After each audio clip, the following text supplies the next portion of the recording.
ವಾಸುದೇವಾಯ ಓಂ ನಮೋ ಭಗವತೆ ವಾಸುದೇವಾಯ ಓಂ ನಮೋ ಭಗವತೆ ವಾಸುದೇವಾಯ.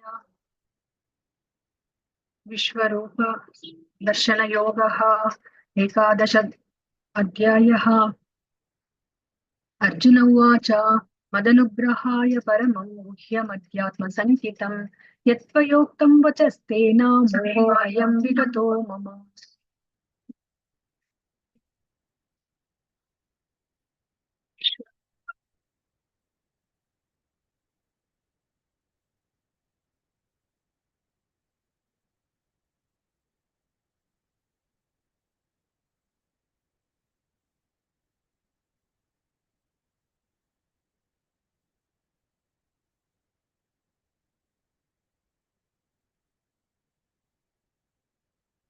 ಅರ್ಜುನನು ಹೀಗೆ ಹೇಳಿದನು, ನೀನು ಅನುಗ್ರಹ ಮಾಡಿ ಈ ರಹಸ್ಯವಾದ ಆಧ್ಯಾತ್ಮಿಕ ವಿಷಯಗಳನ್ನು ಕುರಿತು ಉಪದೇಶ ಮಾಡಿದೆ. ಇದರಿಂದ ನನ್ನ ಮೋಹವು ನಾಶವಾಗಿದೆ. ಭವಾಪ್ಯಯೋ ಹಿ ಭೂತಾನಾಂ ಶ್ರುತೌ ವಿಸ್ತರಶೋ ಮಯ ತ್ವತ್ತಃ ಕಮಲಪತ್ರಾಕ್ಷ ಮಹಾತ್ಮ್ಯಪಿ ಚಾವ್ಯಯಂ. ಕಮಲ ನೇತ್ರನೇ, ಪ್ರತಿಯೊಂದು ಜೀವಿಯ ಹುಟ್ಟು ಮತ್ತು ಸಾವಿನ ವಿಷಯವನ್ನು ನಿನ್ನಿಂದ ವಿವರವಾಗಿ ಕೇಳಿದನು ಎಂದು ಕೊನೆಯಾಗದ ನಿನ್ನ ವೈಭವಗಳನ್ನು ಅರ್ಥ ಮಾಡಿಕೊಂಡಿದ್ದೇನೆ. ಏವಮೇತದ್ಯತ್ತಾತ್ತ ತ್ವಮಾತ್ಮಾನಂ ಪರಮೇಶ್ವರ ದ್ರಷ್ಟುಮಿಚ್ಛಾಮಿ ತೇ ರೂಪಮೈಶ್ವರಂ. ಪುರುಷೋತ್ತಮ, ಪರಮಪ್ರಭುವೆ, ಪುರುಷೋತ್ತಮನೆ, ನೀನು ನಿನ್ನನ್ನು ವರ್ಣಿಸಿಕೊಂಡಂತೆ ನಿನ್ನ ವಾಸ್ತವ ಸ್ಥಿತಿಯಲ್ಲಿ ನನ್ನ ಮುಂದೆ ಕಾಣುತ್ತಿದ್ದೇನೆ. ಆದರೂ ನೀನು ಈ ವಿಶ್ವದ ಅಭಿವ್ಯಕ್ತಿಯಲ್ಲಿ ಹೇಗೆ ಪ್ರವೇಶಿಸಿರುವೆ ಎಂದು ಕಾಣಲು ಬಯಸುತ್ತೇನೆ. ನಿನ್ನ ಆ ರೂಪವನ್ನು ನೋಡಲು ಬಯಸುತ್ತೇನೆ. ಮನ್ಯಸೇ ಯದಿ ತಚ್ಚಕ್ಯಂ ಮಯಾ ದ್ರಷ್ಟುಮಿತಿ ಪ್ರಭೋ ಯೋಗೇಶ್ವರ ತಥೋ ಮೇ ತ್ವಂ ದರ್ಶಯಾತ್ಮನಮವ್ಯಯಂ. ಓ ಪ್ರಭುವೆ, ಯೋಗೇಶ್ವರನೇ, ನಿನ್ನ ವಿಶ್ವರೂಪವನ್ನು ನಾನು ನೋಡಬಲ್ಲೆ ಎಂದು ನೀನು ಭಾವಿಸುವೆಯಾದರೆ ಆ ನಿನ್ನ ಅಪರಿಮಿತ ವಿಶ್ವರೂಪವನ್ನು ತೋರಿಸು. ಶ್ರೀ ಭಗವಾನುವಾಚ ಪಶ್ಯ ಮೇ ಪಾರ್ಥ ರೂಪಾಣಿ ಶತಶೋತ ಸಹಸ್ರಶಃ ನಾನಾ ವಿಧಾನಿ ದಿವ್ಯಾನಿ ನಾನಾ ವರ್ಣಾಕೃತೀನಿ ಚ. ದೇವೋತ್ತಮ ಪರಮಪುರುಷನು ಹೇಳಿದನು, ಪೃಥೆಯ ಮಗನಾದ ನನ್ನ ಪ್ರೀತಿಯ ಅರ್ಜುನ, ನನ್ನ ಸಿರಿಗಳನ್ನು, ನಾನಾ ವಿಧವಾದ ದಿವ್ಯ ವರ್ಣಗಳ ನನ್ನ ಕೋಟ್ಯಾಂತರ ರೂಪಗಳನ್ನು ನೋಡು. ಪಶ್ಯಾದಿತ್ಯಾನ್ವಸೂನ್ರುದ್ರಾನಶ್ವಿನೌ ಮರುತಸ್ತತ ಬಹೂನ್ಯದೃಷ್ಟ ಪೂರ್ವಾಣಿ ಪಶ್ಯಾಶ್ಚಾರ್ಯಾಣಿ ಭಾರತ. ಭರತ ವಂಶದವರಲ್ಲಿ ಶ್ರೇಷ್ಠನೇ, ಆದಿತ್ಯರು, ವಸುಗಳು, ರುದ್ರರು, ಅಶ್ವಿನಿ ಕುಮಾರರು ಮತ್ತು ಇತರ ಎಲ್ಲ ದೇವತೆಗಳ ವಿವಿಧ ಅಭಿವ್ಯಕ್ತಿಗಳನ್ನು ನೋಡು. ಈವರೆಗೆ ಯಾರೂ ನೋಡದಿರುವ ಮತ್ತು ಕೇಳದಿರುವ ಆಶ್ಚರ್ಯಗಳನ್ನು ನೋಡು. ಇಹೈಕಸ್ತಂ ಜಗತ್ಕೃತ್ಸ್ನಂ ಪಶ್ಯಾದ್ಯ ಸಚರಾಚರಂ ಮಮ ದೇಹೇ ಗುಡಾಕೇಶ ಯಚ್ಚಾನ್ಯದ್ರಷ್ಟುಮಿಚ್ಛಸಿ. ಅರ್ಜುನ, ನೀನು ಏನೇನನ್ನು ನೋಡಲು ಬಯಸುತ್ತೀಯೋ ಅದೆಲ್ಲವನ್ನು ಒಮ್ಮೆಗೆ ಈ ನನ್ನ ದೇಹದಲ್ಲಿ ನೋಡು. ನೀನು ಈಗ ಏನೇನನ್ನು ನೋಡಲು ಬಯಸುತ್ತೀಯೋ ಮತ್ತು ಮುಂದೆ ಏನೇನನ್ನು ನೋಡಲು ಬಯಸಬಹುದು ಅದೆಲ್ಲವನ್ನು ಈ ವಿಶ್ವರೂಪವು ನಿನಗೆ ತೋರಿಸುವುದು. ಚರಾಚರವಾದದ್ದೆಲ್ಲವೂ ಸಂಪೂರ್ಣವಾಗಿ ಒಂದು ಸ್ಥಳದಲ್ಲಿ ಇದೆ. ನತು ಮಾಂ ಶಕ್ಯಸೇ ದ್ರಷ್ಟುಂ ಅನೇನೈವ ಸ್ವಚಕ್ಷುಷ ದಿವ್ಯಂ ದದಾಮಿ ತೇ ಚಕ್ಷುಃ ಪಶ್ಯ ಮೇ ಯೋಗಮೈಶ್ವರಂ. ಆದರೆ ನೀನು ನಿನ್ನ ಈಗಿನ ಕಣ್ಣುಗಳಿಂದ ನನ್ನನ್ನು ಕಾಣಲಾರೆ. ಆದುದರಿಂದ ನಿನಗೆ ದಿವ್ಯವಾದ ಕಣ್ಣುಗಳನ್ನು ಕೊಡುತ್ತೇನೆ. ನನ್ನ ಐಶ್ವರ್ಯವನ್ನು ನೋಡು. ಸಂಜಯ ಉವಾಚ ಏವಮುಕ್ತ್ವಾ ತಥೋ ರಾಜನ್ ಮಹಾಯೋಗೇಶ್ವರೋ ಹರಿಃ ದರ್ಶಯಾಮಾಸ ಪಾರ್ಥಾಯ ಪರಮಂ ರೂಪಮೈಶ್ವರಂ. ಸಂಜಯನು ಹೇಳಿದನು, ರಾಜನೇ, ಮಹಾಯೋಗೀಶ್ವರನು ದೇವೋತ್ತಮ ಪುರುಷನು ಹೀಗೆ ಹೇಳಿ ಅರ್ಜುನನಿಗೆ ತನ್ನ ವಿಶ್ವರೂಪವನ್ನು ತೋರಿಸಿದನು. ಅನೇಕ ವಕ್ತ್ರ ನಯನಂ ಅನೇಕಾದ್ಭುತ ದರ್ಶನಂ ಅನೇಕ ದಿವ್ಯಾಭರಣಂ ನೇಕೋದ್ಯತಾಯುಧಂ ದಿವ್ಯಮಾಲ್ಯಾಂಬರಧರಂ ದಿವ್ಯಗಂಧಾನುಲೇಪನಂ ಸರ್ವಾಶ್ಚರ್ಯಮಯಂ ದೇವಂ ಅನಂತಂ ವಿಶ್ವತೋಮುಖಂ. ಅರ್ಜುನನು ಈ ವಿಶ್ವರೂಪದಲ್ಲಿ ಅಸಂಖ್ಯಾತವಾದ ಬಾಯಿಗಳನ್ನು, ಅಸಂಖ್ಯಾತವಾದ ಕಣ್ಣುಗಳನ್ನು, ಅಸಂಖ್ಯಾತವಾದ ಅದ್ಭುತ ದರ್ಶನಗಳನ್ನು ಕಂಡನು. ಆತನು ದಿವ್ಯ ಮಾಲೆಗಳನ್ನು, ವಸ್ತ್ರಗಳನ್ನು ಧರಿಸಿದ್ದನು. ಹಲವು ದಿವ್ಯ ಗಂಧಗಳನ್ನು ಲೇಪಿಸಿಕೊಂಡಿದ್ದನು. ಎಲ್ಲವೂ ಆಶ್ಚರ್ಯಮಯವಾಗಿದ್ದಿತು, ಉಜ್ವಲವಾಗಿತ್ತು, ಅನಂತವಾಗಿತ್ತು, ವಿಶ್ವತೋಮುಖವಾಗಿತ್ತು. ದಿವಿ ಸೂರ್ಯ ಸಹಸ್ರಸ್ಯ ಭವೇದ್ಯುಗ ಪದುತ್ತಿತ ಯದಿ ಬಾಹ ಸದೃಶೀ ಸಾ ಸ್ಯಾದ್ಭಾಸಸ್ತಸ್ಯ ಮಹಾತ್ಮನಃ. ಲಕ್ಷಾಂತರ ಸೂರ್ಯರು ಒಟ್ಟಿಗೆ ಆಕಾಶದಲ್ಲಿ ಉದಿಸಿದ್ದರೆ ಅವರ ಪ್ರಭೆಯು ಆ ವಿಶ್ವರೂಪದಲ್ಲಿದ್ದ ಪರಮಪುರುಷನ ತೇಜಸ್ಸನ್ನು ಹೋಲಬಹುದಾಗಿತ್ತು. ತತ್ರೈಕಸ್ತಂ ಜಗತ್ಕೃತ್ಸ್ನಂ ಪ್ರವಿಭಕ್ತಮನೇಕದಾ ಅಪಶ್ಯದ್ದೇವ ದೇವಸ್ಯ ಶರೀರೇ ಪಾಂಡವಸ್ತದಾ. ಪ್ರಭುವಿನ ವಿಶ್ವರೂಪದಲ್ಲಿ ಸಹಸ್ರ ಸಹಸ್ರ ಭಾಗಗಳಿದ್ದರೂ ವಿಶ್ವದ ಅಮಿತ ವಿಸ್ತರಣೆಗಳು ಒಂದೇ ಸ್ಥಳದಲ್ಲಿರುವುದನ್ನ ಅರ್ಜುನನು ನೋಡಿದನು. ತತಸ್ಸ ವಿಸ್ಮಯಾವಿಷ್ಟೋ ಹೃಷ್ಟಾರೋಮ ಧನಂಜಯ ಪ್ರಣಮ್ಯ ಶಿರಸಾ ದೇವಂ ಕೃತಾಂಜಲಿರ ಭಾಷತ. ಅನಂತರ ದಿಗ್ಭ್ರಮೆಯಿಂದ, ಆಶ್ಚರ್ಯದಿಂದ ರೋಮಾಂಚನಗೊಂಡ ಅರ್ಜುನನು ತಲೆಬಾಗಿ ಪ್ರಣಾಮ ಮಾಡಿ ಕೈಗಳನ್ನು ಮುಗಿದುಕೊಂಡು ಪರಮಪ್ರಭುವಿಗೆ ಪ್ರಾರ್ಥನೆಯನ್ನು ಮಾಡಲು ಪ್ರಾರಂಭಿಸಿದನು. ಅರ್ಜುನ ಉವಾಚ ಪಶ್ಯಾಮಿ ದೇವಾಂಸ್ತವ ದೇವದೇಹೇ ಸರ್ವಾಂಸ್ತಥಾ ಭೂತ ವಿಶೇಷ ಸಂಗಾನ್ ಬ್ರಹ್ಮಾಣಮೀಶಂ ಕಮಲಾಸನಸ್ಥಂ ಋಷೀಣಂ ಚ ಸರ್ವಾನುರ ಉರಗ ಉರಗಾಂಶ್ಚ ದಿವ್ಯಾನ್. ಅರ್ಜುನನು ಹೀಗೆ ಹೇಳಿದನು, ಪ್ರೀತಿಯ ಪ್ರಭು ಶ್ರೀಕೃಷ್ಣನೇ, ಎಲ್ಲ ದೇವತೆಗಳು ಮತ್ತು ಇತರ ಹಲವಾರು ಜೀವಿಗಳು ನಿನ್ನ ದೇಹದಲ್ಲಿ ಸೇರಿರುವುದನ್ನು ಕಾಣುತ್ತಿದ್ದೇನೆ. ಬ್ರಹ್ಮನು ಕಮಲದ ಮೇಲೆ ಕುಳಿತಿರುವುದನ್ನು, ಶಿವ ಮತ್ತು ಎಲ್ಲ ಋಷಿಗಳನ್ನು ಮತ್ತು ದಿವ್ಯ ಸರ್ಪಗಳನ್ನು ಕಾಣುತ್ತಿದ್ದೇನೆ. ಅನೇಕ ಬಾಹೂದರ ವಕ್ತ್ರ ನೇತ್ರಂ ಪಶ್ಯಾಮಿ ತ್ವಾಂ ಸರ್ವತೋನಂತ ರೂಪಂ ನಾಂತಂ ನ ಮಧ್ಯಂ ನ ಪುನಸ್ತವಾದಿಂ ಪಶ್ಯಾಮಿ ವಿಶ್ವೇಶ್ವರ ವಿಶ್ವರೂಪ. ವಿಶ್ವೇಶ್ವರನೇ, ವಿಶ್ವರೂಪನೇ, ನಿನ್ನ ದೇಹದಲ್ಲಿ ನಾನು ಎಲ್ಲೆಲ್ಲೂ ಅಮಿತವಾಗಿ ವಿಸ್ತಾರಗೊಂಡ ಅನೇಕ ತೋಳುಗಳನ್ನು, ಉದರಗಳನ್ನು, ಬಾಯಿಗಳನ್ನು ಮತ್ತು ಕಣ್ಣುಗಳನ್ನು ಕಾಣುತ್ತಿದ್ದೇನೆ. ನಿನ್ನಲ್ಲಿ ಆದಿಯನ್ನಾಗಲಿ ಮಧ್ಯವನ್ನಾಗಲಿ ಮತ್ತು ಅಂತ್ಯವನ್ನಾಗಲಿ ಕಾಣಲಾರೆನು. ಕಿರೀಟಿನಂ ಗದಿನಂ ಚಕ್ರಿಣಂಚ ತೇಜೋ ರಾಶಿಂ ಸರ್ವತೋ ದೀಪ್ತಿಮಂತಂ ಪಶ್ಯಾಮಿ ತ್ವಾಂ ದುರ್ನಿರೀಕ್ಷ್ಯಂ ಸಮಂತಾದ್ ದೀಪ್ತಾನಲಾರ್ಕದ್ಯುತಿಮಪ್ರಮೇಯಂ. ನಿನ್ನ ರೂಪವನ್ನು ನೋಡುವುದು ಕಷ್ಟ, ಏಕೆಂದರೆ ನಿನ್ನ ರೂಪದ ಪ್ರಭೆಯು ಪ್ರಜ್ವಲಿಸುವ ಉರಿಯಂತೆ ಅಥವಾ ಅಳತೆಗೆ ಸಿಕ್ಕದ ಸೂರ್ಯಪ್ರಭೆಯಂತೆ ಸುತ್ತಲೂ ಹರಡಿದೆ. ಆದರೂ ನಾನು ಈ ಪ್ರಕಾಶಮಾನವಾದ ರೂಪವು ವಿವಿಧ ಕಿರೀಟಗಳಿಂದ, ಗದೆಗಳಿಂದ ಮತ್ತು ಚಕ್ರಗಳಿಂದ ಅಲಂಕೃತವಾಗಿರುವುದನ್ನ ಎಲ್ಲೆಲ್ಲೂ ಕಾಣುತ್ತಿದ್ದೇನೆ.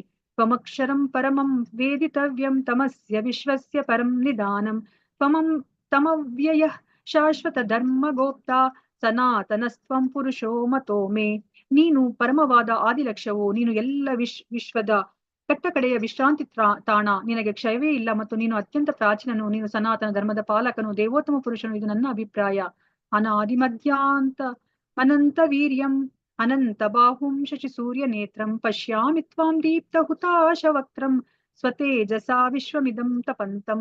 ನಿನಗೆ ಆದಿ ಮಧ್ಯ ಮತ್ತು ಅಂತ್ಯಗಳಿಲ್ಲ, ನಿನ್ನ ಮಹಿಮೆಗೆ ಮಿತಿಗಳಿಲ್ಲ. ನಿನಗೆ ಅಸಂಖ್ಯಾತ ಬಾಹುಗಳಿವೆ. ಸೂರ್ಯ ಚಂದ್ರರು ನಿನ್ನ ಕಣ್ಣುಗಳು, ಪ್ರಜ್ವಲಿಸುವ ಉರಿಯು ನಿನ್ನ ಬಾಯಿಂದ ಬರುತ್ತಿರುವುದನ್ನು, ನಿನ್ನ ಪ್ರಕಾಶವು ಇಡೀ ವಿಶ್ವವನ್ನು ಸುಡುತ್ತಿರುವುದನ್ನು ಕಾಣುತ್ತಿದ್ದೇನೆ. ದ್ಯಾವಾ ಪೃಥಿವ್ಯೋರಿ ದಮಂತರಂ ಹಿ ವ್ಯಾಪ್ತಂ ತ್ವಯೈಕೇನ ದಿಶಶ್ಚ ಸರ್ವಾಃ ದೃಷ್ಟ್ವಾದ್ಭುತಂ ರೂಪಮುಗ್ರಂ ತದೇದಂ ಲೋಕತ್ರಯಂ ಪ್ರವ್ಯತಿತಂ ಮಹಾತ್ಮನ್. ನೀನು ಒಬ್ಬನೇ ಆದರೂ ನೀನು ಆಕಾಶವನ್ನು, ಎಲ್ಲ ಲೋಕಗಳನ್ನು, ಅವುಗಳ ನಡುವಣ ಎಲ್ಲ ಸ್ಥಳಗಳನ್ನು ವ್ಯಾಪಿಸಿದ್ದೀಯೇ. ಮಹಾತ್ಮನೇ, ಈ ಅದ್ಭುತವಾದ ಮತ್ತು ಉಗ್ರವಾದ ರೂಪವನ್ನು ಕಂಡು 3 ಲೋಕಗಳು ಭಯಗೊಂಡಿವೆ. ಅಮಿ ಹಿತ್ವಾಂ ಸುರಸಂಗ ವಿಶಂತಿ ಕೇಚಿದ್ ಭೀತಾಃ ಪ್ರಾಂಜಲಯೋ ಗೃಣಂತಿ ಸ್ವಸ್ತೀತ್ಯುಕ್ತ್ವಾ ಮಹರ್ಷಿ ಸಿದ್ಧ ಸಂಗಾಃ ಸ್ತುವಂತಿ ತ್ವಾಂ ಸ್ತುತಿಭಿಃ ಪುಷ್ಕಲಾಭಿಃ. ದೇವತೆಗಳ ಸಮೂಹಗಳೆಲ್ಲ ನಿನ್ನ ಮುಂದೆ ಶರಣಾಗತವಾಗಿ ನಿನ್ನನ್ನೇ ಪ್ರವೇಶಿಸುತ್ತಿರುವವು. ಅವರಲ್ಲಿ ಕೆಲವರು ಭಯಭೀತರಾಗಿ ಕೈಮುಗಿದುಕೊಂಡು ಪ್ರಾರ್ಥನೆ ಮಾಡುತ್ತಿದ್ದಾರೆ. ಮಹರ್ಷಿಗಳ ಮತ್ತು ಪರಿಪೂರ್ಣ ಸಿದ್ಧರ ಸಮೂಹಗಳು ಸ್ವಸ್ತಿ ಸ್ವಸ್ತಿ ಎಂದು ಹೇಳುತ್ತಾ ವೇದದ ಸ್ತುತಿಗಳನ್ನು ಹಾಡುತ್ತಾ ನಿನಗೆ ಪ್ರಾರ್ಥನೆ ಸಲ್ಲಿಸುತ್ತಿರುವರು.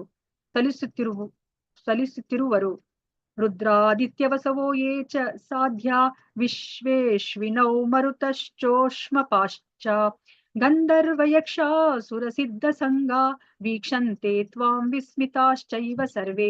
ರುದ್ರರು, ಆದಿತ್ಯರು, ವಸುಗಳು, ಸಾಧ್ಯರು, ವಿಶ್ವದೇವತೆಗಳು, 2 ಅಶ್ವಿನಿ ದೇವತೆಗಳು, ಮರುತರು, ಪಿತೃಗಳು, ಗಂಧರ್ವರು, ಯಕ್ಷರು, ಅಸುರರು ಮತ್ತು ಸಿದ್ಧ ದೇವತೆಗಳು ಬೆರಗಾಗಿ ನಿನ್ನನ್ನು ನೋಡುತ್ತಿದ್ದಾರೆ. ರೂಪಂ ಮಹತ್ತೇ ಬಹುವಕ್ತ್ರ ನೇತ್ರಂ ಮಹಾಬಾಹೋ ಬಹುಬಾರುಪಾದಂ ಬಹೂದರಂ ಬಹುದಂಶ್ರ ಕರಾಲಂ ದೃಷ್ಟ್ವಾ ಲೋಕಾಃ ಪ್ರವಿತಿತಾಸ್ತತಾಹಂ. ಎಲೆ ಮಹಾಬಾಹುವೆ, ಹಲವು ಮುಖಗಳನ್ನು, ಕಣ್ಣುಗಳನ್ನು, ಬಾಹುಗಳನ್ನು, ತೊಡೆಗಳನ್ನು, ಪಾದಗಳನ್ನು, ಉದರಗಳನ್ನು ಮತ್ತು ಕೋರೆ ದಾಡೆಗಳನ್ನು ಹೊಂದಿರುವ ನಿನ್ನ ಮಹಾನ್ ರೂಪವನ್ನು ಕಂಡು ದೇವತೆಗಳನ್ನು ಒಳಗೊಂಡಂತೆ ಅವರ ಲೋಕಗಳು ಭಯಗೊಂಡಿವೆ. ಅವರಂತೆ ನಾನೂ ಭಯಗೊಂಡಿದ್ದೇನೆ. ನಭಸ್ಪೃಶಂ ದೀಪ್ತಮನೇಕ ವರ್ಣಂ ವ್ಯಾತ್ತಾನನಂ ದೀಪ್ತ ವಿಶಾಲ ನೇತ್ರಂ ದೃಷ್ಟ್ವಾ ಹಿ ತ್ವಾಂ ಪ್ರವತಿತಾಂ ತಾಂತರಾತ್ಮ ಧೃತಿಂ ನ ವಿಂದಾಮಿ ಶಮಂ ಚ ವಿಷ್ಣು. ಸರ್ವಾಂತರ್ಯಾಮಿಯಾದ ವಿಷ್ಣುವೇ, ಆಕಾಶವನ್ನು ಮುಟ್ಟುತ್ತಿರುವ ನಿನ್ನ ಅನೇಕ ಉಜ್ವಲ ವರ್ಣಗಳು, ತೆರೆದಿರುವ ನಿನ್ನ ಬಾಯಿಗಳು, ನಿನ್ನ ವಿಶಾಲವಾದ ಹೊಳೆಯುತ್ತಿರುವ ಕಣ್ಣುಗಳು, ಇವೆಲ್ಲವನ್ನು ಕೊಂಡು ನನ್ನ ಮನಸ್ಸು ಭಯದಿಂದ ತಲ್ಲಣಗೊಂಡಿದೆ. ನನ್ನ ಧೃತಿಯನ್ನಾಗಲಿ ಸಮಚಿತ್ತವನ್ನಾಗಲಿ ಉಳಿಸಿಕೊಳ್ಳಲಾರೆ. ದಂಷ್ಟ್ರಾ ಕರಾಲಾನಿ ಚ ತೇ ಮುಖಾನಿ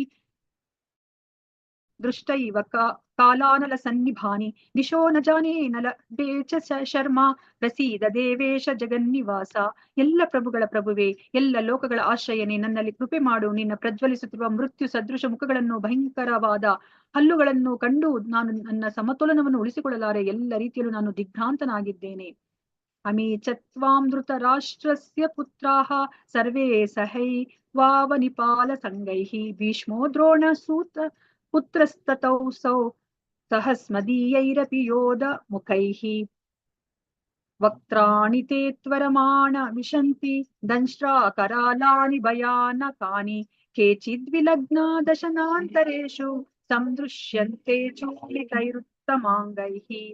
ಧೃತರಾಷ್ಟ್ರನ ಎಲ್ಲ ಪುತ್ರರು, ಅವರ ಸ್ನೇಹಿತರಾದ ರಾಜರುಗಳು, ಭೀಷ್ಮ, ದ್ರೋಣ ಮತ್ತು ಕರ್ಣರು, ನಮ್ಮ ಮುಖ್ಯ ಯೋಧರು ನಿನ್ನ ಭಯಂಕರ ಬಾಯಿಗಳನ್ನು ವೇಗವಾಗಿ ಪ್ರವೇಶಿಸುತ್ತಿದ್ದಾರೆ. ನಿನ್ನ ಹಲ್ಲಿನ ಸಂದುಗಳಲ್ಲಿ ಸಿಕ್ಕಿಕೊಂಡು ಪುಡಿ ಪುಡಿಯಾದ ಕೆಲವರ ತಲೆಗಳನ್ನು ಕಾಣುತ್ತಿದ್ದೇನೆ. ಯಥಾ ನದೀನಾ ಬಹವೋ ಅಂಬು ವೇಗಾಹ ಸಮುದ್ರವೇಮಾಭಿ ಮುಖಾದ್ರವಂತಿ ತಥಾ ತವಾಮಿ ನರಲೋಕವೀರ ವಿಶಂತಿ ವಕ್ತ್ರಾಣ್ಯ ವಿಜ್ವಲಂತಿ. ನದಿಗಳ ಅಧಿಕ ಸಂಖ್ಯೆಯ ಅಲೆಗಳು ಸಮುದ್ರದೊಳಕ್ಕೆ ಹರಿಯುವಂತೆ ಈ ಎಲ್ಲ ಮಹಾಯೋಧರು ಪ್ರಜ್ವಲಿಸುತ್ತಾ ನಿನ್ನ ಬಾಯಿಗಳನ್ನು ಪ್ರವೇಶಿಸುವರು.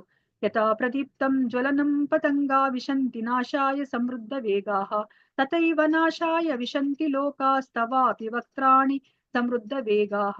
ಪತಂಗಗಳು ತಮ್ಮ ನಾಶಕ್ಕಾಗಿ ಉರಿಯುತ್ತಿರುವ ಜ್ವಾಲೆಯನ್ನು ವೇಗವಾಗಿ ಪ್ರವೇಶಿಸುತ್ತಿರುವಂತೆ ಎಲ್ಲ ಜನರು ನಿನ್ನ ಬಾಯಿಗಳೊಳಕ್ಕೆ ವೇಗವಾಗಿ ಧಾವಿಸುತ್ತಿರುವರು. ಲೇಲಿ ಹೆಸೆ ಗ್ರಸಮಾನ ಸಮಂತಾಲ್ ಲೋಕಾನ್ ಸಮಗ್ರಾನ್ ವದನೈರ್ಜ್ವಲದ್ಭಿಃ ತೇಜೋಭಿರಾಪೂರ್ಯ ಜಗತ್ ಸಮಗ್ರಂ ಭಾಸಸ್ತವೋಗ್ರಾಹ ಪ್ರತಪಂತಿ ವಿಷ್ಣು.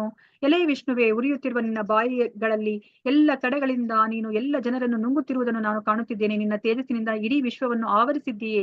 ನಿನ್ನ ಭಯಂಕರವಾದ ಸುಡುವ ಕಿರಣಗಳೊಡನೆ ಪ್ರಕಟವಾಗಿದ್ದೀಯೇ. ಆಖ್ಯಾಹಿಮೇಕೋ ಭವಾನುಗ್ರ ರೂಪೋ ನಮೋಸ್ತು ತೇ ದೇವವರ ಪ್ರಸೀದ ವಿಜ್ಞಾತುಮಿಚ್ಛಾಮಿ ಭವಂತ ಮಾಧ್ಯಂ ನಹಿ ಪ್ರಜಾನಾಮಿ ತವ ಪ್ರವೃತ್ತಿಂ. ಪ್ರಭುಗಳ ಪ್ರಭುವೆ, ಉಗ್ರರೂಪನೇ, ದಯವಿಟ್ಟು ನೀನು ಯಾರು ಎಂದು ಹೇಳು. ನಾನು ನಿನಗೆ ಪ್ರಣಾಮ ಮಾಡುತ್ತೇನೆ. ದಯವಿಟ್ಟು ನನ್ನಲ್ಲಿ ಕೃಪೆ ಮಾಡು. ನೀನು ಆದಿಪುರುಷನು. ನಿನ್ನ ಉದ್ದೇಶವನ್ನು ನಾನು ತಿಳಿಯಲಾರೆನು. ಆದುದರಿಂದ ನಿನ್ನನ್ನು ತಿಳಿಯಬೇಕೆಂದು ಬಯಸುತ್ತಿದ್ದೇನೆ. ಶ್ರೀ ಭಗವಾನುವಾಚ ಕಾಲೋಸ್ಮಿ ಲೋಕ ಕ್ಷಯ ಕೃತ್ ಪ್ರವೃದ್ಧೋ ಲೋಕಾನ್ ಸಮಾಹರ್ತುಮಿಹ ಪ್ರವೃತ್ತಃ ಋತೆ ಪಿತ್ವಾಂ ನ ಭವಿಷ್ಯಂತಿ ಸರ್ವೇ ಯೇ ಅವಸ್ಥಿತಾಃ ಪ್ರತ್ಯನಿಕೇಶು ಯೋಧಾಃ. ದೇವೋತ್ತಮ ಪರಮಪುರುಷನು ಹೀಗೆ ಹೇಳಿದನು, ನಾನು ಕಾಲನು, ಎಲ್ಲ ಲೋಕಗಳ ಮಹಾನ್ ಕ್ಷಯಕಾರಿಯು, ಎಲ್ಲ ಜನರನ್ನು ನಾಶ ಮಾಡಲು ಇಲ್ಲಿಗೆ ಬಂದಿದ್ದೇನೆ. ನಿಮ್ಮನ್ನು, ಪಾಂಡವರನ್ನು ಬಿಟ್ಟು ಎರಡೂ ಪಕ್ಷಗಳ ಎಲ್ಲ ಯೋಧರು ಕೊಲ್ಲಲ್ಪಡುವರು. ತಸ್ಮಾತ್ ಮುತ್ತಿಷ್ಟ ಯಶೋಲಭಸ್ವ ಜಿತ್ವಾ ಶತ್ರುನ್ ಭುಂಕ್ಷ್ವ ರಾಜ್ಯಂ ಸಮೃದ್ಧಂ ಮಯ್ಯೇವೈತೆ ನಿಹತಾಃ ಪೂರ್ವಮೇವ ನಿಮಿತ್ತ ಮಾತ್ರಂ ಭವ ಸವ್ಯಸಾಚಿನ್. ಆದುದರಿಂದ ಎದ್ದೇಳು, ಯುದ್ಧ ಮಾಡಿ ಕೀರ್ತಿಯನ್ನು ಪಡೆ, ನಿನ್ನ ಶತ್ರುಗಳನ್ನ ಸೋಲಿಸಿ ಸಮೃದ್ಧವಾದ ರಾಜ್ಯವನ್ನು ಅನುಭವಿಸು. ನನ್ನ ವ್ಯವಸ್ಥೆಯಿಂದ ಆಗಲೇ ಅವರು ಹತರಾಗಿದ್ದಾರೆ. ಸವ್ಯಸಾಚಿಯೇ, ನೀನು ಯುದ್ಧದಲ್ಲಿ ಒಂದು ನಿಮಿತ್ತ ಮಾತ್ರ. ದ್ರೋಣಂಚ ಭೀಷ್ಮಂಚ ಜಯದ್ರಥಂಚ ಕರ್ಣಂ ತಥಾನ್ಯಾನಪಿ ಯೋದ್ಧ ವೀರಾನ್ ಮಯಾ ಹತಾಂಸ್ತ್ವಂ ಜಹಿಮಾ ವ್ಯತಿಷ್ಠ ಯುದ್ಧಸ್ವ ಚೇತಾಸಿ ರಣೇ ಸಪತ್ನಾನ್. ದ್ರೋಣ, ಭೀಷ್ಮ, ಜಯದ್ರಥ, ಕರ್ಣ ಮತ್ತು ಇತರ ವೀರ ಯೋಧರು ಆಗಲೇ ನನ್ನಿಂದ ನಾಶವಾಗಿದ್ದಾರೆ. ಆದುದರಿಂದ ಅವರನ್ನು ಕೊಲ್ಲು, ವ್ಯಥಪಡಬೇಡ, ಯುದ್ಧ ಮಾಡು. ಯುದ್ಧದಲ್ಲಿ ನಿನ್ನ ಶತ್ರುಗಳನ್ನು ಸೋಲಿಸುವೆ. ಸಂಜಯುವಾಚ ಯೇ ಚತುರ್ವಾ ವಚನಂ ಕೇಶವಸ್ಯ ಕೃತಾಂಜಲಿರ್ ವೇಪಮಾನಃ ಕಿರೀಟಿ ನಮಸ್ಕೃತ್ವಾ ಭೂಯ ಏವಾಹ ಕೃಷ್ಣಂ ಸಗದ್ಗದಂ ಭೀತ ಪ್ರಣಮ್ಯ. ಸಂಜಯನು ಧೃತರಾಷ್ಟ್ರನಿಗೆ ಹೀಗೆ ಹೇಳಿದನು, ರಾಜನೇ, ದೇವೋತ್ತಮ ಪರಮಪುರುಷನ ಈ ಮಾತುಗಳನ್ನು ಕೇಳಿ ಅರ್ಜುನನು ಕೈಗಳನ್ನು ಮುಗಿದುಕೊಂಡು ನಡುಗುತ್ತಾ ಮತ್ತೆ ಮತ್ತೆ ನಮಸ್ಕಾರ ಮಾಡಿದನು. ಗದ್ಗದ ಕಂಠದಿಂದ ಭಯಭೀತನಾಗಿ ಶ್ರೀಕೃಷ್ಣನಿಗೆ ಹೀಗೆ ಹೇಳಿದನು. ಅರ್ಜುನ ವಾಚ ಸ್ಥಾನೇ ಋಷಿಕೇಶ ತವ ಪ್ರಕೀರ್ತ್ಯ ಜಗತ್ ಪ್ರವೃಷ್ಯನುರಜ್ಯತೆ ಚ ರಕ್ಷಾಂಸಿ ಭೀತಾನಿ ದಿಶೋ ದ್ರವಂತಿ ಸರ್ವೇ ನಮಸ್ಯಂತಿ ಚ ಸಿದ್ಧ ಸಂಗಾಹ. ಅರ್ಜುನನು ಹೇಳಿದನು, ಇಂದ್ರಿಯಗಳ ಪ್ರಭುವಾದ ಋಷಿಕೇಶನೇ, ನಿನ್ನ ಹೆಸರನ್ನು ಕೇಳಿಯೇ ಇಡೀ ಜಗತ್ತು ಸಂತೋಷ ಪಡುತ್ತದೆ. ಆದುದರಿಂದ ಎಲ್ಲರೂ ನಿನ್ನಲ್ಲಿ ಅನುರಾಗಗೊಳ್ಳುತ್ತಾರೆ. ಸಿದ್ಧರು ನಿನಗೆ ತಮ್ಮ ಗೌರವಪೂರ್ವಕ ನಮಸ್ಕಾರಗಳನ್ನು ಅರ್ಪಿಸುತ್ತಾರೆ. ರಾಕ್ಷಸರು ಬೆದರಿ ಎಲ್ಲ ದಿಕ್ಕುಗಳಲ್ಲಿ ಓಡಿ ಹೋಗುತ್ತಾರೆ. ಇದೆಲ್ಲ ಯುಕ್ತವೇ ಸರಿ. ತಸ್ಮಾತ್ ಚ ತೇನ ನಮೇರನ್ ಮಹಾತ್ಮನ್ ಗರೀಯಸೆ ಬ್ರಹ್ಮಣೋ ಅಪ್ಯಾದಿಕರ್ತೆ ಅನಂತ ದೇವೇಶ ಜಗನ್ನಿವಾಸ ತ್ವಮಕ್ಷರಂ ಸದಸತ್ತತ್ಪರಂ ಯತ್. ಬ್ರಹ್ಮನಿಗೂ ಶ್ರೇಷ್ಠನಾದ ಮಹಾತ್ಮನೇ, ನೀನು ಆದಿ ಸೃಷ್ಟಿಕರ್ತನು. ಆದುದರಿಂದ ಅವರು ನಿನಗೆ ಭಕ್ತಿಪೂರ್ವಕ ಪ್ರಣಾಮಗಳನ್ನು ಏಕೆ ಅರ್ಪಿಸಬಾರದು? ನೀನು ಅನಂತನು, ದೇವತೆಗಳ ದೇವ, ಜಗನ್ನಿವಾಸನು. ನೀನು ಅಜೇಯನಾದ ಮೂಲನು, ಎಲ್ಲ ಕಾರಣಗಳ ಕಾರಣನು, ಈ ಐಹಿಕ ಅಭಿವ್ಯಕ್ತಿಗೆ ಅತೀತನಾದವನು. ತ್ವಮಾದಿದೇವ ಪುರುಷ ಪುರಾಣಂ ತಮಸ್ಯ ವಿಶ್ವಸ್ಯ ಪರಂ ನಿಧಾನಂ ವೇತ್ತಾಸಿ ವೇದ್ಯಂ ಚ ಪರಂ ಚ ಧಾಮ ತ್ವಯಾ ತತಂ ವಿಶ್ವಮನಂತ ರೂಪ. ನೀನು ಆದಿ ದೇವೋತ್ತಮ ಪುರುಷನು, ಪುರಾಣ ಪುರುಷನು. ಈ ಪ್ರಕಟಿತ ವಿಶ್ವದ ಕಟ್ಟ ಕಡೆಯ ಆಶಯ ನೀನು. ಎಲ್ಲವನ್ನೂ ತಿಳಿದವನು ನೀನು. ತಿಳಿಯಲು ಸಾಧ್ಯವಿರುವುದೆಲ್ಲ ನೀನೇ. ಭೌತಿಕ ಗುಣಗಳನ್ನು ಮೀರಿದ ಪರಂಧಾಮನು ನೀನು. ಈ ಅನಂತ ರೂಪನೇ, ಈ ವಿಶ್ವವನ್ನೆಲ್ಲ ನೀನು ವ್ಯಾಪಿಸಿರುವೆ. ವಾಯುರ್ಯಮೋಗ್ನಿರ್ವರುಣಃ ಶಶಾಂಕ ಪ್ರಜಾಪತಿಸ್ತ್ವಂ ಪ್ರಪಿತಾ ಮಹಶ್ಚ ನಮೋ ನಮಸ್ತೇಸ್ತು ಸಹಸ್ರ ಕೃತ್ವಃ ಪುನಶ್ಚ ಭೂಯೋಪಿ ನಮೋ ನಮಸ್ತೆ. ನೀನೇ ವಾಯು, ನೀನೇ ಯಮ, ನೀನೇ ಅಗ್ನಿ, ನೀನೇ ಜಲ, ನೀನೇ ಚಂದ್ರನು, ನೀನು ಪ್ರಥಮ ಜೀವಿಯಾದ ಬ್ರಹ್ಮ, ನೀನು ಪ್ರಪಿತಾಮಹ. ನಿನಗೆ ಸಹಸ್ರ ಬಾರಿ ಗೌರವದಿಂದ ಪ್ರಣಾಮ ಮಾಡುತ್ತೇನೆ. ಮತ್ತೆ ಮತ್ತೆ ನಿನಗೆ ನಮಸ್ಕಾರ. ನಮಃ ಪುರಸ್ತಾದತ ಪೃಷ್ಠತಸ್ತೆ ನಮೋಸ್ತು ತೇ ಸರ್ವತ ಏವ ಸರ್ವ ಅನಂತ ವೀರ್ಯಾಮಿತ ವಿಕ್ರಮಸ್ತ್ವಂ ಸರ್ವಂ ಸಮಾಪ್ನೋಷಿ ಚತೋಸಿ ಸರ್ವಃ. ನಿನಗೆ ಮುಂದಿನಿಂದ ಹಿಂದಿನಿಂದ ಎಲ್ಲ ಕಡೆಗಳಿಂದ ಪ್ರಣಾಮಗಳು. ಅನಂತ ವೀರ್ಯನೇ, ನೀನು ಅನಂತ ಪರಾಕ್ರಮದ ಪ್ರಭು, ನೀನು ಸರ್ವವ್ಯಾಪಿ, ಆದುದರಿಂದ ಎಲ್ಲವೂ ನೀನೇ. ಸಕೇತಿ ಮತ್ವಾ ಪ್ರಸಭಂ ಯದುಕ್ತಂ ಹೇ ಕೃಷ್ಣ ಯೇ ಯಾದವ ಯೇ ಸಕೇತಿ ಅಜಾನತಾ ಮಹಿಮಾನಂ ತವೇದಂ ಮಯಾ ಪ್ರಮಾದತ್ ಪ್ರಣಯೇನ ವಾಪಿ ಯಚ್ಚಾವಹಾಸಾರ್ಥಮಸತ್ಪೃಷ್ಟೋಷಿ ತೋಸಿ ವಿಹಾರ ಶಯ್ಯಾಸನ ಭೋಜನೇಶು ಏಕೋತವಾಪ್ಯಚ್ಯುತ ತತ್ಸಮಕ್ಷಂ ತತ್ಕಾಮಯೇ ತ್ವಾಮಹಮ ಪ್ರಮೇಯಂ. ನಿನ್ನ ಮಹಿಮೆಗಳನ್ನು ತಿಳಿಯದೆ ನೀನು ನನ್ನ ಸಖನೆಂದು ಭಾವಿಸಿ ಯೋಚನೆ ಮಾಡದೆ ನಿನ್ನನ್ನು ಕೃಷ್ಣ, ಯಾದವ, ಓ ಗೆಳೆಯ ಎಂದೆಲ್ಲ ಕರೆದಿದ್ದೇನೆ. ಪ್ರಮಾದದಿಂದಾಗಲಿ ಪ್ರೀತಿಯಿಂದಾಗಲಿ ನಾನು ಮಾಡಿರುವ ಅಪರಾಧಗಳನ್ನು ಕ್ಷಮಿಸು. ವಿಹಾರದಲ್ಲಿ ಒಂದೇ ಹಾಸಿಗೆಯಲ್ಲಿ ಮಲಗಿದ್ದಾಗ, ನಾವಿಬ್ಬರೇ ಇದ್ದಾಗ ಸ್ನೇಹಿತರ ಮುಂದೆ ನಾನು ನಿನ್ನನ್ನು ಅನೇಕ ಬಾರಿ ಅಪಹಾಸ್ಯ ಮಾಡಿದ್ದೇನೆ. ಅಚ್ಯುತನೇ, ಇವಕ್ಕೆಲ್ಲ ನಾನು ನಿನ್ನ ಕ್ಷಮೆ ಬೇಡುತ್ತೇನೆ. ಪಿತಾಸಿ ಲೋಕಸ್ಯ ಚರಾಚರಸ್ಯ ತ್ವಮಸ್ಯ ಪೂಜ್ಯಶ್ಚ ಗುರುರ್ಗರೀಯಾನ್ ತ್ವತ್ಸಮ ನಾತ್ವತ್ಸಮೋ ಹಸ್ತಭ್ಯಧಿಕಃ ಕೃತೋನ್ಯೋ ಲೋಕತ್ರಯೇ ಅಪ್ಯಪ್ರತಿಮ ಪ್ರಭಾವ. ಈ ಸಮಸ್ತ ವಿಶ್ವಕ್ಕೆ ಚರಾಚರವಾದುದೆಲ್ಲಕ್ಕೆ ನೀನೇ ತಂದೆ, ನೀನು ಪೂಜ್ಯನು, ಪರಮ ಗುರುವು, ನಿನಗೆ ಸಮಾನರಾದವರು ಯಾರೂ ಇಲ್ಲ, ಯಾರೂ ನಿನ್ನೊಡನೆ ಒಂದಾಗಿರುವುದಿಲ್ಲ. ಆದುದರಿಂದ ಅಪರಿಮಿತ ಪ್ರಭಾವದ ಪ್ರಭುವೇ, ಮೂರು ಲೋಕಗಳಲ್ಲಿ ನಿನಗಿಂತ ಶ್ರೇಷ್ಠರಾದವರು ಯಾರಿದ್ದಾರೆ? ತಸ್ಮಾತ್ ಪ್ರಣಮ್ಯ ಪ್ರಣಿಧಾಯ ಕಾಯಂ ಪ್ರಸಾದಯೇ ತ್ವಾಮಹಮೀಶ ಮೀಡ್ಯಂ ಪಿತೇವ ಪುತ್ರಸ್ಯ ಸಖೇವ ಸಖ್ಯುಃ ಪ್ರಿಯ ಪ್ರಿಯಾಯಾರ್ಹಸಿ ದೇವ ಸೋಡುಂ. ಪ್ರತಿಯೊಂದು ಜೀವಿಯು ಪೂಜಿಸಬೇಕಾದ ಪ್ರಭುವು ನೀನು. ನಾನು ಸಾಷ್ಟಾಂಗ ನಮಸ್ಕಾರ ಮಾಡಿ ನನ್ನ ಗೌರವಪೂರ್ವಕ ಪ್ರಣಾಮಗಳನ್ನು ಸಲ್ಲಿಸುತ್ತೇನೆ. ನಿನ್ನ ದಯೆಯನ್ನು ಬೇಡುತ್ತೇನೆ. ತಂದೆಯು ಮಗನ ಅವಿಧೇಯತೆಯನ್ನು, ಸ್ನೇಹಿತನ ಅಧಿಕ ಪ್ರಸಂಗವನ್ನು ಮತ್ತು ಹೆಂಡತಿಯು ತನ್ನ ಗಂಡನ ಸಲಿಗೆಯನ್ನು ಕ್ಷಮಿಸುವಂತೆ ನೀನು ನಾನು ಮಾಡಿರಬಹುದಾದ ತಪ್ಪುಗಳನ್ನು ಕ್ಷಮಿಸು. ಅದೃಷ್ಟಪೂರ್ವಂ ಋಷಿತೋ ದೃಷ್ಟ್ವಾ ಭಯೇನ ಚ ಪ್ರವ್ಯತಿತಂ ಮನೋ ಮೇ ತದೇವ ಮೇ ದರ್ಶಯ ದೇವರೂಪಂ ಪ್ರಸೀದ ದೇವೇಶ ಜಗನ್ನಿವಾಸ. ನಾನು ಹಿಂದೆ ನೋಡುತ್ತಿದ್ದ ಈ ವಿಶ್ವರೂಪವನ್ನು ಕಂಡು ಸಂತೋಷಪಟ್ಟಿದ್ದೇನೆ, ಆದರೆ ಅದೇ ಕಾಲದಲ್ಲಿ ನನ್ನ ಮನಸ್ಸು ಭಯದಿಂದ ತಲ್ಲಣಗೊಂಡಿದೆ. ಹೇ ಪ್ರಭುಗಳ ಪ್ರಭುವೇ, ಜಗನ್ನಿವಾಸನೆ, ನನ್ನಲ್ಲಿ ಕೃಪೆ ಮಾಡಿ ದೇವೋತ್ತಮ ಪರಮಪುರುಷನಾದ ನಿನ್ನ ರೂಪವನ್ನು ನನಗೆ ಮತ್ತೆ ತೋರಿಸು. ಕಿರೀಟಿನಂ ಗದಿನಂ ಚಕ್ರಹಸ್ತಂ ಇಚ್ಛಾಮಿ ತ್ವಾಂ ದ್ರಷ್ಟುಮಹಂ ತಥೈವ ತೇನೈವ ರೂಪೇಣ ಚತುರ್ಭುಜೇನ ಸಹಸ್ರಬಾಹೋ ಭವ ವಿಶ್ವಮೂರ್ತೆ. ಹೇ ವಿಶ್ವಮೂರ್ತಿಯೇ, ಸಹಸ್ರಬಾಹುವೆ, ಕಿರೀಟಧಾರಿಯಾಗಿ ಗದೆ, ಚಕ್ರ, ಶಂಖ ಮತ್ತು ಪದ್ಮಗಳನ್ನು ಕೈಗಳಲ್ಲಿ ಹಿಡಿದಿರುವ ನಿನ್ನ ಚತುರ್ಭುಜ ರೂಪವನ್ನು ನಾನು ನೋಡಲು ಬಯಸುತ್ತೇನೆ. ಶ್ರೀ ಭಗವಾನುವಾಚ ಮಯಾ ಪ್ರಸನ್ನೇನ ತವಾರ್ಜುನೇದಂ ರೂಪಂ ಪರಂ ದರ್ಶಿತ ಮಾತ್ಮಯೋಗಾತ್ ತೇಜೋಮಯಂ ವಿಶ್ವಮನಂತ ಮಾಧ್ಯಂ ಯನ್ಮೇ ತ್ವದನ್ಯೇನ ನ ದೃಷ್ಟ್ವ ಪೂರ್ವಂ. ದೇವೋತ್ತಮ ಪರಮಪುರುಷನು ಹೀಗೆ ಹೇಳಿದನು, ಪ್ರಿಯ ಅರ್ಜುನ, ನಾನು ಪ್ರಸನ್ನನಾಗಿ ನನ್ನ ಅಂತರಂಗ ಶಕ್ತಿಯಿಂದ ಈ ಐಹಿಕ ಜಗತ್ತಿನಲ್ಲಿ ಈ ಪರಮ ವಿಶ್ವರೂಪವನ್ನು ನಿನಗೆ ತೋರಿಸಿದ್ದೇನೆ. ಅನಂತವೂ ತೇಜೋಮಯವೂ ಆದ ಈ ಆದಿರೂಪವನ್ನು ನಿನಗೆ ಮೊದಲು ಯಾರೂ ನೋಡಿಲ್ಲ. ನ ವೇದ ಯಜ್ಞಾದ್ಯಯನೈರ್ನ ದಾನೈರ್ನಚ್ಚ ಕ್ರಿಯಾಭಿರ್ನ ತಪೋಭಿರುಗ್ರೈಃ ಏವಂ ರೂಪಃ ಶಕ್ಯಂ ಅಹಂ ನೃಲೋಕೆ ದ್ರಷ್ಟುಂ ತ್ವದನ್ಯೇನ ಕುರು ಪ್ರವೀರ. ಕುರಿಯೋಧರಲ್ಲಿ ಅತ್ಯಂತ ಶ್ರೇಷ್ಠನಾದ ಅರ್ಜುನನೇ, ನಿನಗೆ ಮೊದಲು ಯಾರೂ ಈ ನನ್ನ ವಿಶ್ವರೂಪವನ್ನು ನೋಡಿರಲಿಲ್ಲ. ಏಕೆಂದರೆ ವೇದಾಧ್ಯಯನದಿಂದಾಗಲಿ, ಯಜ್ಞಗಳನ್ನು ಮಾಡುವುದರಿಂದಾಗಲಿ, ದಾನದಿಂದಾಗಲಿ, ಪುಣ್ಯ ಕಾರ್ಯಗಳಿಂದಾಗಲಿ, ಉಗ್ರ ತಪಸ್ಸಿನಿಂದಾಗಲಿ ಈ ಐಹಿಕ ಜಗತ್ತಿನಲ್ಲಿ ನನ್ನ ಈ ರೂಪವನ್ನು ನೋಡಲು ಸಾಧ್ಯವಿಲ್ಲ. ಮಾತೆ ವ್ಯತ ಮಾಚ ವಿಮೂಢ ಭಾವೋ ದೃಷ್ಟ್ವಾ ರೂಪಂ ಘೋರಮಿದೃಗ್ನಮೇದಂ ವ್ಯಪೇತಭಿ ಪ್ರೀತ ಮನಃ ಪುನಸ್ತ್ವಂ ತದೇವ ಮೇ ರೂಪಮಿದಂ ಪ್ರಪಶ್ಯ. ನನ್ನ ಈ ಘೋರ ರೂಪವನ್ನು ನೋಡಿ ನೀನು ತಳಮಳಗೊಂಡಿದ್ದೀಯೇ ಮತ್ತು ದಿಗ್ಭ್ರಾಂತನಾಗಿದ್ದೀಯೇ. ಈಗ ಇದು ಮುಕ್ತಾಯವಾಗಲಿ ನನ್ನ ಭಕ್ತನೇ, ಮತ್ತೆ ಎಲ್ಲ ಅಶಾಂತಿಯಿಂದ ಮುಕ್ತನಾಗು. ಶಾಂತವಾದ ಮನಸ್ಸಿನಿಂದ ಈಗ ನೀನು ಅಪೇಕ್ಷಿಸಿದ ರೂಪವನ್ನು ಕಾಣಬಹುದು. ಸಂಜಯ ಉವಾಚ ಇತ್ಯರ್ಜುನಂ ವಾಸುದೇವಸ್ತತೋಕ್ತ್ವಾ ಸ್ವಕಂ ರೂಪಂ ದರ್ಶಯಾಮಾಸ ಭೂಯಃ ಆಶ್ವಾಸಯಾಮಾಸ ಚ ಭೀತನೇನಂ ಭೂತ್ವಾ ಪುನಃ ಸೌಮ್ಯ ವಪುರ್ ಮಹಾತ್ಮ. ಸಂಜಯನು ಧೃತರಾಷ್ಟ್ರನಿಗೆ ಹೇಳಿದನು, ದೇವೋತ್ತಮ ಪರಮಪುರುಷನಾದ ಕೃಷ್ಣನು ಅರ್ಜುನನಿಗೆ ಹೀಗೆ ಹೇಳಿ ತನ್ನ ನಿಜವಾದ ಚತುರ್ಭುಜ ರೂಪವನ್ನು ತೋರಿದನು. ಮತ್ತೆ ಕಟ್ಟ ಕಡೆಗೆ ತನ್ನ 2 ಕೈಗಳ ರೂಪವನ್ನು ತೋರಿ ಭಯಗೊಂಡಿದ್ದ ಅರ್ಜುನನಿಗೆ ಧೈರ್ಯವನ್ನ ಕೊಟ್ಟನು. ಅರ್ಜುನ ಉವಾಚ ದೃಶ್ವೇದಂ ಮಾನುಷಂ ರೂಪಂ ತವ ಸೌಮ್ಯಂ ಜನಾರ್ದನ ಇದಾನೀಮಸ್ಮಿ ಸಂವೃತ್ತಃ ಸಚೇತಾಹ ಪ್ರಕೃತಿಂ ಗತಃ. ಹೀಗೆ ಕೃಷ್ಣನನ್ನು ಅವನ ಮೂಲ ರೂಪದಲ್ಲಿ ಕಂಡಾಗ ಅರ್ಜುನನು ಹೀಗೆಂದನು, ಓ ಜನಾರ್ದನ, ಇಷ್ಟೊಂದು ಸುಂದರವಾದ ಮಾನವ ಸದೃಶ ರೂಪವನ್ನು ಕಂಡು ನನ್ನ ಮನಸ್ಸು ಸಮಾಧಾನವಾಗಿದೆ, ನನ್ನ ಸಹಜ ಸ್ವಭಾವವು ಹಿಂದಿರುಗಿದೆ. ಶ್ರೀ ಭಗವಾನು ವಾಚ ದರ್ಶನಮಿದಂ ರೂಪಂ ದೃಷ್ಟವಾನಸ್ಸಿ ಯನ್ಮನ ದೇವ ಅಪ್ಯಸ್ಯ ರೂಪಸ್ಯ ನಿತ್ಯಂ ದರ್ಶನಕಾಂಕ್ಷಿಣಃ.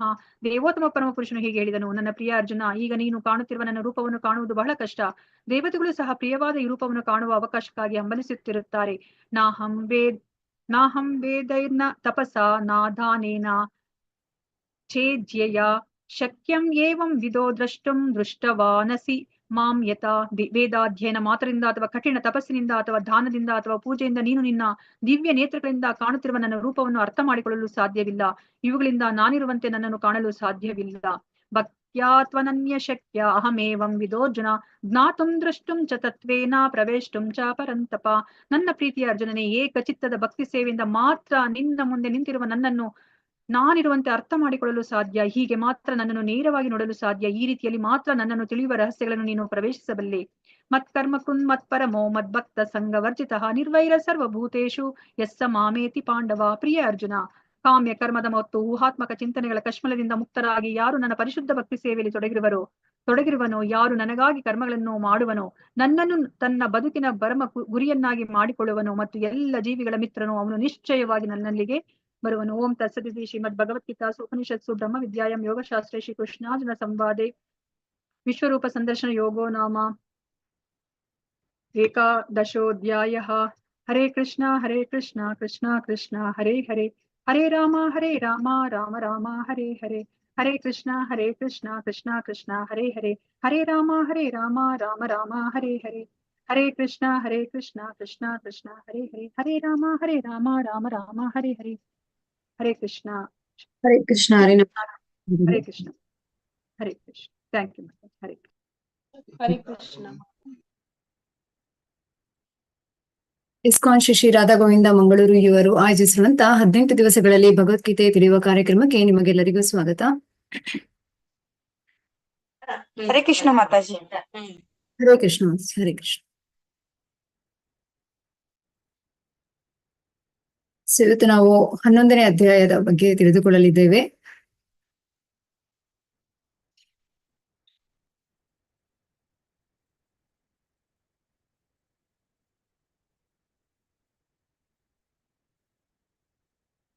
ಮೊದಲಿಗೆ ಪ್ರಾರ್ಥನೆಯನ್ನು ಮಾಡೋಣ.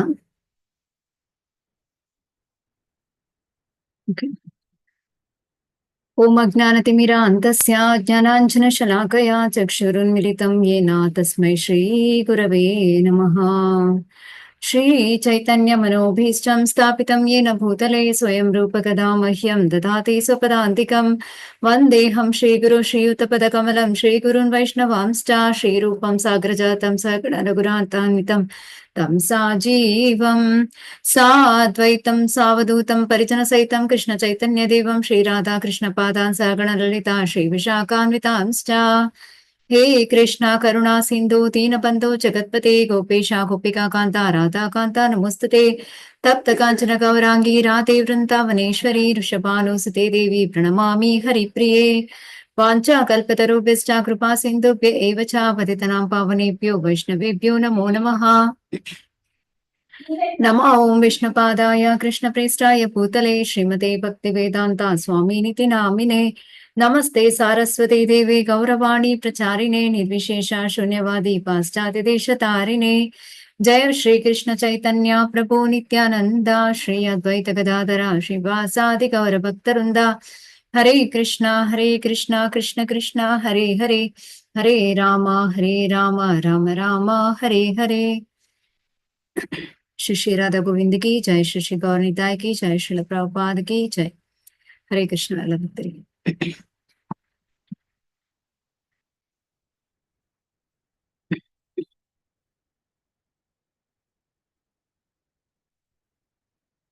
ಇವತ್ತಿನ ಅಧ್ಯಾಯ ಪ್ರಾರಂಭ ಮಾಡುವ ಮೊದಲು 10ನೇ ಅಧ್ಯಾಯದಲ್ಲಿ ನಾವು ಏನ್ ತಿಳಿದುಕೊಂಡೆವು ಅಂತ ನೋಡೋಣ. 10ನೇ ಅಧ್ಯಾಯದಲ್ಲಿ ಭಗವಂತ ಎಲ್ಲದರ ಮೂಲ ಅಂತ ಹೇಳಿ ತಿಳಿದುಕೊಂಡೆವು. ಹೇಗೆ ಭಗವಂತ ಎಲ್ಲದರ ಮೂಲ ಅಂತ ಹೇಳಿ ತಿಳಿದುಕೊಂಡೆವು. ಚತುಶ್ಲೋಕಿ ಭಗವದ್ಗೀತಾ 4 ಮುಖ್ಯ ಶ್ಲೋಕಗಳು, ಅದರಲ್ಲಿ 3 ತತ್ವಗಳನ್ನು ನಾವು ಅರ್ಥ ಮಾಡಿಕೊಂಡೆವು. ಸಂಬಂಧ, ಅಭಿಧೇಯ ಮತ್ತು ಪ್ರಯೋಜನ. ಸಂಬಂಧ ಅಂದ್ರೆ ನಮ್ಮ ಮತ್ತು ಭಗವಂತ ನಡುವಿನ ಸಂಬಂಧ. ಅಭಿಧೇಯ ಅಂದ್ರೆ ನಾವು ಹೇಗೆ ಭಕ್ತಿ ಮಾರ್ಗದಲ್ಲಿ ನಡೆಯುವಂಥದ್ದು ಅಂತೇಳಿ. ಅದನ್ನು ಜೀವನದಲ್ಲಿ ಅಳವಡಿಸಿಕೊಳ್ಳುವಂಥದ್ದು. ಅದಾದ ಮೇಲೆ ಕೊನೆಗೆ ಹೇಗೆ ಗುರಿಯನ್ನು ತಲುಪುವುದು, ಇದು ಪ್ರಯೋಜನ. ಇಷ್ಟೆಲ್ಲ ಕೇಳಿದ ಮೇಲೆ ಅರ್ಜುನ ಕೃಷ್ಣನನ್ನು ದೇವೋತ್ತಮ ಪರಮಪುರುಷ ಅಂತ ಒಪ್ಪಿಕೊಂಡು, ಪರಂಬ್ರಹ್ಮ ಪರಂಧಾಮ ನೀನೇ ದೇವೋತ್ತಮ ಪರಮಪುರುಷ, ಪರಮ ಸತ್ಯ ನೀನೇ ಆದಿದೇವ ಅಂತ ಅರ್ಜುನ ಒಪ್ಪಿಕೊಳ್ತಾನೆ. ನೀನು ಹೇಳಿರುವುದೆಲ್ಲ ಪರಮ ಸತ್ಯ ಎಂದು ಒಪ್ಪಿಕೊಳ್ತೇನೆ. ಇದನ್ನು ನಾನು ಮಾತ್ರ ಅಲ್ಲ, ಅಸಿತ, ದೇವಲ, ವ್ಯಾಸರಂತಹ ಮಹರ್ಷಿಗಳು ಕೂಡ ಇದನ್ನು ಸ್ಪಷ್ಟಪಡಿಸಿದ್ದಾರೆ ಅಂತ ಅರ್ಜುನ ಹೇಳ್ತಾನೆ. ಅದಾದ್ಮೇಲೆ ಅರ್ಜುನನಿಗೆ ಭಗವಂತನ ಬಗ್ಗೆ ಇನ್ನಷ್ಟು ತಿಳಿದುಕೊಳ್ಳಬೇಕೆಂದು ಹಂಬಲಾಗುತ್ತೆ. ಸೊ ಭಗವಂತನ ಹತ್ತಿರ ಕೇಳ್ತಾನೆ, ನಿನ್ನ ವಿಭೂತಿಯನ್ನು, ಯೋಗ ಸಿರಿಯನ್ನು ನೋಡಬೇಕೆಂದು ನನಗೆ ಇಚ್ಛೆಯಾಗಿದೆ, ನಿನ್ನ ಬಗ್ಗೆ ಇನ್ನಷ್ಟು ತಿಳಿಬೇಕು ಅಂತ ಇಚ್ಛೆಯಾಗಿದೆ. ಆಗ ಭಗವಂತ ಹೇಳ್ತಾನೆ, ನನ್ನ ಐಶ್ವರ್ಯಕ್ಕೆ ಮಿತಿಯೇ ಇಲ್ಲ, ಮುಖ್ಯವಾದವನ್ನು ಮಾತ್ರ ನಾನು ಹೇಳ್ತೇನೆ ನಿನಗೆ ಅಂತೇಳಿ. ಭಗವಂತ ಹೇಗೆ ಎಲ್ಲದರ ಪ್ರತಿನಿಧಿ ಅಂತ ಹೇಳ್ತಾ ಹೋಗ್ತಾನೆ ಅರ್ಜುನನಿಗೆ. ನಾನು ನನ್ನ ಒಂದೇ ಅಂಶದಿಂದ ಇಡೀ ವಿಶ್ವವನ್ನು ವ್ಯಾಪಿಸಿದ್ದೇನೆ, ಏಕಾಂಶೇನ ಸ್ಥಿತೋ ಜಗತ್. ಸೊ ನೀನು ಇದನ್ನ ಅರ್ಥ ಮಾಡ್ಕೋ ಅಂತ ಭಗವಂತ ಅರ್ಜುನನಿಗೆ ಹೇಳ್ತಾನೆ. ಹೇಗೆ ಭಗವಂತ ಇಡೀ ವಿಶ್ವವನ್ನು ವ್ಯಾಪಿಸಿದ್ದಾನೆ ಅಂತ ಇಂದಿನ ಅಧ್ಯಾಯದಲ್ಲಿ ನಾವು ತಿಳಿದುಕೊಳ್ಳಲಿದ್ದೇವೆ. ವಿಶ್ವರೂಪ ದರ್ಶನ ಯೋಗ. ಈ ಮೊದಲನೆಯ ಶ್ಲೋಕದಿಂದ 4ನೇ ಶ್ಲೋಕದಲ್ಲಿ ವಿಶ್ವರೂಪವನ್ನು ತೋರಿಸಲು ಅರ್ಜುನನ ವಿನಂತಿ. 5ರಿಂದ 8ನೇ ಶ್ಲೋಕದಲ್ಲಿ ಭಗವಾನ್ ಕೃಷ್ಣನು ತನ್ನ ಸಾರ್ವತ್ರಿಕ ರೂಪವನ್ನು ವಿವರಿಸುತ್ತಾನೆ. ಸಂಜಯನು ಅರ್ಜುನನ ದೃಷ್ಟಿಯನ್ನು ವಿವರಿಸುತ್ತಾನೆ 9ರಿಂದ 14ನೇ ಶ್ಲೋಕದಲ್ಲಿ. ನಂತರ 15ರಿಂದ 31ನೇ ಶ್ಲೋಕದಲ್ಲಿ ಅರ್ಜುನನ ದರ್ಶನದ ಅನುಭವ. ಮತ್ತೆ 32ರಿಂದ 34ನೇ ಶ್ಲೋಕದಲ್ಲಿ ಕೃಷ್ಣ ಪ್ರತ್ಯುತ್ತರ, ನನ್ನ ಸಾಧನವಾಗು. ಅರ್ಜುನನ ಪ್ರಾರ್ಥನೆಗಳು 35ರಿಂದ 46ನೇ ಶ್ಲೋಕದಲ್ಲಿ ನೋಡಲಿಕ್ಕಿದ್ದೇವೆ.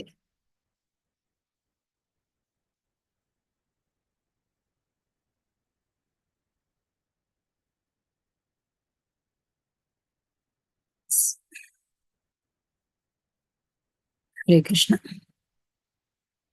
ಎಸ್, ಹರೇ ಕೃಷ್ಣ. ಸಾರಿಕಮಲ ಮಾತಾಜಿ.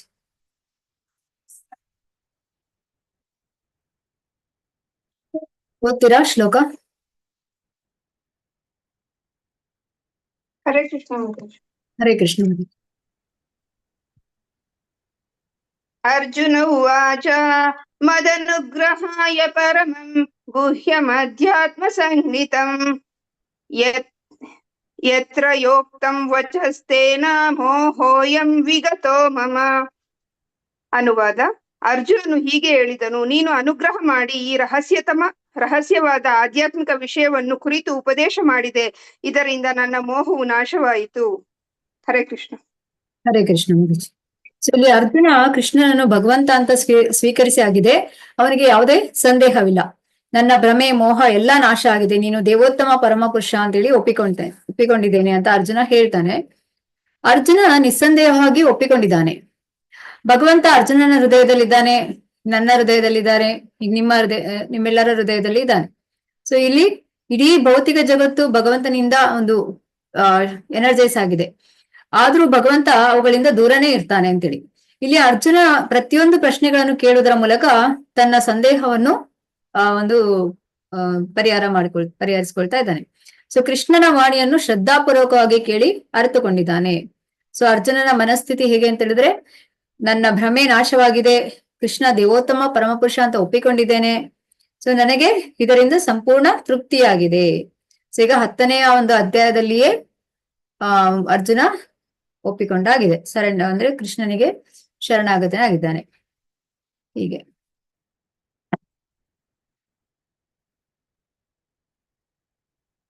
ಕೃಷ್ಣನನ್ನು ಎಲ್ಲಾ ವಸ್ತುಗಳ ಮೂಲ ಅಂತ ಒಪ್ಪಿಕೊಂಡ್ರು ಕೂಡ ಇತರರು ಒಪ್ಪಿಕೊಳ್ಳದೆ ಹೋಗ್ಬೋದು. ಆದುದರಿಂದ ಎಲ್ಲರಿಗೂ ಕೃಷ್ಣನ ದೈವತ್ವ ಸ್ಪಷ್ಟವಾಗುವಂತೆ ಈ ಅಧ್ಯಾಯದಲ್ಲಿ ಕೃಷ್ಣನಿಗೆ ತನ್ನ ವಿಶ್ವರೂಪವನ್ನು ತೋರಿಸುವಂತೆ ಪ್ರಾರ್ಥಿಸ್ತಾ ಇದ್ದಾನೆ ಈಗ ಅರ್ಜುನ.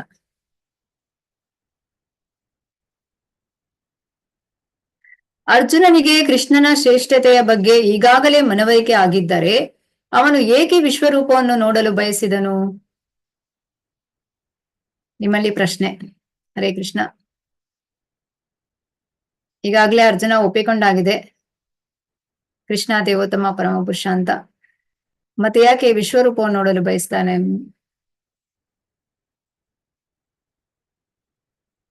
ಚಾಟ್ ನಲ್ಲಿ ಕೂಡ ಉತ್ತರಿಸಬಹುದು. ಹ್ಯಾಂಡ್ ರೈಸ್ ಮಾಡಿ.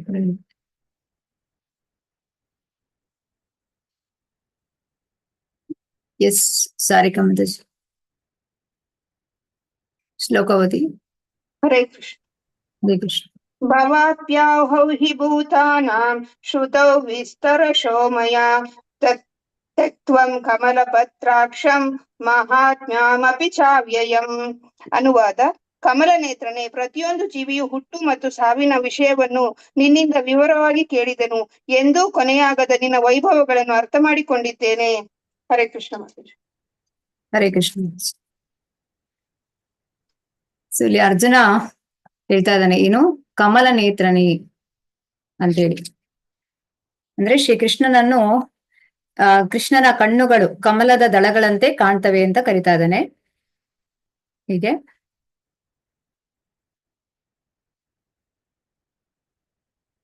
ಎಸ್, ಶ್ಲೋಕ ಅನುವಾದ ಓದ್ತಾ ಹೋಗಿ ಮಾತಾಜಿ, ಸ್ಲೈಡ್ ಚೇಂಜ್ ಆಗೋದು. ಹರೇ ಕೃಷ್ಣ. ಸಾರಿಕಾ ಮಾಲಾ ಮಾತಾಜಿ.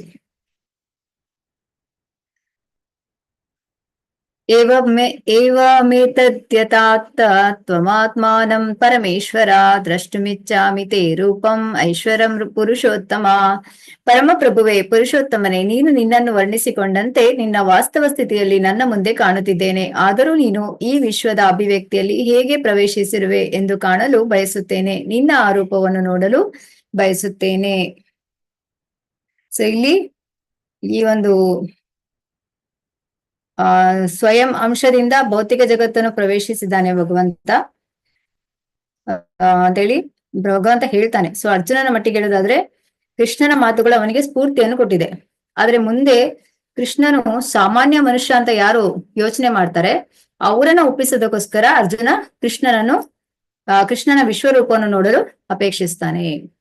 ಅಂದ್ರೆ ಇತರರಿಗೆ ಮನದಟ್ಟು ಮಾಡಿಕೊಡೋದಕ್ಕೋಸ್ಕರ ಅರ್ಜುನನು ವಿಶ್ವರೂಪವನ್ನು ನೋಡಲು ಬಯಸ್ತಾನೆ ಅಂತೇಳಿ ಪ್ರಭುವಿಗೆ ತಿಳಿದಿರುತ್ತೆ, ಯಾರಿಗೆ ಕೃಷ್ಣನಿಗೆ ಗೊತ್ತಿರುತ್ತೆ. ಹಾಗಾಗಿ ಇಲ್ಲಿ ಹೇಳುವಂತದ್ದು ಏನಂದ್ರೆ, ಇಲ್ಲಿ ಯಾವುದೇ ಅರ್ಜುನನಿಗೆ ಒಂದು ವೈಯಕ್ತಿಕ ಆಸೆ ಏನು ಇರೋದಿಲ್ಲ.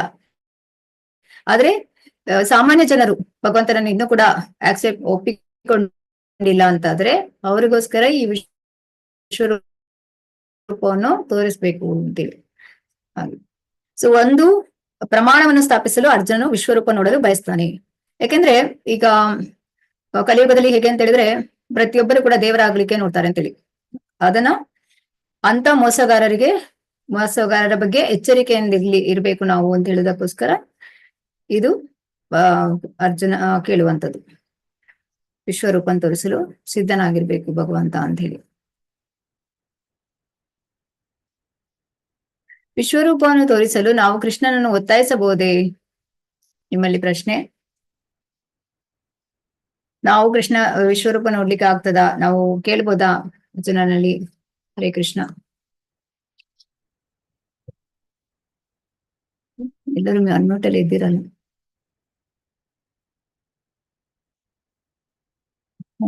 ಯಾರು ಮಾತಾಡ್ತಾ ಇಲ್ಲ. ಹರೇ ಕೃಷ್ಣ. ಯಾಕೆ ಯಾರು ಏನು ಹೇಳ್ತಾ ಇಲ್ಲ? ವಿಶ್ವರೂಪವನ್ನು ತೋರಿಸಲು ನಾವು ಕೃಷ್ಣನನ್ನು ಒತ್ತಾಯಿಸಬಹುದೇ? ಹಾ ಮಾತಾಜಿ, ಒತ್ತಾಯಿಸಬಹುದಾ ನಾವು? ಇಲ್ಲ ಮಾತಾಜಿ, ಕರೆಕ್ಟ್ ಕೇಳಿಸಿಲ್ಲ. ವಿಶ್ವರೂಪವನ್ನು ತೋರಿಸುವ ನಾವು ಕೃಷ್ಣ, ಇಲ್ಲ ಮಾತಾಜಿ. ಓಕೆ, ಯಾಕೆ ಇಲ್ಲ? ಯಾಕಂದ್ರೆ ಅವನೀಗ ಈ ತರ ಹೆಂಗ್ ಹೇಳ್ಬೇಕು ಮಾತಾಜಿ. ಓಕೆ, ನೋಡುವ ಚಾಟ್ ಅಲ್ಲಿ ಕೂಡ. ಹಾ, ವಿಶ್ವರೂಪವನ್ನು ಯಾರು ಇವರು? ಸಂಗನಗೌಡ ಇವ್ರು ಹೇಳಿದ್ದಾರೆ ವಿ ಕ್ಯಾನ್ ರಿಕ್ವೆಸ್ಟ್ ಅಂತ. ಆಕ್ಚುಲಿ ವಿಶ್ವರೂಪವನ್ನು ನೋಡ್ಲಿಕ್ಕೆ ನಮಗೆ ದಿವ್ಯ ದೃಷ್ಟಿ ಬೇಕು, ಮತ್ತೆ ಭಗವಂತನ ಭಕ್ತರಾಗಿರ್ಬೇಕು, ಅನುಗ್ರಹ, ಅವನ ಕೃಪೆ ಬೇಕು. ಈಗ ಅದನ್ನೇ ಇಲ್ಲಿ ಅರ್ಜುನ ಕೇಳ್ತಾನೆ ನೋಡಿ. ಮನ್ಯಸೆ ಯದಿ ತಚ್ಚಕ್ಯಂ ಮಯಾ ದ್ರಷ್ಟುಮಿತಿ ಪ್ರಭೋ ಯೋಗೇಶ್ವರ ತಥೋ ಮೇ ತ್ವಂ ದರ್ಶಯಾತ್ಮಾನಮವ್ಯಯಂ. ಓ ಪ್ರಭುವೇ, ಯೋಗೀಶ್ವರನೇ, ನಿನ್ನ ವಿಶ್ವರೂಪವನ್ನು ನಾನು ನೋಡಬಲ್ಲೆ ಎಂದು ನೀನು ಭಾವಿಸುವೆಯಾದರೆ ಆ ನಿನ್ನ ಅಪರಿಮಿತ ವಿಶ್ವರೂಪವನ್ನು ತೋರಿಸು. ಅಂದ್ರೆ ಇಲ್ಲಿ ಎಷ್ಟೊಂದು ನಮ್ರತೆ ಅಲ್ಲ ಅರ್ಜುನನಲ್ಲಿ. ಅವ್ರು ಏನ್ ಕೇಳ್ತಾ ಇದ್ದಾನೆ, ನಾನೇನಾದ್ರೂ ಅದಕ್ಕೆ ಅರ್ಹನು ಅಂತ ಅನ್ಸಿದ್ರೆ ನೀನ್ ನನಗೆ ತೋರಿಸು ಅಂತ ಹೇಳಿ. ಓಕೆ, ಯಾರಿದು ಮ್ಯೂಟ್ ಆಗಿದ್ದೀರಾ? ಮ್ಯೂಟ್ ಆಗ್ಬಿಡಿ. ಹಾಗಾಗಿ ನಮ್ಗೆ ಅರ್ಹತೆ ಬೇಕು ಅಂತ ಹೇಳ್ತಾರೆ. ಸೊ ಇಲ್ಲಿ ಭಗವಂತನ ಅಪಾರ ಮಹಿಮೆ ಬಗ್ಗೆ ನಾವು ಶ್ರದ್ಧೆಯಿಂದ ಕೇಳಿದಾಗ ನಮ್ಮಲ್ಲಿ ಈ ವಿನಮ್ರ ಭಾವನೆ ಸ್ವಾಭಾವಿಕವಾಗಿ ಬರ್ತದೆ. ಇದು ತುಂಬಾ ಸ್ವಾಭಾವಿಕವಾದದ್ದು. ಸೊ ಭಕ್ತರ ಈ ವಿನಮ್ರ ಭಾವನೆ ಭಗವಂತನ ಹೃದಯವನ್ನು ಗೆಲ್ಲುವಂತೆ ಮಾಡ್ತದೆ. ಸೊ ಭಕ್ತರ ಸೇವೆ ಮಾಡೋದಕ್ಕೆ ಸಿದ್ಧರಾಗ್ತಾರೆ ಆಗ ಭಗವಂತ ಕೂಡ. ಹಾಗೆ ಇಲ್ಲಿ ಭಗವಂತ ಏನ್ ಮಾಡ್ತಾನೆ, ನಾನು ನಿನಗೆ ದಿವ್ಯ ದೃಷ್ಟಿಯನ್ನು ಕೊಡ್ತೇನೆ ಅಂತ ಹೇಳ್ತಾನೆ. ಅಂದ್ರೆ ಅರ್ಜುನನಿಗೆ ಎಲ್ಲ ತಿಳಿದಿದ್ರು ಕೂಡ ಅರ್ಜುನ ನನಗೆ ಎಲ್ಲ ತಿಳಿದಿದೆ ಅಂತ ತಿಳಿದುಕೊಂಡಿಲ್ಲ. ನನಗೆ ಆ ಅರ್ಹತೆ ಇದ್ರೆ ಮಾತ್ರ ನೀನು ನನಗೆ ತೋರಿಸು ಅಂತ ಹೇಳ್ತಾನೆ.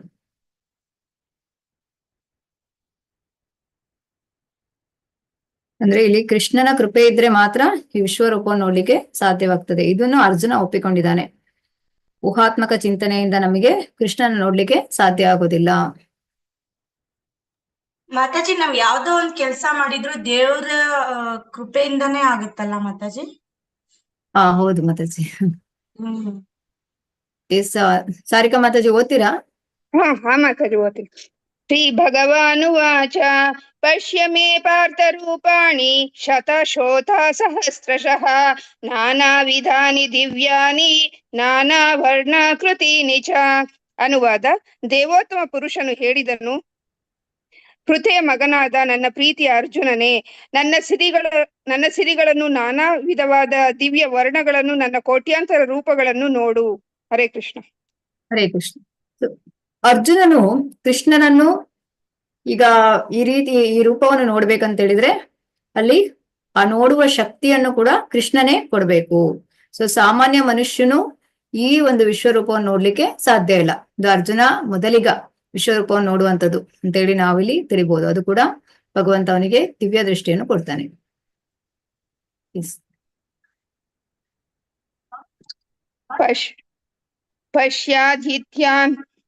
ಪಶ್ಯಾದಿತ್ಯಾನ್ ಅದೊಂದು ಗೊತ್ತಾಗ್ತಿಲ್ಲ ಮಾತಾಡಿ. ಇದೊಂದು ಶ್ಲೋಕ ಓದಿ ಮಾತಾಡಿ.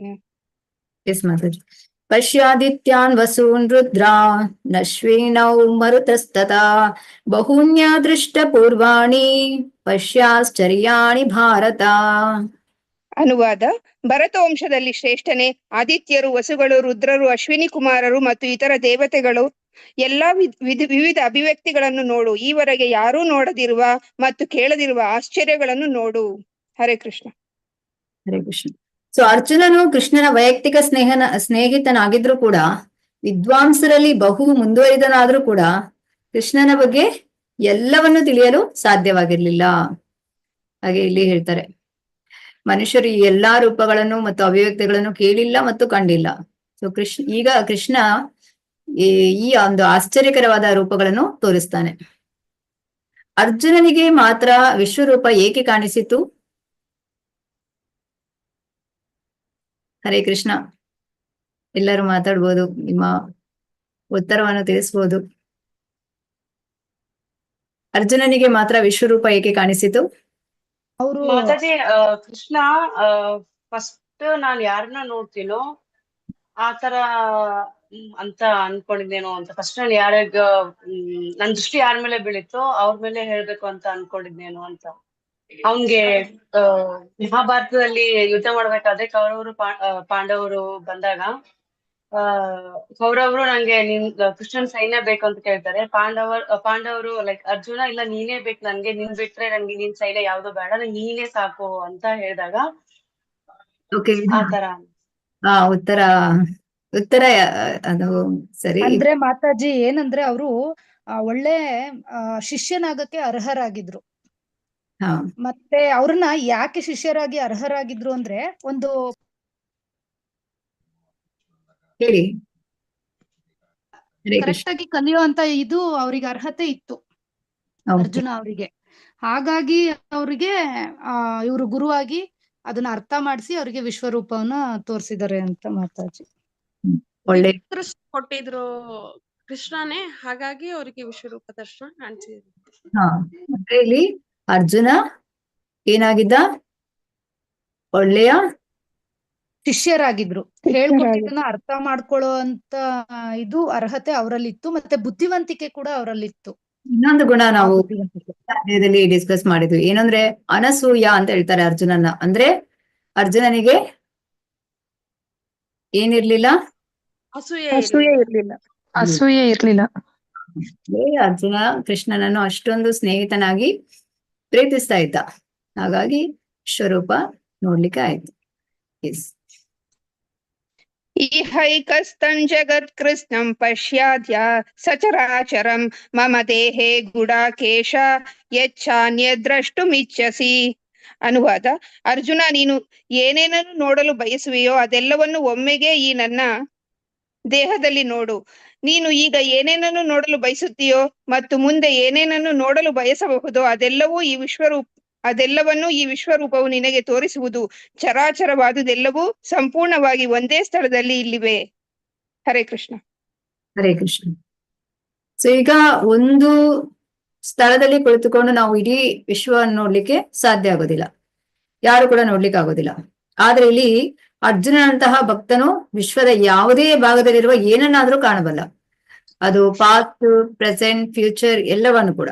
ಹೇಗೆ ಸಾಧ್ಯ ಆಯ್ತಿದು? ಈ ಒಂದು ಶಕ್ತಿಯನ್ನ ಕೃಷ್ಣ ಕೊಟ್ಟಿದ್ದ. ಯಾರಿದು? ಸೊ ಕೃಷ್ಣನ ದಯೆಯಿಂದ ಎಲ್ಲವನ್ನು ಅರ್ಜುನ ನೋಡ್ಲಿಕ್ಕಾಯ್ತು.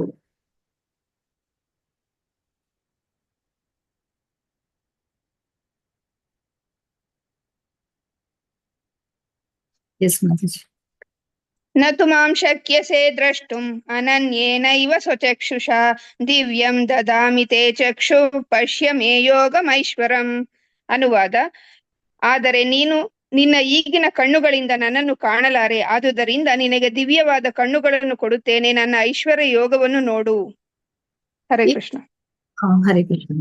ಈಗ ಶುದ್ಧ ಭಕ್ತರು ಈ ವಿಶ್ವರೂಪ ನೋಡ್ಲಿಕ್ಕೆ ಇಷ್ಟಪಡೋದಿಲ್ಲ. ಅವರಿಗೆ ಭಗವಂತನ ಎರಡು ಕೈ ಹೇಳಿದ್ರೆ ಎರಡು ಕೈಗಳಿರುವ ಕೃಷ್ಣನನ್ನು ಬಿಟ್ಟು ಬೇರೆ ಯಾವ ರೂಪದಲ್ಲೂ ಅವರು ನೋಡ್ಲಿಕ್ಕೆ ಇಷ್ಟಪಡೋದಿಲ್ಲ. ಶ್ಯಾಮ ಸುಂದರ ರೂಪ ಹೀಗೆ. ಸೊ ಭಕ್ತನಿಗ ತನ್ನ ಮನಸ್ಸಿನಿಂದ ಅವನ ವಿಶ್ವರೂಪ ನೋಡ್ಲಿಕ್ಕೆ ಸಾಧ್ಯ ಆಗುದಿಲ್ಲ. ಇಲ್ಲಿ ಭಗವಂತನ ಕೃಪೆಯಿಂದ ಮಾತ್ರ, ಮತ್ತೆ ದಿವ್ಯವಾದ ಕಣ್ಣುಗಳಿಂದ ಮಾತ್ರ ನೋಡ್ಲಿಕ್ಕೆ ಸಾಧ್ಯ. ಕೃಷ್ಣನ ವಿಶ್ವರೂಪ ನೋಡ್ಲು ಅರ್ಜುನನು ಬದಲಾಯಿಸಬೇಕಾದದ್ದು ಯಾವುದು? ಅವನ ಮನಸ್ಸನ್ನಲ್ಲ, ಅವನ ದೃಷ್ಟಿಯನ್ನು ಅಂತ ಇಲ್ಲಿ ತಿಳಿಸ್ತಾರೆ. ಸೊ ವಿಶ್ವರೂಪನು ನೋಡಲು ಅಗತ್ಯವಾದ ವಿಶಿಷ್ಟ ದೃಷ್ಟಿಯನ್ನು ಕೃಷ್ಣ ಅರ್ಜುನನಿಗೆ ಕೊಡ್ತಾನೆ. ಈಗ ಇಲ್ಲಿ ನಾವು ಒಂದನ್ನು ಅರ್ಥ ಮಾಡ್ಕೊಳ್ಬೋದು. ಏನಂತ ಹೇಳಿದ್ರೆ, ಈ ಕೃಷ್ಣನೊಡನೆ ಆಧ್ಯಾತ್ಮಿಕ ಸಂಬಂಧದಲ್ಲಿ ಸರಿಯಾದ ರೀತಿಯಲ್ಲಿ ನೆಲೆಗೊಂಡವರು ಆಕರ್ಷಿತರಾಗುವುದು ಪ್ರೇಮಮಯ ಲಕ್ಷಣಗಳಿಂದ, ದೈವಹೀನವಾದ ಸಿರಿಗಳ ಪ್ರದರ್ಶನದಿಂದ ಅಲ್ಲ. ಈಗ ಗೋಪಪಾಲಿಕೆಯರು, ಗೋಪಪಾಲಕರು ಕೃಷ್ಣನೊಂದಿಗೆ ಆಟ ಆಡ್ತಾ ಇದ್ರು ಅಂದ್ರೆ ಎಷ್ಟೋ ಜನ್ಮಗಳ ಆ ಒಂದು ಪುಣ್ಯದಿಂದ ಅವರು ಕೃಷ್ಣನ ಒಂದು ಸ್ನೇಹಿತರಾಗಿದ್ರು. ಇದನ್ನೆಲ್ಲ ನಾವು ನೋಡ್ಬೋದು. ಹಾಗೆ ಈಗ ನಂದ ಮಹಾರಾಜ, ಯಶೋಧ ಮಾತೆ. ಈಗ ಯಶೋಧ ಮಾತೆಗೆ ಕೆಲವೊಮ್ಮೆ ಅನಿಸ್ತಿತ್ತು ನನ್ನ ಮಗ ಭಗವಂತ.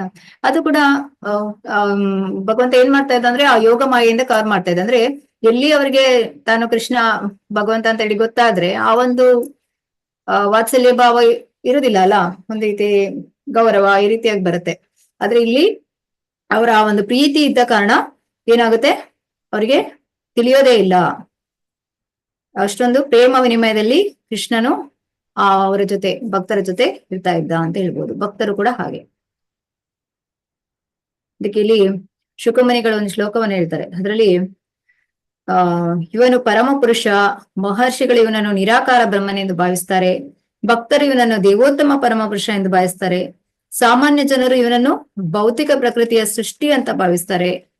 ತಮ್ಮ ಹಿಂದಿನ ಜನ್ಮಗಳಲ್ಲಿ ಅನೇಕ ಪುಣ್ಯ ಕಾರ್ಯಗಳನ್ನು ಮಾಡಿರುವ ಈ ಬಾಲಕರು ಆ ದೇವೋತ್ತಮ ಪರಮ ಪುರುಷನೊಂದಿಗೆ ಆಟವಾಡ್ತಿದ್ದಾರೆ. ಈ ರೀತಿಯಾಗಿ ಅವರವರ ಇಚ್ಛೆಗೆ ಅನುಗುಣವಾಗಿ ಭಗವಂತ ಅವರಿಗೆ ಪ್ರಕಟ ಆಗ್ತಾ ಇದ್ದ. ಸೊ ದೇವೋತ್ತಮ ಪರಮ ಪುರುಷನಾದ ಕೃಷ್ಣನನ್ನು ಅರ್ಥ ಮಾಡಿಕೊಳ್ಬೇಕಂತ ಹೇಳಿದ್ರೆ ನಿಜವಾಗ್ಲಿ ನಮಗೆ ಆಸಕ್ತಿ ಇರ್ಬೇಕು. ಯಾವ ರೀತಿ ಅರ್ಜುನನ ಹೆಜ್ಜೆಗಳಲ್ಲಿಯೇ ಹೆಜ್ಜೆ ಇಟ್ಟು ಅನುಸರಿಸುವವರು ಇದನ್ನ ಅರ್ಥ ಮಾಡ್ಕೊಳ್ಳಿಕ್ಕೆ ಸಾಧ್ಯ.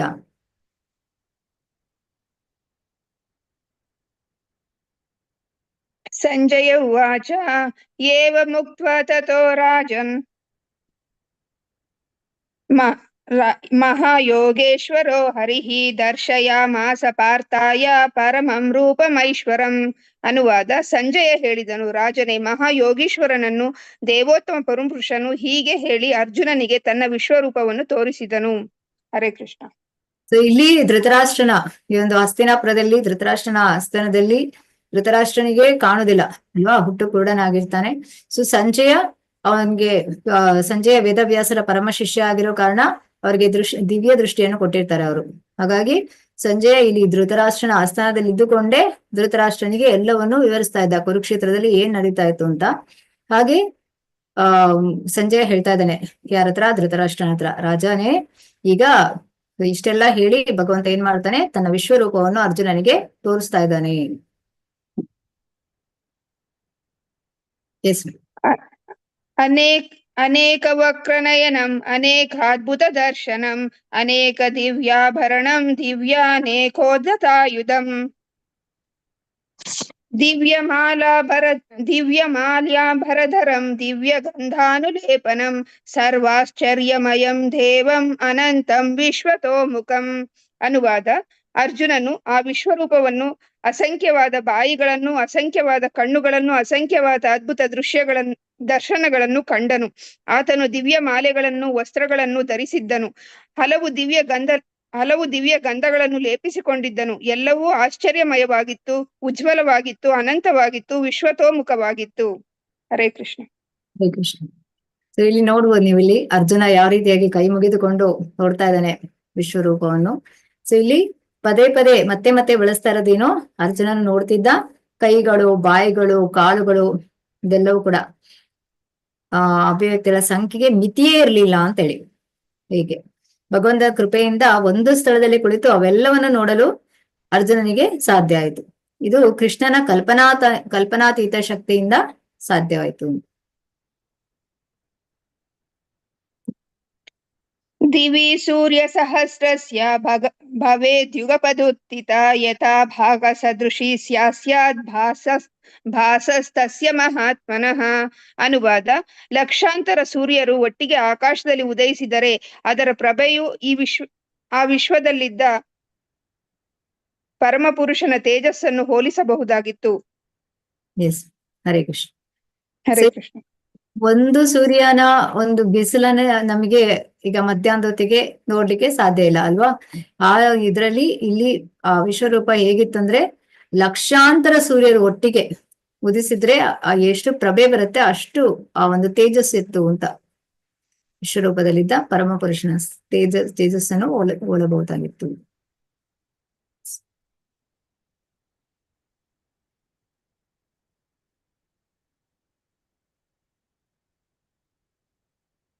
ತತ್ರ ಕಸ್ತಂ ಜಗತ್ಕೃತ್ಸ್ನಂ ಪ್ರವಿಭಕ್ತಮನೇಕದಾ ಅಪಶ್ಯದ್ದೇವದೇವಸ್ಯ ಶರೀರೇ ಪಾಂಡವಸ್ತಥಾ. ಪ್ರಭುವಿನ ವಿಶ್ವರೂಪದಲ್ಲಿ ಸಹಸ್ರ ಭಾಗಗಳಿದ್ದರೂ ವಿಶ್ವದ ಅಮಿತ ವಿಸ್ತರಣಗಳು ಒಂದೇ ಸ್ಥಳದಲ್ಲಿರುವುದನ್ನು ಅರ್ಜುನನು ನೋಡಿದನು. ಹರೇ ಕೃಷ್ಣ. ಹರೇ ಕೃಷ್ಣ. ಸೊ ಇಲ್ಲಿ ಕುರುಕ್ಷೇತ್ರದಲ್ಲಿ ನಿಮ್ಗೆ ಗೊತ್ತಿದೆ ಅಲ್ವಾ, ಪಾಂಡವರ ಕಡೆ ಕೌರವರ ಕಡೆ ಎಲ್ಲರೂ ಕೂಡ ಇದ್ರು. ಬಟ್ ಇಲ್ಲಿ ಯಾರು ಒಂದು ವಿಶ್ವರೂಪವನ್ನು ನೋಡ್ತಾ ಇದ್ದಾರೆ? ಹರೇ ಕೃಷ್ಣ. ಇವರು ಅರ್ಜುನ. Very good. ಸೊ ಅರ್ಜುನನಿಗೆ ಮಾತ್ರ ವಿಶ್ವರೂಪ ಕಾಣಿಸ್ತಾ ಇದೆ. ಯಾಕಂತ ಹೇಳಿದ್ರೆ ಅರ್ಜುನನಿಗೆ ದಿವ್ಯ ದೃಷ್ಟಿಯನ್ನು ಕೊಟ್ಟಿದ್ದಾನೆ ಭಗವಂತ. ಸೊ ರಣರಂಗದಲ್ಲಿದ್ದ ಇತರರಿಗೆ ಈ ರೂಪವು ಕಾಣಿಸ್ತಿರ್ಲಿಲ್ಲ. ಹೀಗೆ ಈಗ ಹಲವಾರು ವಿಶ್ವಗಳು, ಹಲವಾರು ಗ್ರಹಗಳಿದೆ. ಹೇಗೆಂದ್ರೆ ಕೆಲವನ್ನು ಮಣ್ಣಿನಿಂದ ಮಾಡಿದೆ, ಕೆಲವನ್ನು ಚಿನ್ನದಿಂದ ಮಾಡಿದೆ, ಕೆಲವನ್ನು ಆಭರಣದಿಂದ ಮಾಡಿದೆ, ಕೆಲವು ದೊಡ್ಡದು ಮತ್ತೆ ಕೆಲವು ಅಷ್ಟೊಂದು ದೊಡ್ಡದಲ್ಲ. ಹೀಗೆ ತನ್ನ ರಥದಲ್ಲಿ ಕುಳಿತು ಅರ್ಜುನ ಇದನ್ನೆಲ್ಲವನ್ನು ನೋಡ್ತಾ ಇದ್ದಾನೆ. ಹೀಗೆ ಅರ್ಜುನ ಮತ್ತೆ ಕೃಷ್ಣರ ನಡುವೆ ಏನಾಗ್ತಿದೆ ಅಂತೇಳಿ ಯಾರಿಗೂ ಗೊತ್ತಿಲ್ಲ. ಅಲ್ಲಿ ಆ ಒಂದು ಕುರುಕ್ಷೇತ್ರ ಯುದ್ಧ ಭೂಮಿಯಲ್ಲಿ ಅರ್ಜುನ ಮತ್ತೆ ಕೃಷ್ಣನಿಗೆ ಅಷ್ಟೇ ತಿಳಿತಾ ಇದೆ ಏನ್ ನಡೀತಾ ಇದೆ ಇಲ್ಲಿ ಅಂತ. ತತಃ ವಿಸ್ಮಯಾವಿಷ್ಟೋ ಹೃಷ್ಟ ರೋಮಾ ಧನಂಜಯ ಪ್ರಣಮ್ಯ ಶಿರಸಾ ದೇವನ್ ಕೃತಾಂಜಲಿರಭಾಷತ. ಅನುವಾದ: ಅನಂತ ದಿಗ್ಭ್ರಮೆಯಿಂದ ಆಶ್ಚರ್ಯದಿಂದ ರೋಮಾಂಚನಗೊಂಡ ಅರ್ಜುನನು ತಲೆಬಾಗಿ ಪ್ರಣಾಮ ಮಾಡಿ ಕೈಗಳನ್ನು ಮುಗಿದುಕೊಂಡು ಪರಮಪ್ರಭುವಿಗೆ ಪ್ರಾರ್ಥನೆಯನ್ನು ಮಾಡಲು ಪ್ರಾರಂಭಿಸಿದನು. ಹರೇ ಕೃಷ್ಣ. ಹರೇ ಕೃಷ್ಣ. ಸೊ ಇಲ್ಲಿ ಕೃಷ್ಣಾರ್ಜುನರ ಒಂದು ಬಾಂಧವ್ಯ ಒಂದು ಅದಕ್ಕೆ ಒಂದು ಸ್ನೇಹ ಆಧಾರ ಆಗಿತ್ತು. ಆದ್ರೆ ಇಲ್ಲಿ ನೀವು ನೋಡ್ಬೋದು ಈಗ ಅರ್ಜುನ ಏನಾಗಿದೆ ಅವನ್ಗೀಗ ಆ ಒಂದು ವಿಶ್ವರೂಪ ನೋಡ್ಬಿಟ್ಟು ಅಲ್ಲಿ ಅವನ್ಗೆ ಭಯ ಆಗಿದೆ ಅಂತೇಳಿ ಇಲ್ಲಿ ನೋಡ್ಬೋದು. ಈಗ ಹೇಗೆ ಆ ಒಂದು ಕೌರವರು ಯಾರೆಲ್ಲ ಬಂದಿದ್ದಾರೆ ಸ್ನೇಹ ಒಂದು ಯುದ್ಧ ಭೂಮಿಯಲ್ಲಿ ಯುದ್ಧ ಅಭಿಲಾಷೆಯಿಂದ ಅಂತ ಹೇಳಿ ಅರ್ಜುನ ಹೇಳ್ತಾನಲ್ಲ, ರಥವನ್ನು ತೆಗೆದುಕೊಂಡು ಹೋಗಿ ಕೃಷ್ಣ ಎರಡು ಸೇನೆಗಳ ನಡುವೆ ನಿಲ್ಲಿಸು ಅಂತ ಹೇಳಿ ಮಧ್ಯದಲ್ಲಿ ನಿಲ್ಲಿಸು ಅಂತ ಹೇಳ್ತಾನೆ. ಆಗ ಅವನಿಗೆ ಅರ್ಜುನನಿಗೆ ಏನಾಗುತ್ತೆ, ಆ ಬಂಧುವರೆಲ್ಲ ಬಂಧು ಬಾಂಧವರು ಅಂತ ಹೇಳಿ ಆಗುತ್ತೆ, ಸ್ವಜನ ಮೋಹದಿಂದ ಏನಾಗುತ್ತೆ, ದುಃಖ ಉಂಟಾಗುತ್ತೆ. ಹೇಗೆ ಗಾಂಡೀವ ಕೈಯಿಂದ ಜಾರಿ ಹೋಗ್ತದೆ, ಒಂದು ಕೂದಲು ಇದಾಗುತ್ತೆ, ಒಂಥರ ಆ ಒಂದು ಏನು ಒಂದು ಬದಲಾವಣೆ ಆಗುತ್ತೆ ಶರೀರದಲ್ಲಿ, ಅದೇ ರೀತಿ ಬದಲಾವಣೆ ಇಲ್ಲಿ ಆಗ್ತಾ ಇದೆ. ಈಗ ಅವನ ಕೂದಲು ನಿಮಿರಿತು, ಕೈಗಳನ್ನು ಮುಗಿದುಕೊಂಡು ಪರಮ ಪ್ರಭುವಿಗೆ ಪ್ರಣಾಮ ಮಾಡಲು ಪ್ರಾರಂಭಿಸ್ತಾನೆ. ಅವನಿಗೆ ಈಗ ಇಷ್ಟವರೆಗೆ ಸ್ನೇಹಿತನಾಗಿದ್ದ, ಈಗ ಒಂದು ರೀತಿಯಾದ ಭಯ ಆಗ್ತಾ ಇದೆ, ಯಾರಿದು ಅಂತ ಹೇಳಿ ಹೇಳ್ತಾ ಇದ್ದಾನೆ. ಅರ್ಜುನ ಉವಾಚ ಪಶ್ಯಾಮಿ ದೇವಸ್ತಥಾ ದೇವದೇಹೇ ಸರ್ವಾಂಸ್ತಥಾ ಭೂತ ವಿಶೇಷ ಸಂಗಾನ್ ಬ್ರಾಹ್ಮಣ್ಯಮೀಶಂ ಕಮಲಾಸನಸ್ಥಂ ಋಷಿಂ ಚ ಸರ್ವಾನುರಗಾಂಶ ದಿವ್ಯಾನ್. ಅನುವಾದ: ಅರ್ಜುನನು ಹೀಗೆ ಹೇಳಿದನು, ಪ್ರೀತಿಯ ಪ್ರಭು ಶ್ರೀಕೃಷ್ಣನೇ, ಎಲ್ಲಾ ದೇವತೆಗಳು ಮತ್ತು ಇತರ ಹಲವಾರು ಜೀವಿಗಳು ನಿನ್ನ ದೇಹದಲ್ಲಿ ಸೇರಿರುವುದನ್ನು ಕಾಣುತ್ತಿದ್ದೇನೆ. ಬ್ರಹ್ಮನು ಕಮಲದ ಮೇಲೆ ಕುಳಿತಿರುವುದನ್ನು, ಶಿವನು ಮತ್ತು ಎಲ್ಲಾ ಋಷಿಗಳು ಮತ್ತು ದಿವ್ಯ ಸರ್ಪಗಳನ್ನು ಕಾಣುತ್ತಿದ್ದೇನೆ. ಹರೇ ಕೃಷ್ಣ. ಹರೇ ಕೃಷ್ಣ. ಸೊ ಅರ್ಜುನನು ವಿಶ್ವದಲ್ಲಿ ಇರುವುದೆಲ್ಲವನ್ನು ಕಾಣ್ತಾ ಇದ್ದಾನೆ ಆ ವಿಶ್ವ ರೂಪದಲ್ಲಿ. ಪ್ರಥಮ ಜೀವಿಯಾದ ಬ್ರಹ್ಮ, ಈಗ ಗರ್ಭೋದಕಶಾಯ ವಿಷ್ಣುವಿನ ನಾಭಿ ಕಮಲದಿಂದ ಬ್ರಹ್ಮ ಹುಟ್ಟುವಂಥದ್ದು. ಸೊ ಬ್ರಹ್ಮನನ್ನು ನೋಡ್ತಾ ಇದ್ದಾನೆ. ಮತ್ತೆ ಈಗ ವಿಶ್ವದ ಅದೋ ಪ್ರದೇಶದಲ್ಲಿ ಗರ್ಭೋದಕಶಾಯ ವಿಷ್ಣುವಿಗೆ ಹಾಸಿಗೆಯಾಗಿರುವ ದಿವ್ಯ ಸರ್ಪವನ್ನು ನೋಡ್ತಾ ಇದ್ದಾನೆ. ಸರ್ಪಶೈಲಿಗೆ ವಾಸುಕಿ ಅಂತ ಹೆಸರು. ಹೀಗೆ ಆ ವಾಸುಕಿ ಎನ್ನುವ ಹೆಸರಿನ ಇತರ ಸರ್ಪಗಳು ಉಂಟು ಅಲ್ಲಿ. ಸರ್ಪಗಳು ನಂತರ ಈ ಗರ್ಭೋದಕ ವಿಷ್ಣುವಿಂದ ವಿಶ್ವದ ಅತ್ಯುಚ್ಚ ಭಾಗವಾದ ಬ್ರಹ್ಮಲೋಕದವರೆಗೆ ಅರ್ಜುನನು ಕಾಣಬಲ್ಲವನಾಗಿದೆ. ಹೀಗೆಂದ್ರೆ ತನ್ನ ರಥದಲ್ಲಿ ಒಂದು ಸ್ಥಳದಲ್ಲಿ ಕುಳಿತಿರುವ ಅರ್ಜುನನು ಆದಿಯಿಂದ ಅಂತ್ಯದವರೆಗೆ ಎಲ್ಲವನ್ನು ನೋಡ್ಲಿಕ್ಕೆ ಸಾಧ್ಯ ಆಗುತ್ತೆ ಭಗವಂತನ ಕೃಪೆಯಿಂದ.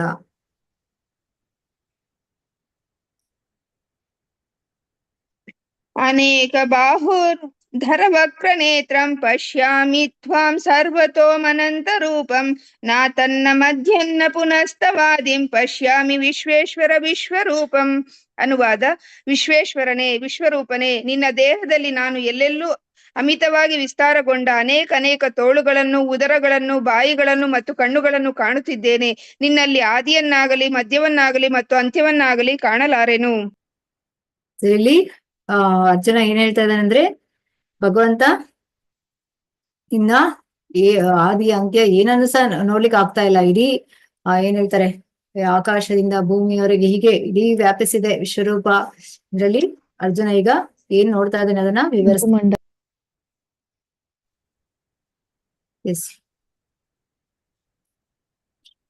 ಎಸ್ ಮಾತಾಜಿ. ಹರೇ ಕೃಷ್ಣ. ಕಿರೀಟಿನಂ ಗದಿನಂ ಚಕ್ರಿಣಂಚ ತೇಜೋ ರಾಶಿಂ ಸರ್ವತೋ ದೀಪ್ತಮನಂತಂ ಪಶ್ಯಾಮಿ ತ್ವಾಂ ದುರ್ನಿರೀಕ್ಷ್ಯಂ ಸಮಂತ ದೀಪ್ತಾನಲಾರ್ಕಾದ್ಯುತಿಮಪ್ರಮೇಯಂ. ಅನುವಾದ: ನಿನ್ನ ರೂಪವನ್ನು ನೋಡುವುದು ಕಷ್ಟ, ಏಕೆಂದರೆ ನಿನ್ನ ರೂಪದ ಪ್ರಭೆಯು ಪ್ರಜ್ವಲಿಸುವ ಉರಿಯುವಂತೆ ಅಥವಾ ಅಳತೆಗೆ ಸಿಕ್ಕದ ಸೂರ್ಯ ಪ್ರಭೆಯಂತೆ ಸುತ್ತಲೂ ಹರಡಿದೆ. ಆದರೂ ನಾನು ಈ ಪ್ರಕಾಶಮಾನವಾದ ರೂಪವು ವಿವಿಧ ಕಿರೀಟಗಳಿಂದ, ಗದೆಗಳಿಂದ ಮತ್ತು ಚಕ್ರಗಳಿಂದ ಅಲಂಕೃತವಾಗಿರುವುದನ್ನು ಎಲ್ಲೆಲ್ಲೂ ಕಾಣುತ್ತಿದ್ದೇನೆ. ಹರೇ ಕೃಷ್ಣ. ಹರೇ ಕೃಷ್ಣ. ಈಗ ಇಲ್ಲಿ ಅರ್ಜುನನೇ ಹೇಳ್ತಾ ಇದ್ದಾನೆ ಏನಂತೇಳಿ, ಈ ಒಂದು ವಿಶ್ವರೂಪ ನೋಡ್ಲಿಕ್ಕೆ ಅಷ್ಟು ಸುಲಭ ಇಲ್ಲ, ಅದು ಕಷ್ಟ ಆಗಿದೆ. ಯಾಕಂದ್ರೆ ಅಷ್ಟೊಂದು ಪ್ರಜ್ವಲಿಸುವ ಉರಿ ಏನಿದೆ, ಆ ಒಂದು ಬಹಳಷ್ಟು ಅದನ್ನ ತೆಗೆದುಕೊಳ್ಳಿಕ್ಕೆ ಆಗ್ತಾ ಇಲ್ಲ. ಸೂರ್ಯನ ಪ್ರಭೆಯಂತೆ ಸುತ್ತಲೂ ಹರಡಿದೆ ಅದು. ಸೊ ಆದ್ರೂ ನಾನು ಈ ಪ್ರಕಾಶಮಾನದ ರೂಪವು ವಿವಿಧ ಕಿರೀಟಗಳಿಂದ, ಗದೆಗಳಿಂದ, ಆದ್ರೂ ಅವನು ನೋಡ್ತಾ ಇದ್ದಾನೆ ಅಲ್ಲಿ ಏನೆಲ್ಲ ಇದೆ, ವಿವಿಧ ಕಿರೀಟಗಳಿದೆ, ಗದೆಗಳಿದೆ, ಚಕ್ರಗಳಿದೆ, ಇದರಿಂದ ಅಲಂಕೃತವಾಗಿರೋದನ್ನು ಎಲ್ಲೆಲ್ಲೂ ಕಾಣ್ತಾ ಇದ್ದಾನೆ ಅರ್ಜುನ.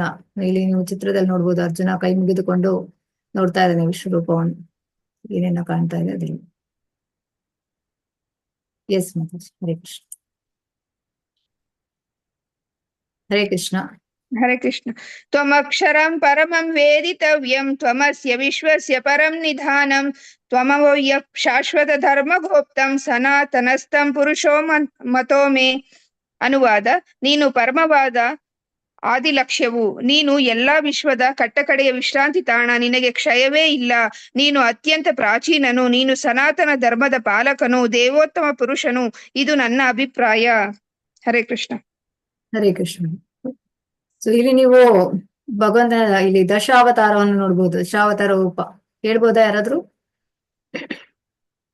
ದಶಾವತಾರ ನೋಡ್ತಾ ಇದ್ದೀರಲ್ಲ ಇಲ್ಲಿ ಚಿತ್ರದಲ್ಲಿ. ಹರೇ ಕೃಷ್ಣ.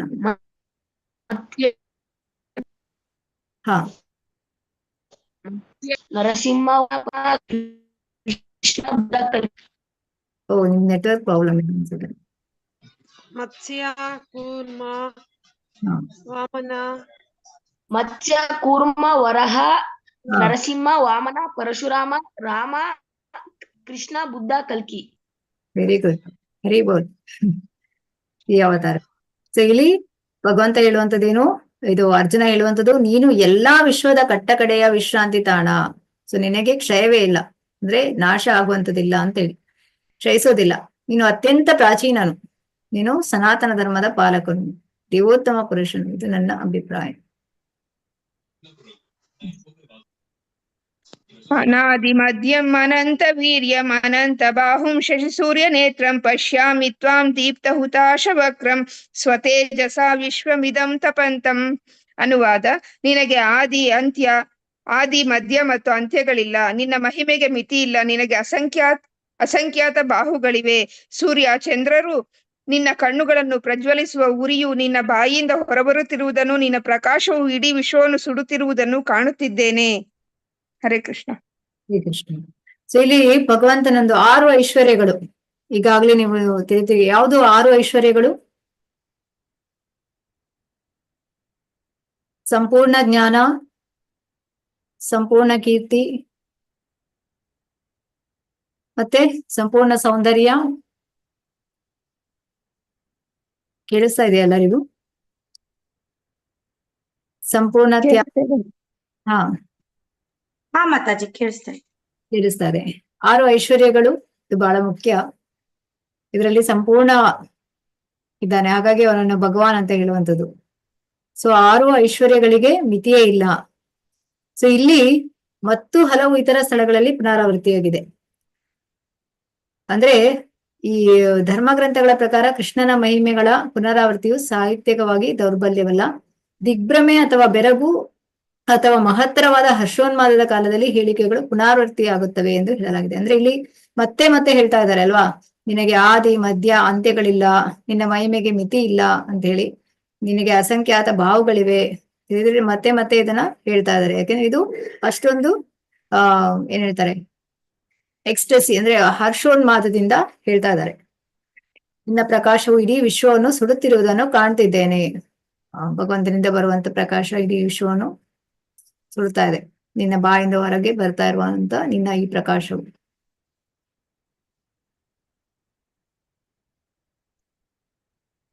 ಎಸ್ ಮಾತಾಜಿ. ಧ್ಯಾವೋ ಪೃಥಿವೋ ರಿದಮಂತರಂ ಹಿ ವ್ಯಾಪ್ತಂ ತ್ವಯೈಕೇನ ದಿಶಶ್ಚ ಸರ್ವ ದೃಷ್ಟ್ಯಾದ್ಭುತಂ ರೂಪಮುಗ್ರಂ ತವೇದಂ ಲೋಕತ್ರಯಂ ಪ್ರವೇದಿತಂ ಮಹಾತ್ಮನ್. ಅನುವಾದ: ನೀನು ಒಬ್ಬನೇ, ಆದರೂ ನೀನು ಆಕಾಶವನ್ನು, ಎಲ್ಲಾ ಲೋಕಗಳನ್ನು, ಅವುಗಳ ನಡುವಿನ ಎಲ್ಲಾ ಸ್ಥಳವನ್ನು ವ್ಯಾಪಿಸಿದ್ದೀಯಾ. ಮಹಾತ್ಮನೇ, ಈ ಅದ್ಭುತವಾದ ಮತ್ತು ಉಗ್ರವಾದ ರೂಪವನ್ನು ಕಂಡು 3 ಲೋಕಗಳು ಭಯಗೊಂಡಿವೆ. ಹರೇ ಕೃಷ್ಣ. ಹರೇ ಕೃಷ್ಣ.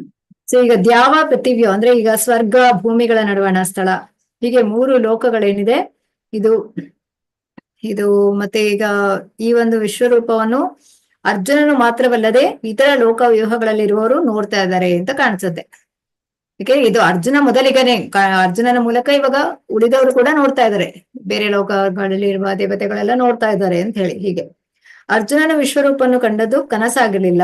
ಸೊ ಅವನಿಗೆ ಭಗವಂತ ದಿವ್ಯ ದೃಷ್ಟಿಯನ್ನು ಕೊಟ್ಟಿದ್ದಾನೆ. ಸೊ ಹಾಗಾಗಿ ಎಲ್ಲರೂ ಕೂಡ ಆ ವಿಶ್ವರೂಪವನ್ನು ನೋಡಿದ್ರು. ಯಾರು? ಈ ಬೇರೆ ಬೇರೆ ಲೋಕಗಳಲ್ಲಿ ಇರೋರು. ಕುರುಕ್ಷೇತ್ರದಲ್ಲಿ ಇರೋರು ನೋಡ್ಲಿಲ್ಲ, ಬೇರೆ ಎಲ್ಲ ಲೋಕಗಳಲ್ಲಿ ಇರೋರು ನೋಡ್ತಾ ಇದ್ದಾರೆ. ಅಮೀಹಿ ತ್ವಾಂ ಸುರಸಂಗ ವಿಶಂತಿ ಕೇಚಿದ್ವೀತ ಪ್ರಾಂಜಲಯೋ ಗೃಣಂತಿ ಸ್ವಸ್ತಿತ್ಯುಕ್ತ ಮಹರ್ಷಿ ಸಿದ್ಧ ಸಂಘ ಸ್ತುವಂತಿ ತ್ವಾಂ ಸ್ತುತಿಭಿಃ ಪುಷ್ಕಲಾಭಿಃ. ಅನುವಾದ: ದೇವತೆಗಳ ಸಮೂಹಗಳಲ್ಲಿ ನಿನ್ನ ಮುಂದೆ ಶರಣಾಗತರಾಗಿ ನಿನ್ನನ್ನೇ ಪ್ರದರ್ಶಿಸುತ್ತಿರುವವು. ಅವರಲ್ಲಿ ಕೆಲವರು ಭಯಭೀತರಾಗಿ ಕೈ ಮುಗಿದುಕೊಂಡು ಪ್ರಾರ್ಥನೆ ಮಾಡುತ್ತಿದ್ದಾರೆ. ಮಹರ್ಷಿಗಳು ಮತ್ತು ಪರಿಪೂರ್ಣ ಸಿದ್ಧರ ಸಮೂಹಗಳು ಸ್ವಸ್ತಿ ಸ್ವಸ್ತಿ ಎಂದು ಹೇಳುತ್ತಾ ವೇದಗಳ ಸ್ತುತಿಯನ್ನು ಹಾಡುತ್ತಾ ನಿನಗೆ ಪ್ರಾರ್ಥನೆ ಸಲ್ಲಿಸುತ್ತಿರುವರು. ಸೊ ಎಲ್ಲಾ ಲೋಕವ್ಯೂಹಗಳ ದೇವತೆಗಳು ಈ ವಿಶ್ವರೂಪದ ಈ ಉಗ್ರ ಅಭಿವ್ಯಕ್ತಿಯಿಂದ ಏನ್ ಮಾಡ್ತಾರೆ, ಅವರಿಗೆ ಆ ಒಂದು ಕಣ್ಣು ಕೊರೈಸುವ ಪ್ರಭೆಯಿಂದ ಅಂದ್ರೆ ಅವರಿಗೆ ನೋಡ್ಲಿಕ್ಕೆ ಆಗ್ತಾ ಇಲ್ಲ. ಸೊ ಅವರೆಲ್ಲ ಭಯಭೀತರಾಗಿದ್ದಾರೆ. ಮತ್ತೆ ರಕ್ಷಿಸ್ಬೇಕು ಅಂತ ಹೇಳಿ ಸ್ವಸ್ತಿ ಸ್ವಸ್ತಿ ಅಂತ ಹೇಳ್ಕೊಂಡು ಪ್ರಾರ್ಥನೆಯನ್ನು ಮಾಡ್ತಾ ಇದ್ದಾರೆ. ಯಾರು? ಮಹರ್ಷಿಗಳು, ಪರಿಪೂರ್ಣ ಸಿದ್ಧರ ಸಮೂಹಗಳು, ಇವರೆಲ್ಲರೂ ಕೂಡ. ಎಸ್, ಹರೇ ಕೃಷ್ಣ. ರುದ್ರಾದಿತ್ಯ ವಸವೋ ಯೇ ಚ ಸಾಧ್ಯ ವಿಶ್ವೇಶಿನೌ ಮರುತಶ್ಚೋಷ್ಮಪಾಶ್ಚ ಗಂಧರ್ವ ಯಕ್ಷಾಸುರ ಸಿದ್ಧ ಸಂಘ ವೀಕ್ಷಂತೆ ತ್ವಾಂ ವಿಸ್ಮಿತಾಶ್ಚರ್ಯ ಸರ್ವೇ. ಅನುವಾದ: ರುದ್ರರು, ಆದಿತ್ಯರು, ವಸುಗಳು, ಸಾಧ್ಯರು, ವಿಶ್ವ ದೇವತೆಗಳು, ಇಬ್ಬರು ಅಶ್ವಿನಿ ದೇವತೆಗಳು, ಮರುತರು, ಪಿತೃಗಳು, ಗಂಧರ್ವರು, ಯಕ್ಷರು, ಅಸುರರು ಮತ್ತು ಸಿದ್ಧ ದೇವತೆಗಳು ಬೆರಗಾಗಿ ನಿನ್ನನ್ನು ನೋಡುತ್ತಿದ್ದಾರೆ. ಹರೇ ಕೃಷ್ಣ. ನೆಕ್ಸ್ಟ್. ರೂಪಂ ಮಹತ್ತೇ ಬಹುವಕ್ರ ನೇತ್ರಂ ಮಹಾಬಾಹೋ ಬಹುಬಾಹುರೂಪಾದಂ ಬಹುದರಂ ಬಹುದಂಶ್ರಾಕರಾಲಂ ದೃಷ್ಟ್ವಾ ಲೋಕಂ ಪ್ರವ್ಯದಿತಸ್ತಹಂ. ಅನುವಾದ: ಎಲೈ ಮಹಾಬಾಹುವೆ, ಹಲವು ಮುಖಗಳನ್ನು, ಕಣ್ಣುಗಳನ್ನು, ಬಾಹುಗಳನ್ನು, ತೊಡೆಗಳನ್ನು, ಪಾದಗಳನ್ನು, ಉದರಗಳನ್ನು ಮತ್ತು ಕೋರೆ ದಾಡಿಗಳನ್ನು ಹೊಂದಿರುವ ನಿನ್ನ ಮಹಾನ್ ರೂಪವನ್ನು ಕಂಡು ದೇವತೆಗಳನ್ನೊಳಗೊಂಡಂತೆ ಅವರ ಲೋಕಗಳು ಭಯಗೊಂಡಿವೆ. ಅವರಂತೆ ನಾನೂ ಭಯಗೊಂಡಿದ್ದೇನೆ. ಹರೇ ಕೃಷ್ಣ. ಹರೇ ಕೃಷ್ಣ. ಸೊ ಇಲ್ಲಿ ಅರ್ಜುನ ಏನು ಹೇಳ್ತಾ ಇದ್ದಾನೆ, ಈ ರೀತಿಯಾಗಿ ಹಲವು ಮುಖಗಳು, ಕಣ್ಣುಗಳನ್ನು, ಬಾಹುಗಳನ್ನು, ತೊಡೆಗಳನ್ನೆಲ್ಲ ನೋಡ್ಬಿಟ್ಟು ದೇವತೆಗಳ ಒಂದು ಏನು ಒಳಗೊಂಡಿರುವ ಆ ಲೋಕಗಳೆಲ್ಲ ಭಯಗೊಂಡಿರುವ ಹಾಗೆ ನಾನು ಭಯಗೊಂಡಿದ್ದೇನೆ ಅಂತ ಹೇಳ್ತಾ ಇದ್ದಾನೆ. ನನಗೆ ಕೂಡ ಭಯ ಆಗಿದೆ. ಅರ್ಜುನ ಯಾಕೆ ವಿಚಲಿತನಾದ? ಹರೇ ಕೃಷ್ಣ. ನಿಮ್ಮಲ್ಲಿ ಪ್ರಶ್ನೆ, ಅರ್ಜುನ ಯಾಕೆ ವಿಚಲಿತನಾದ?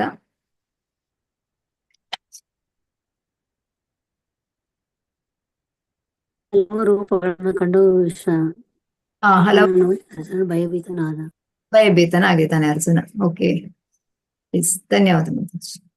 ಎಸ್, ನೆಕ್ಸ್ಟ್ ಶ್ಲೋಕ ಮಾತಾಜಿ. ನಭಸ್ಪರ್ಶಂ ದೀಪ್ತಮನೇಕ ವರ್ಣಂ ವ್ಯಾತ್ಥಾನನಂ ದೀಪ್ತ ವಿಶಾಲ ನೇತ್ರಂ ದೃಷ್ಟ್ವಾ ಹಿ ತ್ವಾಂ ಪ್ರವ್ಯದಿತಂ ತರಾತ್ಮ ದ್ಯುತಿಂ ನ ವಿಂಧಾಮಿ ಶಮಂ ಚ ವಿಷ್ಣು. ಅನುವಾದ: ಸರ್ವಾಂತರ್ಯಾಮಿಯಾದ ವಿಷ್ಣುವೆ, ಆಕಾಶವನ್ನು ಮುಟ್ಟುತ್ತಿರುವ ನಿನ್ನ ಅನೇಕ ಉಜ್ವಲ ವರ್ಣಗಳು, ತೆರೆದಿರುವ ನಿನ್ನ ಬಾಯಿಗಳು, ನಿನ್ನ ವಿಶಾಲವಾದ ಹೊಳೆಯುತ್ತಿರುವ ಕಣ್ಣುಗಳು, ಇವೆಲ್ಲವನ್ನು ಕಂಡು ನನ್ನ ಮನಸ್ಸು ತಲ್ಲಣಗೊಂಡಿದೆ. ನನ್ನ ಕೃತಿಯನ್ನಾಗಲಿ ಸಮಚಿತ್ತವನ್ನಾಗಲಿ ಉಳಿಸಿಕೊಳ್ಳಲಾರೆ. ಹರೇ ಕೃಷ್ಣ. ಈ ಶ್ಲೋಕ ಕೂಡ. ಅಮೀಚತ್ವಂ ಧೃತರಾಷ್ಟ್ರಸ್ಯ ಪುತ್ರಾಸ್ ಸರ್ವೇ ಸಹೈವಾವನಿಪಾಲ ಸಂಗೈ ಭೀಷ್ಮ ದ್ರೋಣ ಸ್ತೂತ ಪುತ್ರಸ್ತತಸ್ತೌ ಸಹ ಸ್ಮಧೀಯೈರಪಿ ಯೋಧ ಮುಖ್ಯೈಃ. ಅನುವಾದ: ಧೃತರಾಷ್ಟ್ರ ಎಲ್ಲ ಪುತ್ರರು, ಅವನ ಸ್ನೇಹಿತರಾದ ರಾಜರುಗಳು, ಭೀಷ್ಮ, ದ್ರೋಣ ಮತ್ತು ಕರ್ಣರು, ನಮ್ಮ ಮುಖ್ಯ ಯೋಧರು ನಿನ್ನ ಭಯಂಕರವಾದ ಬಾಯಿಗಳನ್ನು ವೇಗವಾಗಿ ಪ್ರವೇಶಿಸುತ್ತಿದ್ದಾರೆ. ನಿನ್ನ ಹಲ್ಲಿನ ಸಂದುಗಳಲ್ಲಿ ಸಿಕ್ಕಿಕೊಂಡು ಪುಡಿಪುಡಿಯಾದ ಕೆಲವರ ತಲೆಗಳನ್ನು ಕಾಣುತ್ತಿದ್ದೇನೆ. ಹರೇ ಕೃಷ್ಣ. ಹರೇ ಕೃಷ್ಣ. ಎಸ್. ಸೊ ಇಲ್ಲಿ ಧೃತರಾಷ್ಟ್ರ, ಭೀಷ್ಮ, ಇದು ಧೃತರಾಷ್ಟ್ರನ ಎಲ್ಲಾ ಪುತ್ರರು, ಅವರ ಸ್ನೇಹಿತರಾದ ರಾಜರುಗಳು, ಭೀಷ್ಮ, ದ್ರೋಣ ಮತ್ತು ಕರ್ಣರು. ಸೊ ಎಲ್ಲರೂ ಕೂಡ ವೇಗವಾಗಿ ಪ್ರವೇಶಿಸ್ತಾ ಇದ್ದಾರೆ. ಎಲ್ಲರೂ ಕೂಡ ಅಂದ್ರೆ ಹೇಳ್ತಾರಲ್ಲ, ಅವ್ರು ಆಲ್ರೆಡಿ ಎಲ್ಲರೂ ಸತ್ತೋಗಿದ್ದಾರೆ, ನೀನು ಸಾಯಿಸಿದಾಗ ಆಗೋದಿಲ್ಲ, B on instrument in my hands ಅಂತ ಹೇಳ್ತಾರೆ ಭಗವಂತ ಹೇಳುವಂಥದ್ದು.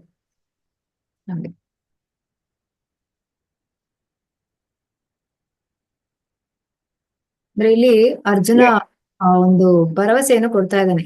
ಏನಂತೇಳಿ ಇದು ಆ ಕೃಷ್ಣ ಹೇಳ್ತಾ ಇದ್ದಾನೆ, ಯಾರು ಕೌರವರು ಇದ್ದಾರೆ, ಮತ್ತೆ ಪಾಂಡವರ ಕಡೆ ಕೂಡ ಎಲ್ಲಾ ಯೋಧರು ಕೂಡ ಹೋಗ್ತಾರೆ. ಅರ್ಜುನನ ಪಕ್ಷದ ಹಲವಾರು ಮಹಾನ್ ಯೋಧರು ಕೂಡ ನುಚ್ಚು ನೂರಾಗ್ತಾರೆ.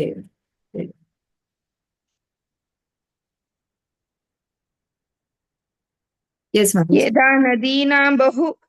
ಯದಾ ನದೀನಾಂ ಬಹು ವಂಬವೇಗ ಸಮುದ್ರಮೇವಾಭಿಮುಖಾ ದ್ರವಂತಿ ತಥಾ ತವಾಮಿ ನರಲೋಕ ವೀರ ವಿಶಂತಿ ವಕ್ರಾಣ್ಯ ಅಭಿಜ್ವಲಂತಿ. ಅನುವಾದ: ನದಿಗಳು ಅನೇಕ ಸಂಖ್ಯೆಗಳ ಅಲೆಗಳು ಸಮುದ್ರದೊಳಗೆ ಹರಿಯುವಂತೆ ಈ ಎಲ್ಲಾ ಮಹಾಯೋಧರು ಪ್ರಜ್ವಲಿಸುತ್ತಾ ನಿನ್ನ ಬಾಯಿಗಳನ್ನು ಪ್ರವೇಶಿಸುತ್ತಿರುವರು. ನದಿಗಳ ಅಧಿಕ ಸಂಖ್ಯೆಯ ಅಲೆಗಳು ಹೇಗೆ ಸಮುದ್ರದೊಳಗೆ ಹರಿಯುತ್ತೆ, ಅದೇ ರೀತಿಯಾಗಿ ಎಲ್ಲಾ ಮಹಾಯುದ್ಧರು ಈ ಒಂದು ಭಗವಂತನ ಬಾಯಿಯೊಳಗೆ ಪ್ರವೇಶಿಸುತ್ತಿದ್ದಾರೆ ಅಂತ ಹೇಳಿ ಅರ್ಜುನ ಇಲ್ಲಿ ವರ್ಣಿಸ್ತಾ ಇದ್ದಾರೆ. ಎಸ್ ಮಾತಾಜಿ. ಯಥಾ ಪ್ರದೀಪ್ತಂ ಜ್ವಲನಂ ಪತಂಗ ವಿಶಂತಿ ನಾಶಾಯ ಸಮೃದ್ಧ ವೇಗಾಃ ತಥೈವ ನಾಶಾಯ ವಿಶಂತಿ ಲೋಕಾಸ್ತವಾಪಿ ವಕ್ರಾಣಿ ಸಮೃದ್ಧ ವೇಗಾಃ. ಅನುವಾದ: ಪತಂಗಗಳು ತಮ್ಮ ನಾಶಕ್ಕಾಗಿ ಉರಿಯುತ್ತಿರುವ ಜ್ವಾಲೆಯನ್ನು ವೇಗವಾಗಿ ಪ್ರವೇಶಿಸುವಂತೆ ಎಲ್ಲಾ ಜನರು ನಿನ್ನ ಬಾಯಿಯೊಳಗೆ ವೇಗವಾಗಿ ಧಾವಿಸುತ್ತಿರುವರು. ಧಾವಿಸುತ್ತಿರುವುದನ್ನು ನಾನು ನೋಡುತ್ತಿದ್ದೇನೆ. ಈಗ ಒಂದು ಲೈಟ್ ಬೆಂಕಿ ಹತ್ರ ಏನಾಗುತ್ತೆ, ಲೈಟ್ ಹತ್ರ ಈ ಬೆಂಕಿದ ಒಂದು ಇದು ಬರುತ್ತಲ್ಲ, ಲೈಟ್ ಇದು ಹುಳ ಅಂತ ಹೇಳ್ತಾರಲ್ಲ ಪತಂಗಗಳು, ಅದು ಹೇಗೆ ಒಂದು ಬೆಳಕಿನ ಹತ್ರ ಹೋಗುತ್ತೆ ಮತ್ತೆ ಸತ್ತೋಗ್ಬಿಡುತ್ತೆ, ಅದೇ ರೀತಿಯಾಗಿ ಇಲ್ಲಿ ಎಲ್ಲಾ ಜನರು ಕೂಡ ಆ ಒಂದು ವಿಶ್ವರೂಪದ ಬಾಯಿಯೊಳಗಡೆ ಹೋಗ್ತಾ ಇದ್ದಾರೆ, ವೇಗವಾಗಿ ಹೋಗ್ತಾ ಇದ್ದಾರೆ.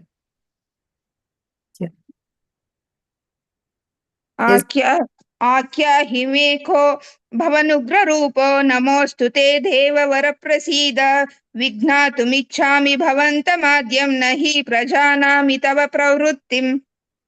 ಅನುವಾದ: ಪ್ರಭುಗಳ ಪ್ರಭುವೆ, ಉಗ್ರ ರೂಪನೆ, ದಯವಿಟ್ಟು ನೀನು ಯಾರು ಎಂದು ಹೇಳು. ನಾನು ನಿನಗೆ ಪ್ರಣಾಮ ಮಾಡುತ್ತೇನೆ. ದಯವಿಟ್ಟು ನನ್ನಲ್ಲಿ ಕೃಪೆ ಮಾಡು. ನೀನು ಆದಿಪುರುಷನು, ನಿನ್ನ ಉದ್ದೇಶವನ್ನು ನಾನು ತಿಳಿಯಲಾರೆನು, ಆದ್ದರಿಂದ ನಿನ್ನನ್ನು ತಿಳಿಯಬೇಕೆಂದು ಬಯಸುತ್ತಿದ್ದೇನೆ. ಹರೇ ಕೃಷ್ಣ. ಹರೇ ಕೃಷ್ಣ. ಸೊ ಇಲ್ಲಿ ಅರ್ಜುನ ಪ್ರಾರ್ಥನೆ ಮಾಡ್ತಾ ಇದ್ದಾನೆ, ಯಾರು ನೀನು ಹೇಳು, ನೀನ್ ಯಾಕೆ ಈ ರೀತಿಯಾಗಿ ಒಂದು ಅಂದ್ರೆ ಇಲ್ಲಿ ಭಯ, ಉಗ್ರ ರೂಪನೆ, ಯಾರು ಹೇಳು ನೀನು ಅಂತ ಹೇಳಿ ಪ್ರಾರ್ಥನೆಯನ್ನು ಮಾಡ್ತಾ ಇದ್ದಾನೆ. ಸೊ ನಿನ್ನ ಉದ್ದೇಶ ಏನು ಅಂತೇಳಿ ಆಗ ಭಗವಂತ ಹೇಳ್ತಾನೆ, ಎಸ್ ಮುಖ್ಯವಾದ ಶ್ಲೋಕ. ಶ್ರೀ ಭಗವಾನುವಾಚ ಕಾಲೋಸ್ಮಿ ಲೋಕ ಕ್ಷಯ ಕೃತ್ರ ವೃದ್ಧೋ ಲೋಕಾನ್ ಲೋಕಾತ್ ಸಮಹರ್ತುಮಿಹತ್ ಪ್ರವೃತ್ತಃ ಋತೇಪಿ ತ್ವಾಂ ನ ಭವಿಷ್ಯಂತಿ ಸರ್ವೇ ಯೇವ ಸ್ಥಿತಃ ಪ್ರತ್ಯನಿಕೇಶು ಯೋಧಾಃ. ಅನುವಾದ: ಮತ್ತೆ ನನಗೆ ಅನುವಾದ ಕಾಣಿಸ್ತಾ ಇಲ್ಲ ಮಾತಾಜಿ. ಎಸ್ ಮಾತಾಜಿ. ದೇವೋತ್ತಮ ಪರಮ ಪುರುಷನು ಹೀಗೆ ಹೇಳಿದನು, ನಾನು ಕಾಲನು, ಎಲ್ಲಾ ಲೋಕಗಳ ಮಹಾನ್ ಶ್ರೇಯಕಾರಿಯು, ಎಲ್ಲಾ ಜನರನ್ನು ನಾಶ ಮಾಡಲು ಇಲ್ಲಿಗೆ ಬಂದಿದ್ದೇನೆ. ನಿಮ್ಮನ್ನು ಅಂದ್ರೆ ಪಾಂಡವರನ್ನು ಬಿಟ್ಟು ಎರಡು ಪಕ್ಷಗಳ ಎಲ್ಲಾ ಯೋಧರು ಕೊಲ್ಲಲ್ಪಡುವರು. ಸೊ ಇಲ್ಲಿ ಅರ್ಜುನನಿಗೆ ಯುದ್ಧ ಬೇಕಿರ್ಲಿಲ್ಲ, ಯುದ್ಧ ಮಾಡದಿರುವುದೇ ಉತ್ತಮ ಆಗಿತ್ತು. ಆಗ ಹತಾಶೆ ಇರುವುದಿಲ್ಲ ಅಂತೇಳಿ ಅರ್ಜುನ ಭಾವಿಸುವಂಥದ್ದು. ಇದಕ್ಕೆ ಉತ್ತರವಾಗಿ ಪ್ರಭು ಏನ್ ಹೇಳ್ತಾನೆ, ಕೃಷ್ಣ ಹೇಳ್ತಾನೆ, ನೀನು ಯುದ್ಧ ಮಾಡದಿದ್ರು ಕೂಡ ಅವರಲ್ಲಿ ಪ್ರತಿಯೊಬ್ಬರು ಕೂಡ ನಾಶವಾಗಿ ಆಗ್ತಾರೆ, ಏಕೆಂದ್ರೆ ಅದು ನನ್ನ ಯೋಜನೆ. ಹಾಗಾಗಿ ಇದು ಭಗವಂತನ ಯೋಜನೆ. ಸೊ ಅರ್ಜುನನ ಯುದ್ಧವನ್ನು ನಿಲ್ಲಿಸಿದ್ರೆ ಕೂಡ ಅವರು ಬೇರೊಂದು ರೀತಿಯಲ್ಲಿ ಸಾಯ್ತಾ ಇದ್ರು. ಸೊ ಅವನು ಹೋರಾಡದಿದ್ರು ಕೂಡ ಸಾವನ್ನು ತಪ್ಪಿಸುವಂತಿರ್ಲಿಲ್ಲ. ಹಾಗಾಗಿ ವಾಸ್ತವವಾಗಿ ಅವರೆಲ್ಲರೂ ಕೂಡ ಸತ್ತೋಗಿದ್ದಾರೆ. ಕಾಲವೆಂದ್ರೆ ನಾಶ ಅಂತ ಹೇಳ್ತಾರೆ. ಸೊ ಪರಮ ಪ್ರಭುವಿನ ಇಚ್ಛೆಗಳಿಗೆ ಅನುಗುಣವಾಗಿ ಎಲ್ಲವೂ ಕೂಡ ನಾಶವಾಗ್ತದೆ. ಇದು ಪ್ರಕೃತಿಯ ನಿಯಮ.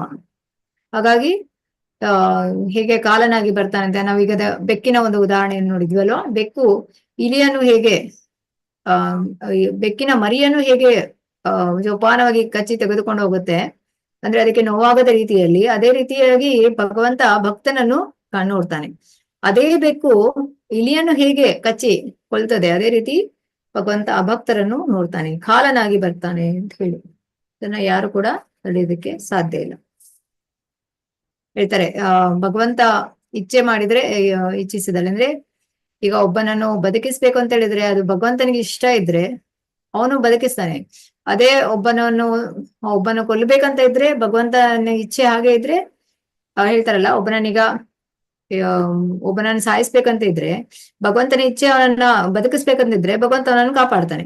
ಅದೇ ಒಬ್ಬನನ್ನು ನಾವು ಕಾಪಾಡ್ಬೇಕು ಅಂತ ಇದ್ರೆ ಭಗವಂತನ ಇಚ್ಛೆ ಅವನನ್ನು ಸಾಯಿಸ್ಬೇಕಂದ್ರೆ ಅವನು ಸತ್ತೋಗ್ತಾನೆ ಅಂತ. ಈ ರೀತಿಯಾಗಿ ಎಲ್ಲವೂ ಕೂಡ ಭಗವಂತನ ಇಚ್ಛೆ ಅನುಸಾರವಾಗಿ ನಡೆಯುವಂಥದ್ದು.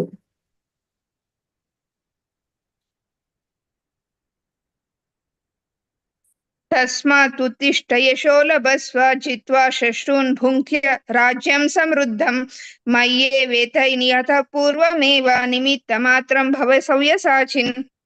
ಆದುದರಿಂದ ಎದ್ದೇಳು, ಯುದ್ಧ ಮಾಡಿ ಕೀರ್ತಿಯನ್ನು ಪಡೆ, ನಿನ್ನ ಶತ್ರುಗಳನ್ನು ಸೋಲಿಸಿ ಸಮೃದ್ಧವಾದ ರಾಜ್ಯವನ್ನು ಅನುಭವಿಸುವನು. ನನ್ನ ವ್ಯವಸ್ಥೆಯಿಂದ ಆಗಲೇ ಅವರು ಹತರಾಗಿದ್ದಾರೆ. ಸವ್ಯಸಾಚಿಯೇ, ನೀನು ಯುದ್ಧದಲ್ಲಿ ಒಂದು ನಿಮಿತ್ತ ಮಾತ್ರ. ಹರೇ ಕೃಷ್ಣ. ಹರೇ ಕೃಷ್ಣ. ಸೊ ಇಲ್ಲಿ ಅರ್ಜುನನನ್ನು ಸವ್ಯಸಾಚಿ ಅಂತ ಹೇಳ್ತಾನೆ. ಸವ್ಯಸಾಚಿ ಅಂತ ಹೇಳಿದ್ರೆ ಅವನು ಬಹು ನೈಪುಣ್ಯದಿಂದ ಬಾಣಗಳನ್ನು ಬಿಡುವವನು ಅಂತೇಳಿ. ಅಂದ್ರೆ ಅರ್ಜುನ ಹೀಗೆ ತನ್ನ ಶತ್ರುಗಳನ್ನು ಕೊಲ್ಲಲು ಸಾಮರ್ಥ್ಯವಿರುವ ಬಾಣಗಳನ್ನು ಪ್ರಯೋಗಿಸುವ ನಿಪುಣ ಯೋಧನ ಆಗಿರ್ತಾನೆ. ಹಾಗಾಗಿ ನಿಮಿತ್ತ ಮಾತ್ರ, ನೀನು ಒಂದು ಸಾಧನ ಮಾತ್ರ ಆಗು. ಆಲ್ರೆಡಿ ಎಲ್ಲರೂ ಸತ್ತೋಗಿದ್ದಾರೆ. Be an instrument in my hand. ಇನ್ನೊಂದು ನಿಮಿತ್ತ ಮಾತ್ರ, ಈ ರೀತಿಯಾಗಿ ನೀನು ಯುದ್ಧವನ್ನು ಮಾಡು ಅಂತ ಹೇಳ್ತಾರೆ. ಸೊ ಇಡೀ ಜಗತ್ತು ಭಗವಂತನ ಒಂದು ಯೋಜನೆಯಂತೆ ಸಾಗ್ತದೆ.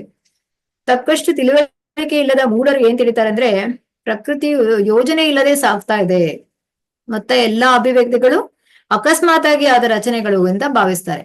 ಆದ್ರೆ ಇದೆಲ್ಲವೂ ಕೂಡ ಯೋಜನೆಯಿಂದ ಆಗುವಂಥದ್ದು. ಈಗ ಯಾರು ವಿಜ್ಞಾನಿಗಳು ಅಂತ ಕರೆದುಕೊಳ್ತಾರೆ ಅವರೆಲ್ಲ ಏನಂದ್ಕೊಳ್ತಾರೆ, ಹೀಗಿರ್ಬೋದು ಹಾಗಿರ್ಬೋದು ಈ ರೀತಿಯಾಗಿ ಊಹಾಪೋಹದಲ್ಲಿ ಇರ್ತಾರೆ. ಆದ್ರೆ ಪ್ರತಿಯೊಂದು ಕೂಡ ಭಗವಂತ ಯೋಜನೆ ಮಾಡಿರ್ತಾನೆ. ಹೇಗೆಂದ್ರೆ ಈ ಒಂದು ಭೌತಿಕ ಒಂದು ಸೃಷ್ಟಿ ಆಗಿರುವಂತದ್ದು, ಈ ಭೌತಿಕ ಪ್ರಪಂಚ ಹೇಳುವಂಥದ್ದು ನಾವು ಮರಳಿ ದೇವೋತ್ತಮ ನಡೆಗೆ ಹೋಗ್ಬೇಕು ಅಂತೇಳಿ ಇರೋದಕ್ಕೆ. ಆದ್ರೆ ಅದು ನಮಗೆ ಅರ್ಥ ಆಗ್ತಾ ಇಲ್ಲ. ನಾವೇನು ಮಾಡ್ತೇವೆ, ಇಲ್ಲಿ ಬಂದು ಈ ಒಂದು ಪ್ರಕೃತಿಯ ಮೇಲೆ ನಾವು ದಬ್ಬಾಳಿಕೆಯನ್ನು ಮಾಡ್ತೇವೆ, ಅಂದ್ರೆ ಒಡೆತನದ ಭಾವನೆಯಲ್ಲಿ ಇದ್ದೇವೆ. ಆದ್ರೆ ಭಗವಂತ ಹೇಳುವಂಥದ್ದು ಆ ಒಡೆತನದ ಭಾವದಿಂದ ನೀವು ಹೊರಗೆ ಬನ್ನಿ, ನೀವು ನನ್ನ ಧಾಮಕ್ಕೆ ಬನ್ನಿ. ಧಾಮಕ್ಕೆ ಬರೋದು ಅಂತ ಹೇಳಿದ್ರೆ ನಾವು ಭಗವಂತನ ಸೇವಕರಾಗುವಂಥದ್ದು. ಕೃಷ್ಣ ಪ್ರಜ್ಞೆಯನ್ನು ಬೆಳೆಸಿಕೊಂಡು ನಾವು ಬುದ್ಧಿವಂತರಾಗ್ಬೇಕು ಅಂತ ಭಗವಂತ ಹೇಳ್ತಾನೆ.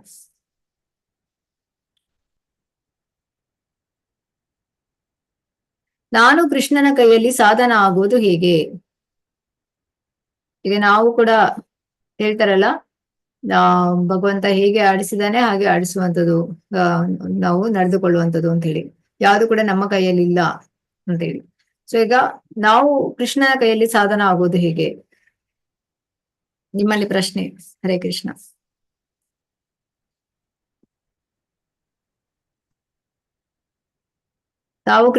ನಾನು ಕೃಷ್ಣನ ಕೈಯಲ್ಲಿ ಸಾಧನ ಆಗೋದು ಹೇಗೆ? ನಾವು ಸಾಧನ ಆಗ್ಲಿಕ್ಕೆ ಆಗ್ತದಾ ಕೃಷ್ಣನ ಕೈಯಲ್ಲಿ? ಆಗುತ್ತೆ ಮಾತ್ರ, ನಾವು ಅವನಿಗೆ ಶರಣಾಗಬೇಕು. ವೆರಿ ಗುಡ್, ಶರಣಾಗ್ಬೇಕು. ಎಸ್.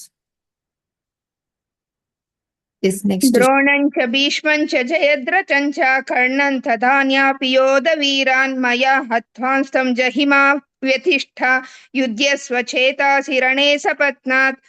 ಅನುವಾದ: ದ್ರೋಣ, ಭೀಷ್ಮ, ಜಯದ್ರಥ, ಕರ್ಣ ಮತ್ತು ಇತರ ವೀರ ಯೋಧರು ಆಗಲೇ ನನ್ನಿಂದ ನಾಶವಾಗಿದ್ದಾರೆ. ಆದುದರಿಂದ ಅವರನ್ನು ಕೊಲ್ಲು, ವ್ಯಥೆಪಡಬೇಡ, ಯುದ್ಧ ಮಾಡು, ಯುದ್ಧದಲ್ಲಿ ನಿನ್ನ ಶತ್ರುಗಳನ್ನು ಸೋಲಿಸುವೆ. ಸೊ ಇಲ್ಲಿ ಭಗವಂತ ಎಲ್ಲ ಕೂಡ ಯೋಜನೆಗಳನ್ನು ಮಾಡಿರ್ತಾನೆ. ಸೊ ಇಲ್ಲಿ ತನ್ನ ಭಕ್ತರಲ್ಲಿ ಅವನಿಗೆ ವಿಶೇಷ ಕೃಪೆ. ಸೊ ಈಗ ಅರ್ಜುನನನ್ನ ಅಲ್ಲಿ ಹೇಳ್ತಾನೆ ಅಲ್ವಾ, ಯುದ್ಧ ಮಾಡ್ಲಿಕ್ಕೆ ಅರ್ಜುನನಿಗೆ ಆ ಕೀರ್ತಿ ಸಲ್ಲಬೇಕು ಅಂತ ಹೇಳಿ ಈ ರೀತಿಯಾಗಿ.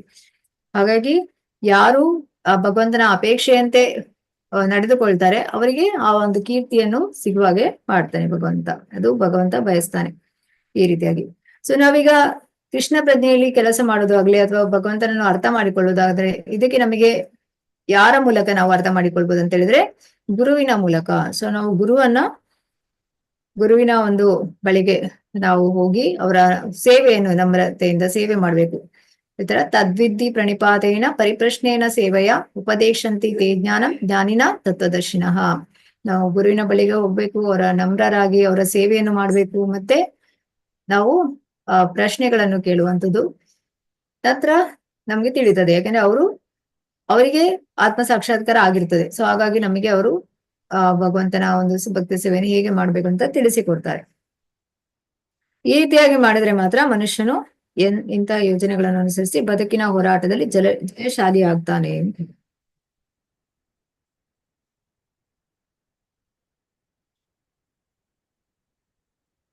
ಎಸ್ ಮಾತಾಜಿ, ಹರೇ ಕೃಷ್ಣ.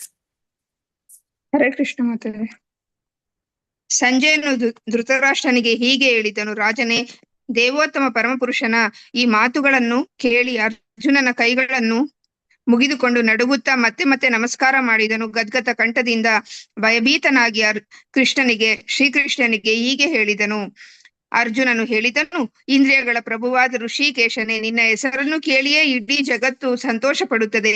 ಆದುದರಿಂದ ಎಲ್ಲರೂ ನಿನ್ನಲ್ಲಿ ಅನುರಾಗಗೊಳ್ಳುತ್ತಾರೆ. ಸಿದ್ಧರು ನಿನಗೆ ತಮ್ಮ ಗೌರವಪೂರ್ವಕವಾದ ನಮಸ್ಕಾರಗಳನ್ನು ಅರ್ಪಿಸುತ್ತಾರೆ. ರಾಕ್ಷಸರು ಬೆದರಿ ಎಲ್ಲಾ ದಿಕ್ಕುಗಳಲ್ಲಿ ಓಡಿ ಹೋಗುತ್ತಾರೆ. ಇದೆಲ್ಲವೂ ಯುಕ್ತವೇ ಸರಿ.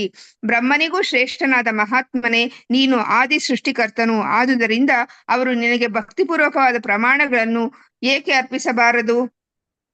ನೀನು ಅನಂತನು, ದೇವತೆಗಳ ದೇವ, ಜಗನ್ನಿವಾಸನು. ನೀನು ಅಜೇಯನಾದ ಮೂಲನು, ಎಲ್ಲ ಕಾರಣಗಳಿಗೆ ಕಾರಣನು, ಈ ಐಕ ಅಭಿವ್ಯಕ್ತಿಗೆ ಅತೀತನಾದವನು. ನೀನು ಆದಿ ದೇವೋತ್ತಮ ಪುರುಷನು, ಪುರಾಣ ಪುರುಷನು, ಈ ಪ್ರಕಟಿತ ವಿಶ್ವದ ಕಟ್ಟಕಡೆಯ ಆಶ್ರಯ. ನೀನು ಎಲ್ಲವನ್ನೂ ತಿಳಿದವನು. ನೀನು ತಿಳಿಯಲು ಸಾಧ್ಯವಿರುವುದೆಲ್ಲವೂ ನೀನೇ. ಭೌತಿಕ ಗುಣಗಳನ್ನು ಮೀರಿದ ಪರಂಧಾಮನು ನೀನೇ. ಅನಂತ ರೂಪನೇ, ಈ ವಿಶ್ವವನ್ನೆಲ್ಲ ನೀನೇ ವ್ಯಾಪಿಸಿರುವೆ. ಹರೇ ಕೃಷ್ಣ ಮಾತಾಜಿ. ಹರೇ ಕೃಷ್ಣ. ಸೊ ಇಲ್ಲಿ ಭಗವಂತನ ವಿಶ್ವರೂಪವು ಸೃಷ್ಟಿಸಿದ ಸನ್ನಿವೇಶದಿಂದ ಅರ್ಜುನನು ಅದನ್ನ ನೋಡ್ತಾ ಅವನಿಗೆ ಏನಾಗಿದೆ, ಆಶ್ಚರ್ಯ ಆಗಿದೆ, ಮತ್ತೆ ಅವನು ದಿಗ್ಭ್ರಾಂತನಾಗಿದ್ದಾನೆ. ಆನಂತರ ಅವನು ಭಕ್ತಿಪೂರ್ವಕವಾಗಿ ಮತ್ತೆ ಕೃಷ್ಣನಿಗೆ ಪ್ರಣಾಮವನ್ನು ಪ್ರಣಾಮ ಮಾಡ್ತಾ ಇದ್ದಾನೆ. ಸ್ನೇಹಿತನಾಗಿ ಅಲ್ಲ, ಈಗ ಅವನು ಬೆರಗಾದ ಭಕ್ತನಾಗಿ ಅವನು ಗದ್ಗದ ಸ್ವರದಲ್ಲಿ ಏನ್ ಮಾಡ್ತಾ ಇದ್ದಾನೆ, ಪ್ರಾರ್ಥನೆಯನ್ನು ಸಲ್ಲಿಸ್ತಾ ಇದ್ದಾನೆ. ಏನ್ ಹೇಳ್ತಾ ಇದ್ದಾನೆ ಅರ್ಜುನ ಅಂದ್ರೆ, ಇಲ್ಲಿ ಈ ಒಂದು ಅರ್ಜುನನಿಗೆ ಏನಾಗುತ್ತೆ, ಇವಾಗ ಒಂದು ಜ್ಞಾನೋದಯ ಆಗಿರ್ತದೆ. ಸೊ ಕುರುಕ್ಷೇತ್ರ ಯುದ್ಧದ ಮುಕ್ತಾಯದ ಹಂತದಲ್ಲಿ ಏನಾಗುತ್ತೆ, ಈ ಒಂದು ಯಾರು ಅನೇಕರು ದೇವತೆಗಳು, ಸಿದ್ಧರು, ಉನ್ನತ ಲೋಕಗಳ ಧೀಮಂತರು ಎಲ್ಲರೂ ಕೂಡ ಅಲ್ಲಿ ಸೇರಿರ್ತಾರೆ. ಸೊ ಕೃಷ್ಣನು ಅಲ್ಲಿದ್ರಿಂದ ಅವರೆಲ್ಲ ಯುದ್ಧವನ್ನು ವೀಕ್ಷಿಸ್ತಾ ಇದ್ದಾರೆ ಅಂತೇಳಿ ಅರ್ಜುನನಿಗೆ ಅರಿವಾಗುತ್ತೆ. ಯಾರು ಅರ್ಜುನ ಅಷ್ಟೇ ಅಲ್ಲ, ಅಲ್ಲಿ ಯಾರೆಲ್ಲ ಇದ್ದಾರೆ, ಸಿದ್ಧರು, ದೇವತೆಗಳು, ಉನ್ನತ ಲೋಕಗಳ ಧೀಮಂತರು ಎಲ್ಲರೂ ಕೂಡ ಇದನ್ನ ನೋಡ್ತಾ ಇದ್ದಾರೆ. ಸೊ ಕೃಷ್ಣನು ಅಲ್ಲಿದ್ದರಿಂದ ಅವರೆಲ್ಲ ಯುದ್ಧವನ್ನು ವೀಕ್ಷಿಸುತ್ತಿದ್ದರು ಎಂದು ಇಲ್ಲಿ ಅರ್ಜುನನಿಗೆ ಅರಿವಾಗುತ್ತೆ. ಸೊ ಭಗವಂತನಿಗೆ ಯಾವಾಗ್ಲೂ ಕೂಡ ಭಕ್ತರು ಈ ಒಂದು ಆದ್ಯತೆಯನ್ನು ಕೊಡ್ತಾ ಇರ್ತಾರೆ, ನೋಡ್ಬೋದು ಇಲ್ಲಿ ನಾವು. ಸೊ ಅರ್ಜುನನಿಗೆ ವಿಶ್ವರೂಪ ದರ್ಶನವಾದಾಗ ಏನಾಗುತ್ತೆ, ದೇವತೆಗಳಿಗೆ ಆನಂದ ಪಡ್ತಾರೆ. ಯಾಕಂದ್ರೆ ದೇವತೆಗಳು ಕೂಡ ಅದನ್ನ ಮೊದಲ ಬಾರಿಗೆ ನೋಡ್ತಾ ಇರ್ತಾರೆ. ಅದು ಕೂಡ ಅರ್ಜುನನ ಮೂಲಕ. ರಾಕ್ಷಸರು ಏನ್ ಮಾಡ್ತಾರೆ ಅಂದ್ರೆ, ಅದನ್ನ ನೋಡ್ಬಿಟ್ಟು ಭಯಗೊಂಡು ಓಡಿ ಹೋಗ್ತಾರಂತೆ. ಈ ರೀತಿಯಾಗಿ ಹಾಗೆ ಅಂದ್ರೆ ಯಾರು ಈ ಒಂದು ನಾಸ್ತಿಕರಿರ್ತಾರೆ ಅವರನ್ನ ರಾಕ್ಷಸರು ಅಂತ ಹೇಳಲಾಗ್ತದೆ. ಭಗವಂತನನ್ನು ಯಾರು ಒಪ್ಪಿಕೊಳ್ಳೋದಿಲ್ಲ ಅವರನ್ನ. ಹಾಗೆ ಇಲ್ಲಿ ಭಕ್ತರಿಗೆ ತಿಳಿದಿರುತ್ತೆ ಭಗವಂತ ಏನ್ ಮಾಡಿದ್ರು ಕೂಡ ಅದು ಒಳ್ಳೇದಕ್ಕೆ ಅಂತ ಹೇಳಿ. ಹಾಗೆ ಭಕ್ತರು ಏನ್ ಮಾಡ್ತಾರೆ, ಇದನ್ನೆಲ್ಲ ಆ ಭಗವಂತನ ಮಹಿಮೆಯನ್ನು ಹೊಗಳ್ತಾರೆ ಅಂತ ಹೇಳಿ, ಮಹಿಮೆಯನ್ನು ಗುಣಗಾನ ಮಾಡ್ತಾರೆ. ಹಾಗೆ ಇಲ್ಲಿ ಅರ್ಜುನ ಕೃಷ್ಣನಿಗೆ ಪ್ರಣವ ಮಾಡಿ ಹೇಳ್ತಾನೆ, ನೀನು ಎಲ್ಲರ ಪೂಜೆಗೆ ಅರ್ಹನು, ನೀನು ಸರ್ವವ್ಯಾಪಿ, ಎಲ್ಲ ಆತ್ಮಗಳ ಆತ್ಮ ಅಂದ್ರೆ ಪರಮ ಆತ್ಮ. ಸೊ ಅರ್ಜುನನು ಕೃಷ್ಣನನ್ನು ಮಹಾತ್ಮ ಅಂತ ಸಂಬೋಧಿಸ್ತಾನೆ. ಮಹಾತ್ಮ ಅಂತ ಹೇಳಿದ್ರೆ ಕೃಷ್ಣ ತುಂಬಾ ಉದಾರಿ, ಯಾಕಂದ್ರೆ ಅವನಿಗೆ ಎಲ್ಲರ ಮೇಲೆ ಕೃಪೆ. ಹಾಗೆ ಅನಂತ ಅಂತ ಹೇಳ್ತಾನೆ. ಅನಂತ ಅಂದ್ರೆ ಪ್ರಭುವಿನ ಪ್ರಭಾವವು, ಶಕ್ತಿಯು ಆವರಿಸದಿರುವ ವಸ್ತುವೇ ಇಲ್ಲ. ಅಂದ್ರೆ ಎಲ್ಲಾ ವಸ್ತುಗಳಲ್ಲಿ ಕೂಡ ಭಗವಂತನ ಆ ಒಂದು ಪ್ರಭಾವ ಇದೆ, ಶಕ್ತಿ ಇದೆ ಅಂತೇಳಿ.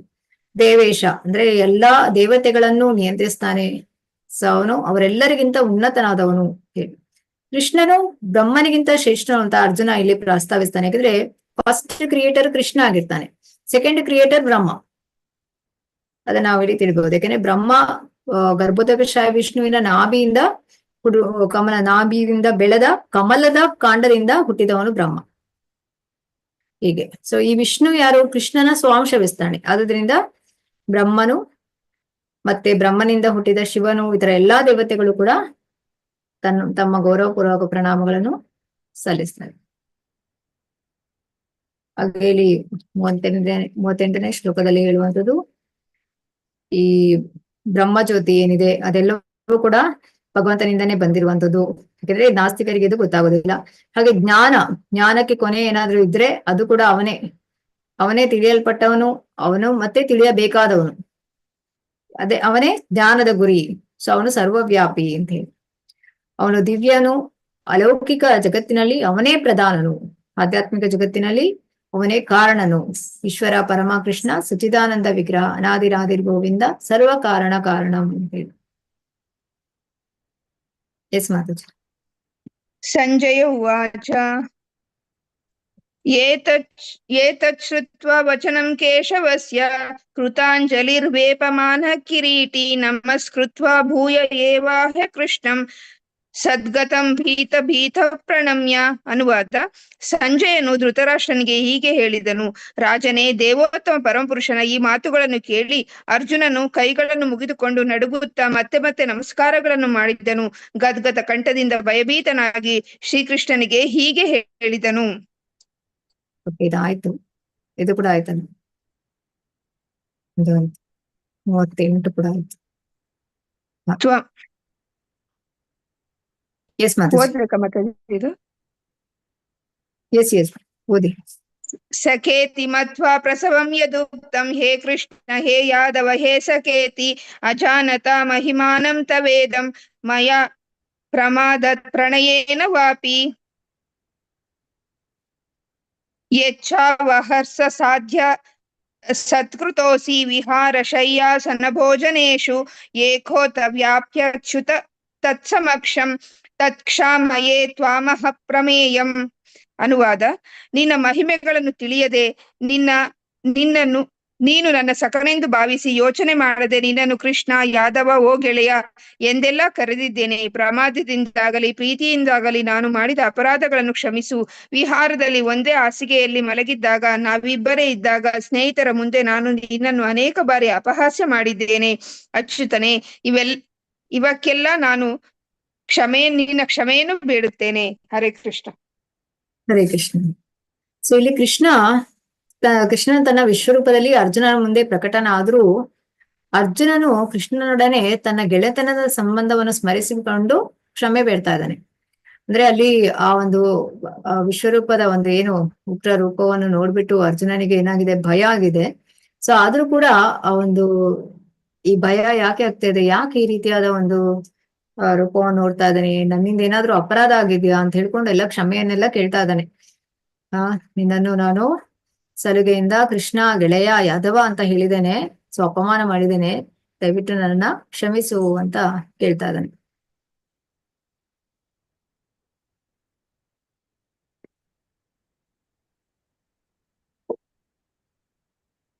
ಅಂದ್ರೆ ಅರ್ಜುನ ಒಂದು ವಿಶ್ವರೂಪದ ಸಿರಿಯನ್ನು ನೋಡಿದ್ರು ಕೂಡ ಕೃಷ್ಣನೊಡನೆ ತನಗಿರುವ ಸ್ನೇಹದ ಸಂಬಂಧವನ್ನು ಮರಿತಾ ಇಲ್ಲ.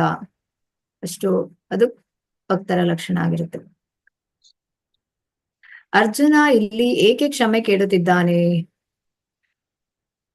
ಈಗ ಒಂದು ರಥದ ಸಾರಥಿಯಲ್ಲಿ ಒಂದು ಅರ್ಜುನನ ಸಾರಥಿಯಾಗಿ ಕೃಷ್ಣ ಇರ್ತಾನೆ.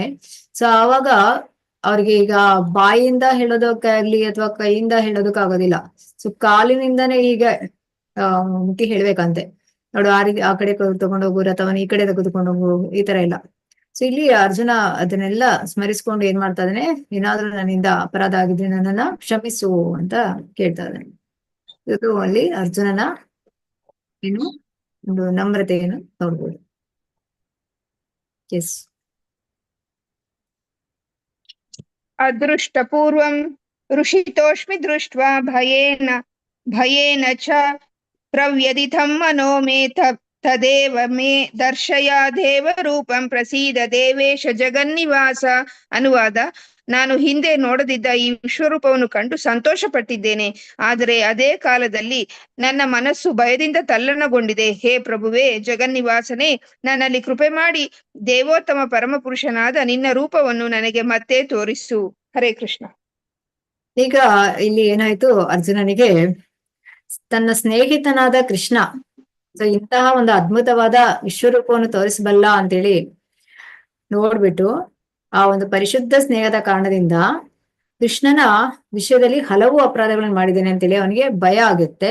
ಸೊ ಹೀಗೆ ಅರ್ಜುನ ಏನ್ ಕೇಳ್ತಾನೆ, ಆ ಒಂದು ಭಯದಿಂದ ಮನಸ್ಸು ವ್ಯಗ್ರವಾಗಿರ್ತದೆ. ಸೊ ನೀನು ಇನ್ನ ಈ ಒಂದು ನಾರಾಯಣ ರೂಪವನ್ನು ತೋರ್ಬೇಕು ಅಂತ ಅರ್ಜುನ ಬೇಡ್ತಾ ಇದ್ದಾನೆ. ಆದ್ರೆ ಈಗ ನಾರಾಯಣ ರೂಪಕ್ಕೆ ಈಗ 4 ಭುಜಗಳಿರುತ್ತೆ, ಶಂಖ ಚಕ್ರ ಗದಾ ಪದ್ಮ ಈ ರೀತಿಯಾಗಿ ಹಿಡಿದುಕೊಂಡಿರುವಂತದ್ದು. ಆ ರೂಪವನ್ನು ನನಗೆ ತೋರಿಸು, ಚತುರ್ಭುಜ ರೂಪವನ್ನು ನನಗೆ ತೋರಬೇಕೆಂದು ಪ್ರಾರ್ಥಿಸ್ತಾನೆ.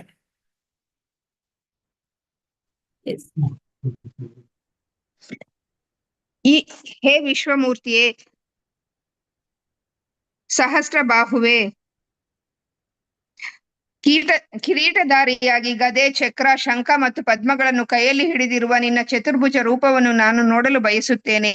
ಕುರು ಯೋಧರಲ್ಲಿ ಅತ್ಯಂತ ಶ್ರೇಷ್ಠನಾದ ಅರ್ಜುನನೇ, ನಿನಗೆ ಮೊದಲು ಯಾರೂ ಈ ನನ್ನ ವಿಶ್ವರೂಪವನ್ನು ನೋಡಿರಲಿಲ್ಲ. ಏಕೆಂದರೆ ವೇದಾಧ್ಯಯನದಿಂದಾಗಲಿ, ಯಜ್ಞಗಳನ್ನು ಮಾಡುವುದರಿಂದಾಗಲಿ, ದಾನದಿಂದಾಗಲಿ, ಪುಣ್ಯ ಕಾರ್ಯಗಳಿಂದಾಗಲಿ, ಉಗ್ರ ತಪಸ್ಸಿನಿಂದಾಗಲಿ ಈ ಐಕ ಜಗತ್ತಿನಲ್ಲಿ ನನ್ನ ಈ ರೂಪವನ್ನು ನೋಡಲು ಸಾಧ್ಯವಿಲ್ಲ.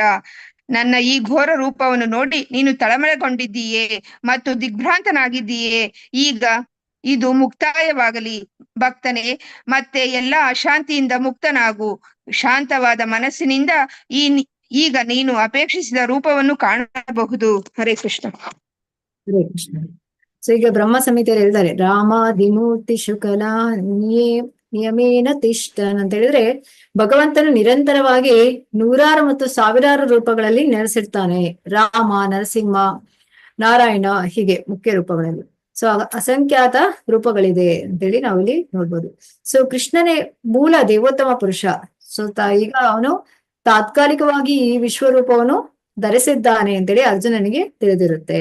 ಸೊ ಅವನ ಒಂದು ಆಧ್ಯಾತ್ಮಿಕ ರೂಪವಾದ ನಾರಾಯಣ ರೂಪವನ್ನು ಕಾಣ್ಬೇಕು ಅಂತ ಪ್ರಾರ್ಥಿಸ್ತಾನೆ.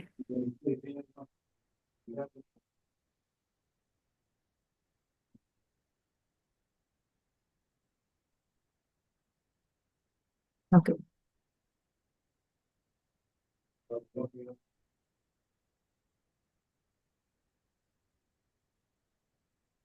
ಹಾಗೆ ಇಲ್ಲಿ ಭಗವಂತ ಹೇಳ್ತಾನೆ ಏನಂತೇಳಿ, ನಾನು ಪ್ರಸನ್ನನಾಗಿ ನನ್ನ ಅಂತರಂಗ ಶಕ್ತಿಯಿಂದ ಈ ಐಹಿಕ ಜಗತ್ತಿನಲ್ಲಿ ಈ ಪರಮ ವಿಶ್ವರೂಪವನ್ನು ನಿನಗೆ ತೋರಿಸಿದ್ದೇನೆ. ಈಗ ಅಂದ್ರೆ ನಿನಗಿಂತ ಮೊದಲು ಇದು ಯಾರು ನೋಡಿರ್ಲಿಲ್ಲ ಅಂತ ಹೇಳ್ತಾನೆ. ಸೊ ಅರ್ಜುನನಿಗಿಂತ ಮೊದಲು ಈ ವಿಶ್ವರೂಪವನ್ನು ಯಾರು ನೋಡಿರ್ಲಿಲ್ಲ. ಆದ್ರೆ ಈ ರೂಪವನ್ನು ಅರ್ಜುನನಿಗೆ ತೋರಿಸೋದ್ರಿಂದ ಆ ಸ್ವರ್ಗ ಲೋಕಗಳಲ್ಲಿಯೂ ಹೊರಗಿನ ಆಕಾಶದ ಲೋಕಗಳಲ್ಲಿದ್ದ ಭಕ್ತರು ಕೂಡ ಇದನ್ನ ನೋಡ್ಲಿಕ್ಕೆ ಸಾಧ್ಯ ಆಯ್ತು ಅಂತೇಳಿ. ಸೊ ಆ ರೂಪವನ್ನು ಮೊದಲು ನೋಡಿರ್ಲಿಲ್ಲ, ಆದ್ರೆ ಅರ್ಜುನನಿಂದಾಗಿ ಈ ಒಂದು ರೂಪವನ್ನು ನೋಡ್ಲಿಕ್ಕೆ, ವಿಶ್ವರೂಪ ನೋಡ್ಲಿಕ್ಕೆ ಅವರಿಗೆ ಸಾಧ್ಯ ಆಯ್ತು.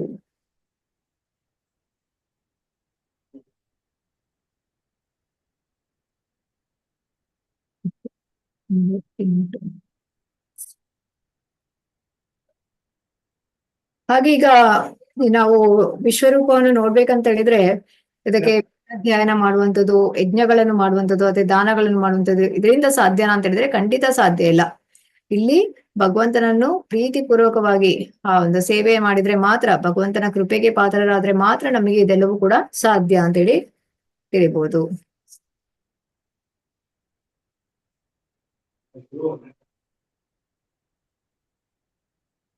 ಈ ಕೃಷ್ಣ ಮಕ್ಕಳು ಕುರುಸಭೆಯಲ್ಲಿ ದ್ರೌಪದಿಯ ಸೀರೆಯನ್ನು ಸೆಳೆದಾಗ ಭೀಷ್ಮರು ದ್ರೋಣರು ಮೌನವಾಗಿದ್ರು ಅಂತೇಳಿ. ಸೊ ಹಾಗಾಗಿ ಅವರು ಆ ಕರ್ತವ್ಯವನ್ನು ಅಲಕ್ಷ್ಯ ಮಾಡಿದಕ್ಕಾಗಿ ಅವರನ್ನು ಕೊಲ್ಲಬೇಕು ಅಂತೇಳಿ ಇಲ್ಲಿ ಹೇಳುವಂಥದ್ದು.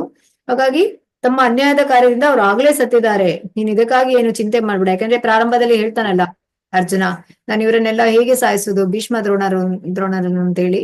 ಆದ್ರೆ ಇಲ್ಲಿ ಅದಕ್ಕೆ ಉತ್ತರವನ್ನು ಕೊಡ್ತಾ ಇದ್ದ ಅರ್ಜುನ, ಕೃಷ್ಣ ಹೇಳ್ತಾ ಇದ್ದಾನೆ. ಸೊ ಹಾಗಾಗಿ ಅರ್ಜುನನಿಗೆ ತನ್ನ ವಿಶ್ವರೂಪದಲ್ಲಿ ಇದನ್ನೆಲ್ಲ ತೋರಿಸ್ತಾ ಇದ್ದಾನೆ, ಅಂದ್ರೆ ಯಾರೆಲ್ಲ ಹೇಗೆಲ್ಲ ಒಂದು ಸಾವನ್ನು ಹೊಂದ್ತಾರೆ ಅಂತೇಳಿ. ಸೊ ಭಕ್ತನಿಗೆ ವಿಶ್ವರೂಪವನ್ನು ನೋಡೋದ್ರಲ್ಲಿ ಆಸಕ್ತಿ ಇಲ್ಲ, ಯಾಕೆಂದ್ರೆ ಅದು ಪ್ರೀತಿಯ ಭಾವನೆಗಳನ್ನು ಪರಸ್ಪರ ವಿನಿಮಯ ಮಾಡಲು ಅದು ಅವಕಾಶ ನೀಡೋದಿಲ್ಲ. ಆದ್ರೆ ಯಾರು ಅಭಕ್ತರಿರ್ತಾರೆ ಅವರಿಗೆ ಭಯವನ್ನು ಹುಟ್ಟಿಸುವುದಕ್ಕೋಸ್ಕರ ಈ ವಿಶ್ವರೂಪವನ್ನು ತೋರಿಸ್ತಾನೆ ಭಗವಂತ. ಹೀಗಾದ್ರೂ ಭಗವಂತನನ್ನು ಒಪ್ಪಿಕೊಳ್ಳಲಿ ಅನ್ನೋ ಕಾರಣಕ್ಕಾಗಿ.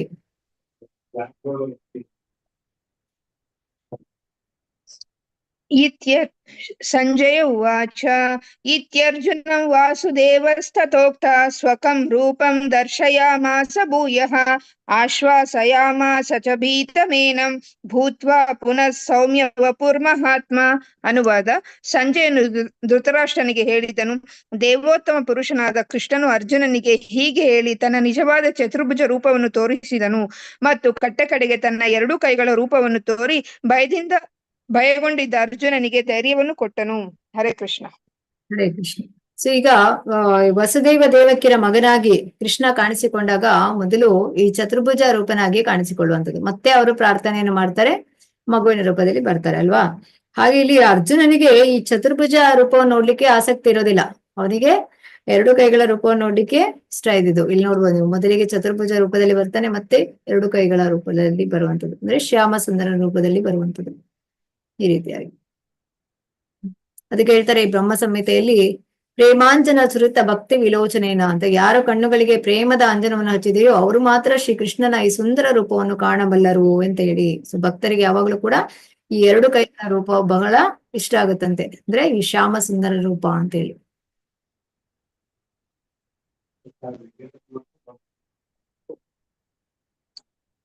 ಹೀಗೆ ಕೃಷ್ಣನನ್ನು ಅವನ ಮೂಲ ರೂಪದಲ್ಲಿ ಕಂಡಾಗ ಅರ್ಜುನನು ಹೀಗೆಂದನು, ಓ ಜನಾರ್ದನ, ಇಷ್ಟೊಂದು ಸುಂದರವಾದ ಮಾನವ ಸದೃಶವಾದ ರೂಪವನ್ನು ಕಂಡು ನನ್ನ ಮನಸ್ಸು ಸಮಾಧಾನವಾಗಿದೆ, ನನ್ನ ಸಹಜ ಸ್ವಭಾವವು ಹಿಂದಿರುಗಿದೆ.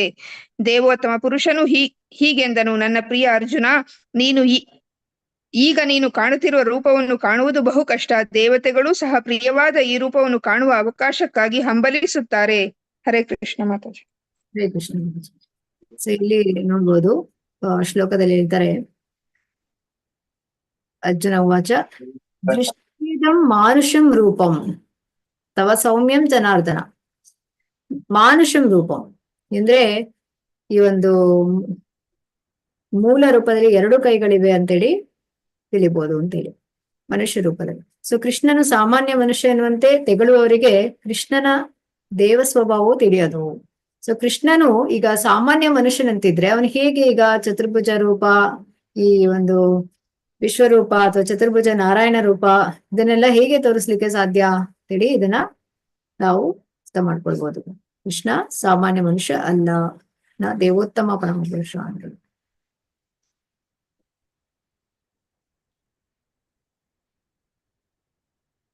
ಹಾಗೆ ಈ ಒಂದು 48ನೆಯ ಶ್ಲೋಕದಲ್ಲಿ ಹೇಳ್ತಾರೆ, ಈ ಪುಣ್ಯ ಕರ್ಮಗಳು, ಯಜ್ಞಗಳು ಮೊದಲಾದವುಗಳಿಂದ ಈ ರೂಪವನ್ನು ನೋಡುವುದಕ್ಕೆ ಸಾಧ್ಯ ಆಗೋದಿಲ್ಲ ಅಂತ ಹೇಳಿ. ಕೃಷ್ಣನ ಈ ಒಂದು ರೂಪ ಏನಿದೆ ಇದು ಗುಹ್ಯವಾದದ್ದು. ಸೊ ತಪಸ್ಸುಗಳು, ವೇದಾಧ್ಯಯನ, ಊಹಾತ್ಮಕ ಚಿಂತನೆ, ಅದಕ್ಕೊಂದಿಷ್ಟು ಭಕ್ತಿಯನ್ನು ಸೇವೆಯನ್ನು ಸೇರಿಸಿದ್ರೆ ಆಗ ಕೃಷ್ಣ ರೂಪವನ್ನು ನೋಡ್ಲಿಕ್ಕೆ ಸಾಧ್ಯವಾಗ್ತದೆ, ವಿಶ್ವರೂಪವನ್ನು ನೋಡ್ಲಿಕ್ಕೆ. ಆದ್ರೆ ಸ್ವಲ್ಪ ಭಕ್ತಿ ಇಲ್ಲದಿದ್ರು ಕೂಡ ನನಗೆ ಎಲ್ಲಾ ವೇದಾಧ್ಯಯನ ಇದೆ, ಸೊ ನಾನು ತುಂಬಾ ತಪಸ್ ಮಾಡಿದ್ದೀನಿ, ಧ್ಯಾನ ಧರ್ಮಾದಿಗಳನ್ನ ಮಾಡ್ತೇನೆ, ನಾನು ನೋಡ್ತೇನೆ ಅಂತ ಹೇಳಿದ್ರೆ ಅದು ಸಾಧ್ಯ ಆಗುದಿಲ್ಲ. ನಮಗೆ ಅಲ್ಲಿ ಭಕ್ತಿ ಬಹಳ ಮುಖ್ಯ ಅಂತ ಹೇಳ್ತಾರೆ. ಸೊ ಆ ಒಂದು ಭಕ್ತಿ ಸೇವೆ ಹೇಳುವಂಥದ್ದು.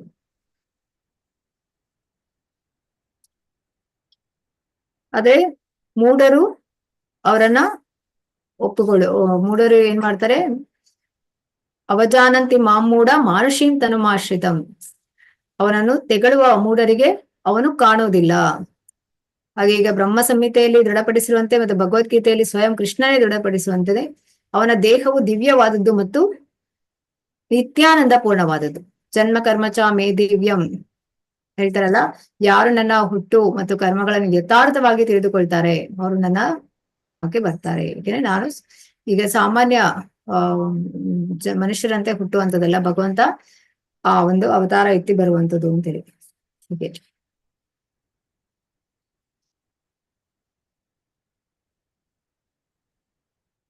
ನಾನು ವಿಶ್ವರೂಪವನ್ನು ಹೇಗೆ ನೋಡಲಿ? ನಿಮ್ಮಲ್ಲಿ ಪ್ರಶ್ನೆ.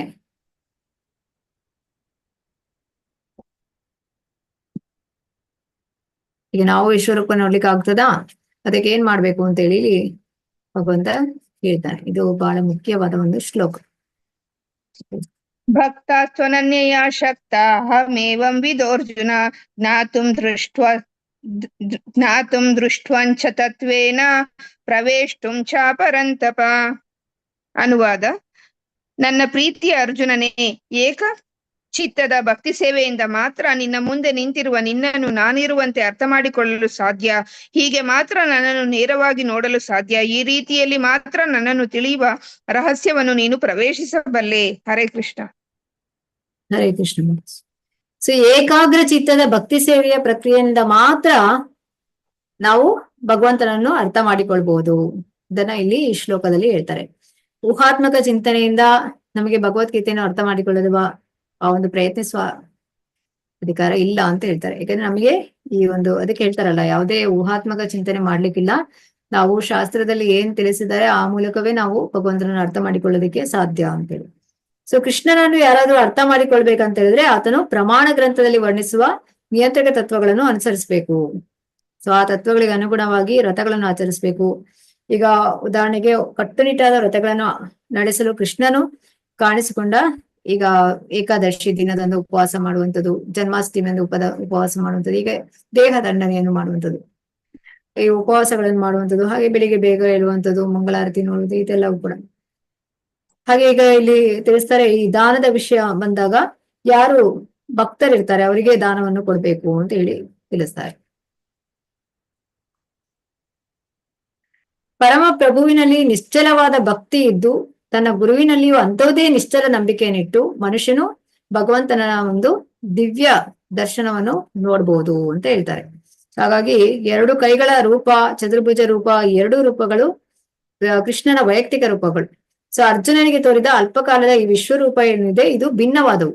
ಮುಖ್ಯವಾಗಿ ಚತುರ್ಭುಜ ರೂಪ ಮತ್ತೆ 2 ಕೈಗಳ ರೂಪ ಇದು ಮುಖ್ಯವಾದದ್ದು. ಸೊ ನಾರಾಯಣನ ಚತುರ್ಭುಜ ರೂಪವು, ಕೃಷ್ಣನ 2 ಕೈಗಳ ರೂಪವು ಏನಿದೆ ಇದು ನಿತ್ಯವಾದದ್ದು, ಇದು ಎಟರ್ನಲ್. ಆದ್ರೆ ಈ ವಿಶ್ವರೂಪ ಇರುವಂತದ್ದು ಇದು ಒಂದು ತಾತ್ಕಾಲಿಕ ಆಗಿರುವಂತದ್ದು, ಅದು ಹಾಗೆ. ಸೊ ಅರ್ಜುನನಿಗೆ ತೋರಿದ ವಿಶ್ವರೂಪವು ತಾತ್ಕಾಲಿಕವಾದಂಥದ್ದು. ಕೃಷ್ಣನ ವೈಯಕ್ತಿಕ ರೂಪವನ್ನು, ಸಚಿದಾನಂದ ಜ್ಞಾನವನ್ನು ಪಡೆದ ದೇವೋತ್ತಮ ಪರಮಪುರುಷ ಎಂದು ಮನುಷ್ಯನು ದೃಢವಾಗಿ ಪೂಜಿಸಬೇಕು. ವಿಷ್ಣುವಿನ ಎಲ್ಲಾ ರೂಪಗಳ ಮೂಲ ಅವನು. ಸೊ ಎಲ್ಲಾ ಅವತಾರಗಳ ರೂಪಗಳ ಮೂಲವು ಅವನೇ. ಭಗವದ್ಗೀತೆಯಲ್ಲಿ ದೃಢಪಡಿಸಿದಂತೆ ಅವನೇ ಪರಮ ಪುರುಷನು.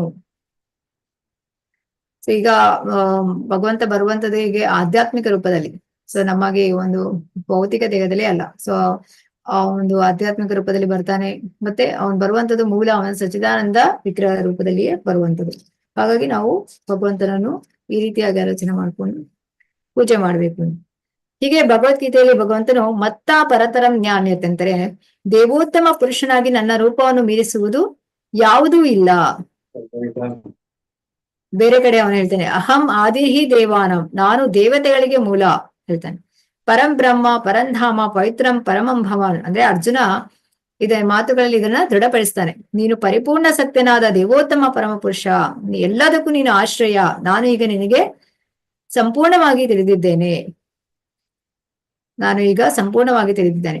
ಕೃಷ್ಣನು ಅರ್ಜುನನಿಗೆ ತೋರಿದ ಈ ವಿಶ್ವರೂಪ ಏನಿದೆ ಇದು ಭಗವಂತನ ಮೂಲ ರೂಪ ಅಲ್ಲ, ಮೂಲವು ಕೃಷ್ಣನ ರೂಪ, ಈ ಒಂದು ಶ್ಯಾಮ ಸುಂದರ ರೂಪ. ಹೀಗೆ ಮತ್ತೆ ಸಹಸ್ರ ಶಿರಗಳ ಸಹಸ್ರ ಭಾಗಗಳ ವಿಶ್ವರೂಪ ಏನಿದೆ ದೇವರಲ್ಲಿ ಪ್ರೀತಿ ಇಲ್ಲದವರ ಗಮನವನ್ನು ಸೆಳೆಯುವುದಕ್ಕೆ ಮಾತ್ರ ಪ್ರಕಟವಾಗ್ತಿದೆ.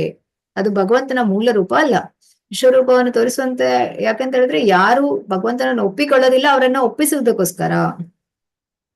ಸೊ ಪರಮಪ್ರಭು ತನ್ನ ಮೂಲ ರೂಪವಾದ ಕೃಷ್ಣನ ರೂಪದಲ್ಲಿ ಪ್ರೀತಿಯನ್ನು ವಿನಿಮಯ ಮಾಡಿಕೊಳ್ತಾನೆ. ಸೊ ಯಾರು ಭಕ್ತಿ ಸೇವೆಯಲ್ಲಿ ನಿರತರಾಗಿರ್ತಾರೆ ಅವರಿಗೆ 2 ಕೈಗಳ ಕೃಷ್ಣನ ರೂಪವೇ ಬಹಳ ಪ್ರಿಯ. ಹಾಗಾಗಿ ನಾವು ಶ್ಯಾಮಸುಂದರ ರೂಪದಲ್ಲಿ ಕೃಷ್ಣನನ್ನು ಆರಾಧಿಸಬೇಕು.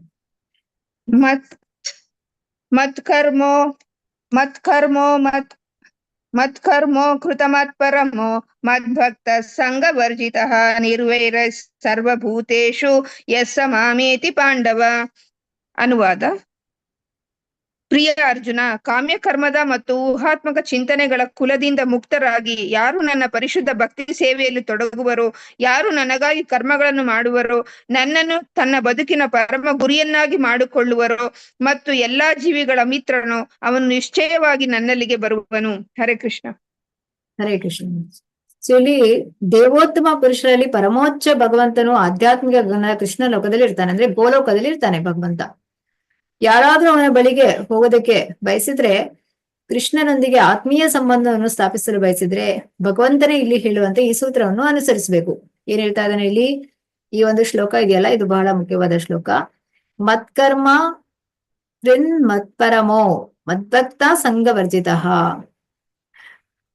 ಅಂದ್ರೆ ಈ ಭಗವದ್ಗೀತೆ ಸಾರ ಅಂತ ಹೇಳಲಾಗ್ತದೆ ಈ ಶ್ಲೋಕವನ್ನ. ನಿರ್ವೈರ ಸರ್ವಭೂತೇಶು ಯಸ ಮಾಮೇತಿ ಪಾಂಡವ. ಬದ್ಧ ಜೀವಿಗಳು ಹೇಗೆ ಅಂದ್ರೆ, ಈಗ ನಾವು ನಮ್ಮನೆಲ್ಲ ಬದ್ಧಾತ್ಮರು, ಬದ್ಧ ಜೀವಿಗಳು ಅಂತ ಹೇಳ್ತಾರೆ. ಯಾಕಂದ್ರೆ ನಾವು ಈ ಒಂದು ಪ್ರಕೃತಿಯ ಮೇಲೆ ಪ್ರಭುತ್ವ ಸಾಧಿಸಲು ಈ ಐಹಿಕ ಜಗತ್ತಿನಲ್ಲಿ ಮುಳುಗಿ ಬಂದಿರುವಂತದ್ದು. ಆದ್ರೆ ನಿಜವಾದ ಆಧ್ಯಾತ್ಮಿಕ ಬದುಕು ಇದೆ ಅಂತ ಹೇಳಿ ನಮ್ಗೆ ಗೊತ್ತಿಲ್ಲ. ನಮ್ಗೆ ಇವಾಗ ನಾವು ಈ ಒಂದು ಭಗವದ್ಗೀತೆಯನ್ನು ತಿಳಿದುಕೊಳ್ಳುವ ಪ್ರಯತ್ನ ಮಾಡ್ತಾ ಇದೀವಿ, ಈಗ ನಮ್ಗೆ ತಿಳಿತಾ ಇದೆ, ಓ ಇದು ಏನ್ ಭೌತಿಕ ಪ್ರಪಂಚ ಇದೆ, ಇದು ಆಧ್ಯಾತ್ಮಿಕ ಪ್ರಪಂಚದ ಪ್ರತಿಬಿಂಬ. ಸೊ ಅಲ್ಲಿದೆ ನಮ್ಮನೆ, ಇಲ್ಲಿ ಬಂದೆ ಸುಮ್ಮನೆ. ಅಲ್ಲಿ ಯಾವಾಗ್ಲೂ ಅಲ್ಲಿ ಒಂದು ಶಾಶ್ವತವಾದ ಲೋಕ ಇದೆ. ಇಲ್ಲಿ ಈ ಒಂದು ಭೌತಿಕ ಪ್ರಪಂಚ ಏನಿದೆ ಇದು ದುಃಖಾಲಯ. ಇದೆಲ್ಲವೂ ಕೂಡ ನಮ್ಗೆ ಈಗ ತಿಳಿತಾ ಇದೆ. ಆದ್ರೆ ಯಾರು ಭಗವದ್ಗೀತೆಯನ್ನು ತಿಳಿದುಕೊಳ್ಳೋದಿಲ್ಲ, ಅವ್ರಿಗೆ ಗೊತ್ತಿಲ್ಲ. ಅವ್ರೇನ್ ತಿಳಿತಾರೆ, ಈ ಭೌತಿಕ ಪ್ರಪಂಚದಲ್ಲಿ ನಾನೇ ಒಡೆಯ, ನಾನು ಹೇಳಿದಾಗ ಎಲ್ಲರೂ ಕೇಳ್ಬೇಕು, ಎಲ್ಲಾ ಪ್ರಕೃತಿ ಎಲ್ಲ ನನ್ನ ಕಂಟ್ರೋಲ್ ಅಲ್ಲಿ ಇರುವಂತದ್ದು, ನನಗೆ ಬೇಕಾದ ರೀತಿಯಲ್ಲಿ ನಾನು ಉಪಯೋಗಿಸ್ಕೊಳ್ತೇನೆ, ಈ ರೀತಿಯಾಗಿ ತಿಳಿತಾರೆ. ಹಾಗೆ ಇಲ್ಲಿ ಅವರಿಗಾಗಿ ಇರುವಂತದ್ದು ಈ ಒಂದು ಗ್ರಂಥ ಭಗವದ್ಗೀತೆ. ಯಾರಿಗೆ ಆಧ್ಯಾತ್ಮಿಕ ಲೋಕ ಇದೆ ಅಂತ ತಿಳಿಯೋದಿಲ್ಲ ಅವರಿಗೆ ತಿಳಿಸೋದಕ್ಕೋಸ್ಕರ. ಹಾಗೆ ಮನುಷ್ಯನು ತನ್ನ ಆಧ್ಯಾತ್ಮಿಕ ಅಸ್ತಿತ್ವವನ್ನು ಅರ್ಥ ಮಾಡಿಕೊಳ್ಳೋದು ಹೇಗೆ ಅನ್ನುವುದನ್ನು, ಪರಮ ಆಧ್ಯಾತ್ಮಿಕ ಪುರುಷನೊಂದಿಗೆ ತನ್ನ ನಿತ್ಯ ಸಂಬಂಧವನ್ನು ಅರ್ಥ ಮಾಡಿಕೊಳ್ಳುವುದು ಹೇಗೆ ಎನ್ನುವುದನ್ನು, ಭಗವದ್ಧಾಮಕ್ಕೆ ಹೋಗುವುದು ಹೇಗೆ ಎನ್ನುವುದನ್ನು ತೋರಿಸಿಕೊಡುವುದು ಭಗವದ್ಗೀತೆಯ ಉದ್ದೇಶ. ನೋಡಿ ಇಲ್ಲಿ 3 ಬಂತು. ಒಂದು, ತನ್ನ ಆಧ್ಯಾತ್ಮಿಕ ಅಸ್ತಿತ್ವವನ್ನು ಅರ್ಥ ಮಾಡಿಕೊಳ್ಳುವುದು. ಅಂದ್ರೆ ನಾನು ಯಾರು, ನಾನು ದೇಹವಲ್ಲ, ನಾನು ಆತ್ಮ. ಸೊ ನನಗೆ ಮತ್ತೆ ಭಗವಂತನಿಗೂ ಏನು ಸಂಬಂಧ, ನಾನು ಭಗವಂತನ ನಿತ್ಯ ಸೇವಕ. ಈ ರೀತಿಯಾಗಿ ಇದನ್ನ ಅರ್ಥ ಮಾಡಿಕೊಂಡಾಯ್ತು. ಆಮೇಲೆ ಆ ಪರಮ ಆಧ್ಯಾತ್ಮಿಕ ಪುರುಷನೊಂದಿಗೆ ತನ್ನ ನಿತ್ಯ ಸಂಬಂಧವನ್ನು ಅರ್ಥ ಮಾಡಿಕೊಳ್ಳುವುದು ಹೇಗೆ, ನಾವು ಭಕ್ತಿ ಸೇವೆಯನ್ನು ಮಾಡ್ಬೇಕು ಅಂತೇಳಿ. ಭಕ್ತಿ ಸೇವೆಯನ್ನು ಮಾಡ್ತಾ ಮಾಡ್ತಾ ನಾವು ಎಲ್ಲಿ, ನಮ್ಮ ಡೆಸ್ಟಿನೇಷನ್ ಏನು, ಭಗವದ್ಧಾಮಕ್ಕೆ ಹೋಗ್ಬೇಕು ಎನ್ನುವುದನ್ನು ತೋರಿಸಿಕೊಡುವುದು ಈ ಭಗವದ್ಗೀತೆಯ ಉದ್ದೇಶ. ಮನುಷ್ಯನು ತನ್ನ ಆಧ್ಯಾತ್ಮಿಕ ಚಟುವಟಿಕೆಯಾದ ಭಕ್ತಿ ಸೇವೆಯಲ್ಲಿ ಯಶಸ್ಸನ್ನು ಪಡೆಯಲು ಅವಶ್ಯವಾದ ಪ್ರಕ್ರಿಯೆಯನ್ನು ಸ್ಪಷ್ಟವಾಗಿ ವಿವರಿಸುವ ಶ್ಲೋಕ ಇದು.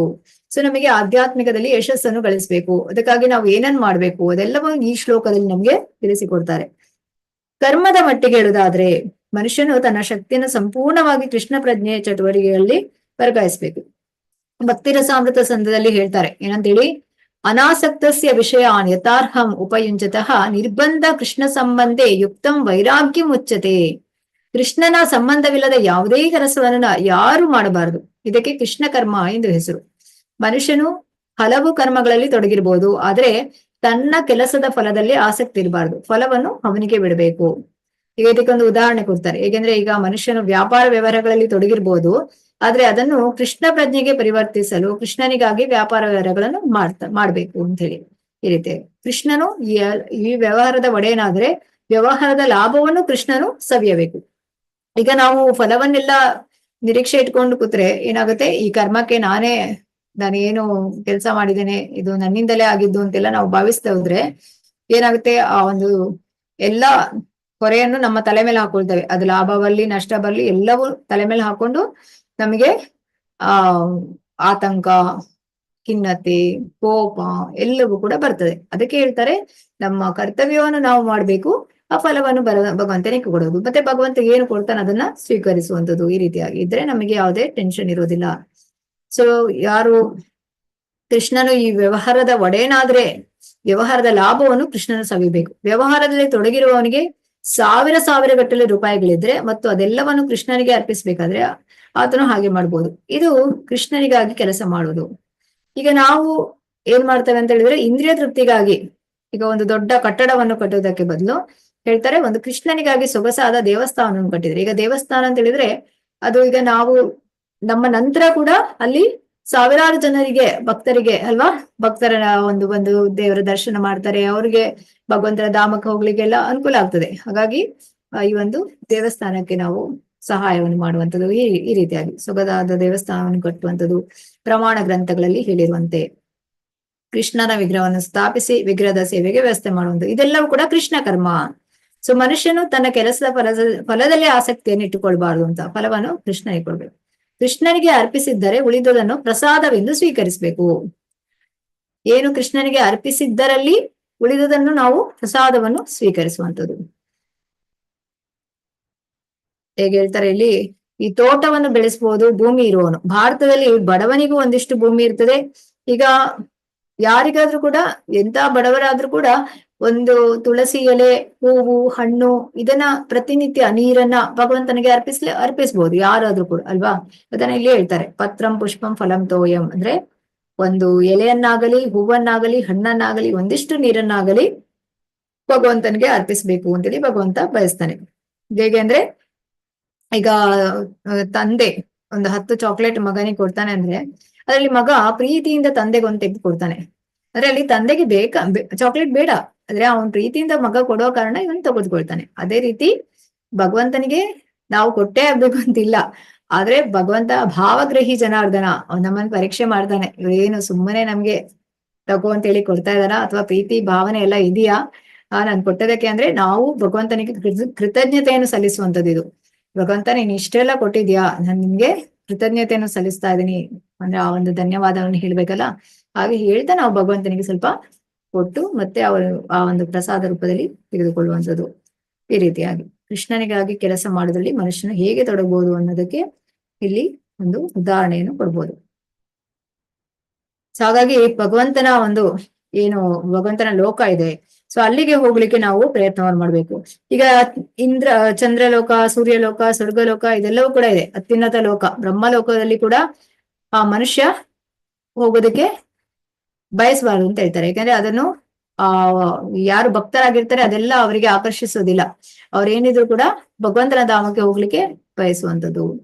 ಇದಕ್ಕೆ ಏನ್ ಮಾಡ್ಬೇಕು ನಾವು? ಮದ್ಭಕ್ತ ಅಂದ್ರೆ ಸಂಪೂರ್ಣವಾಗಿ ಭಕ್ತಿ ಸೇವೆಯಲ್ಲಿ ತೊಡಗಿಸ್ಕೊಳ್ಬೇಕು. ಏನೆಲ್ಲ ಮಾಡ್ಬೇಕು? ಶ್ರವಣ, ಕೀರ್ತನ, ಸ್ಮರಣ, ಅರ್ಚನ, ವಂದನ, ಪಾದ ಪದ್ಮಗಳ ಸೇವನೆ, ಪ್ರಾರ್ಥನೆ, ಪ್ರಭುವಿನ ಅಪ್ಪಣೆಯನ್ನು ನಡೆಸುವುದು, ಆತನೊಡನೆ ಸಾಕ್ಷ್ಯ ಬೆಳೆಸುವುದು, ಮತ್ತೆ ಎಲ್ಲವನ್ನು ಆತನಿಗೆ ಸಮರ್ಪಿಸುವುದು. ಭಕ್ತಿ ಕಾರ್ಯದ ಈ 9 ಪ್ರಕ್ರಿಯೆಗಳಲ್ಲಿ ವಿಶೇಷವಾಗಿ ನಿರತರಾಗುವಂಥದ್ದು.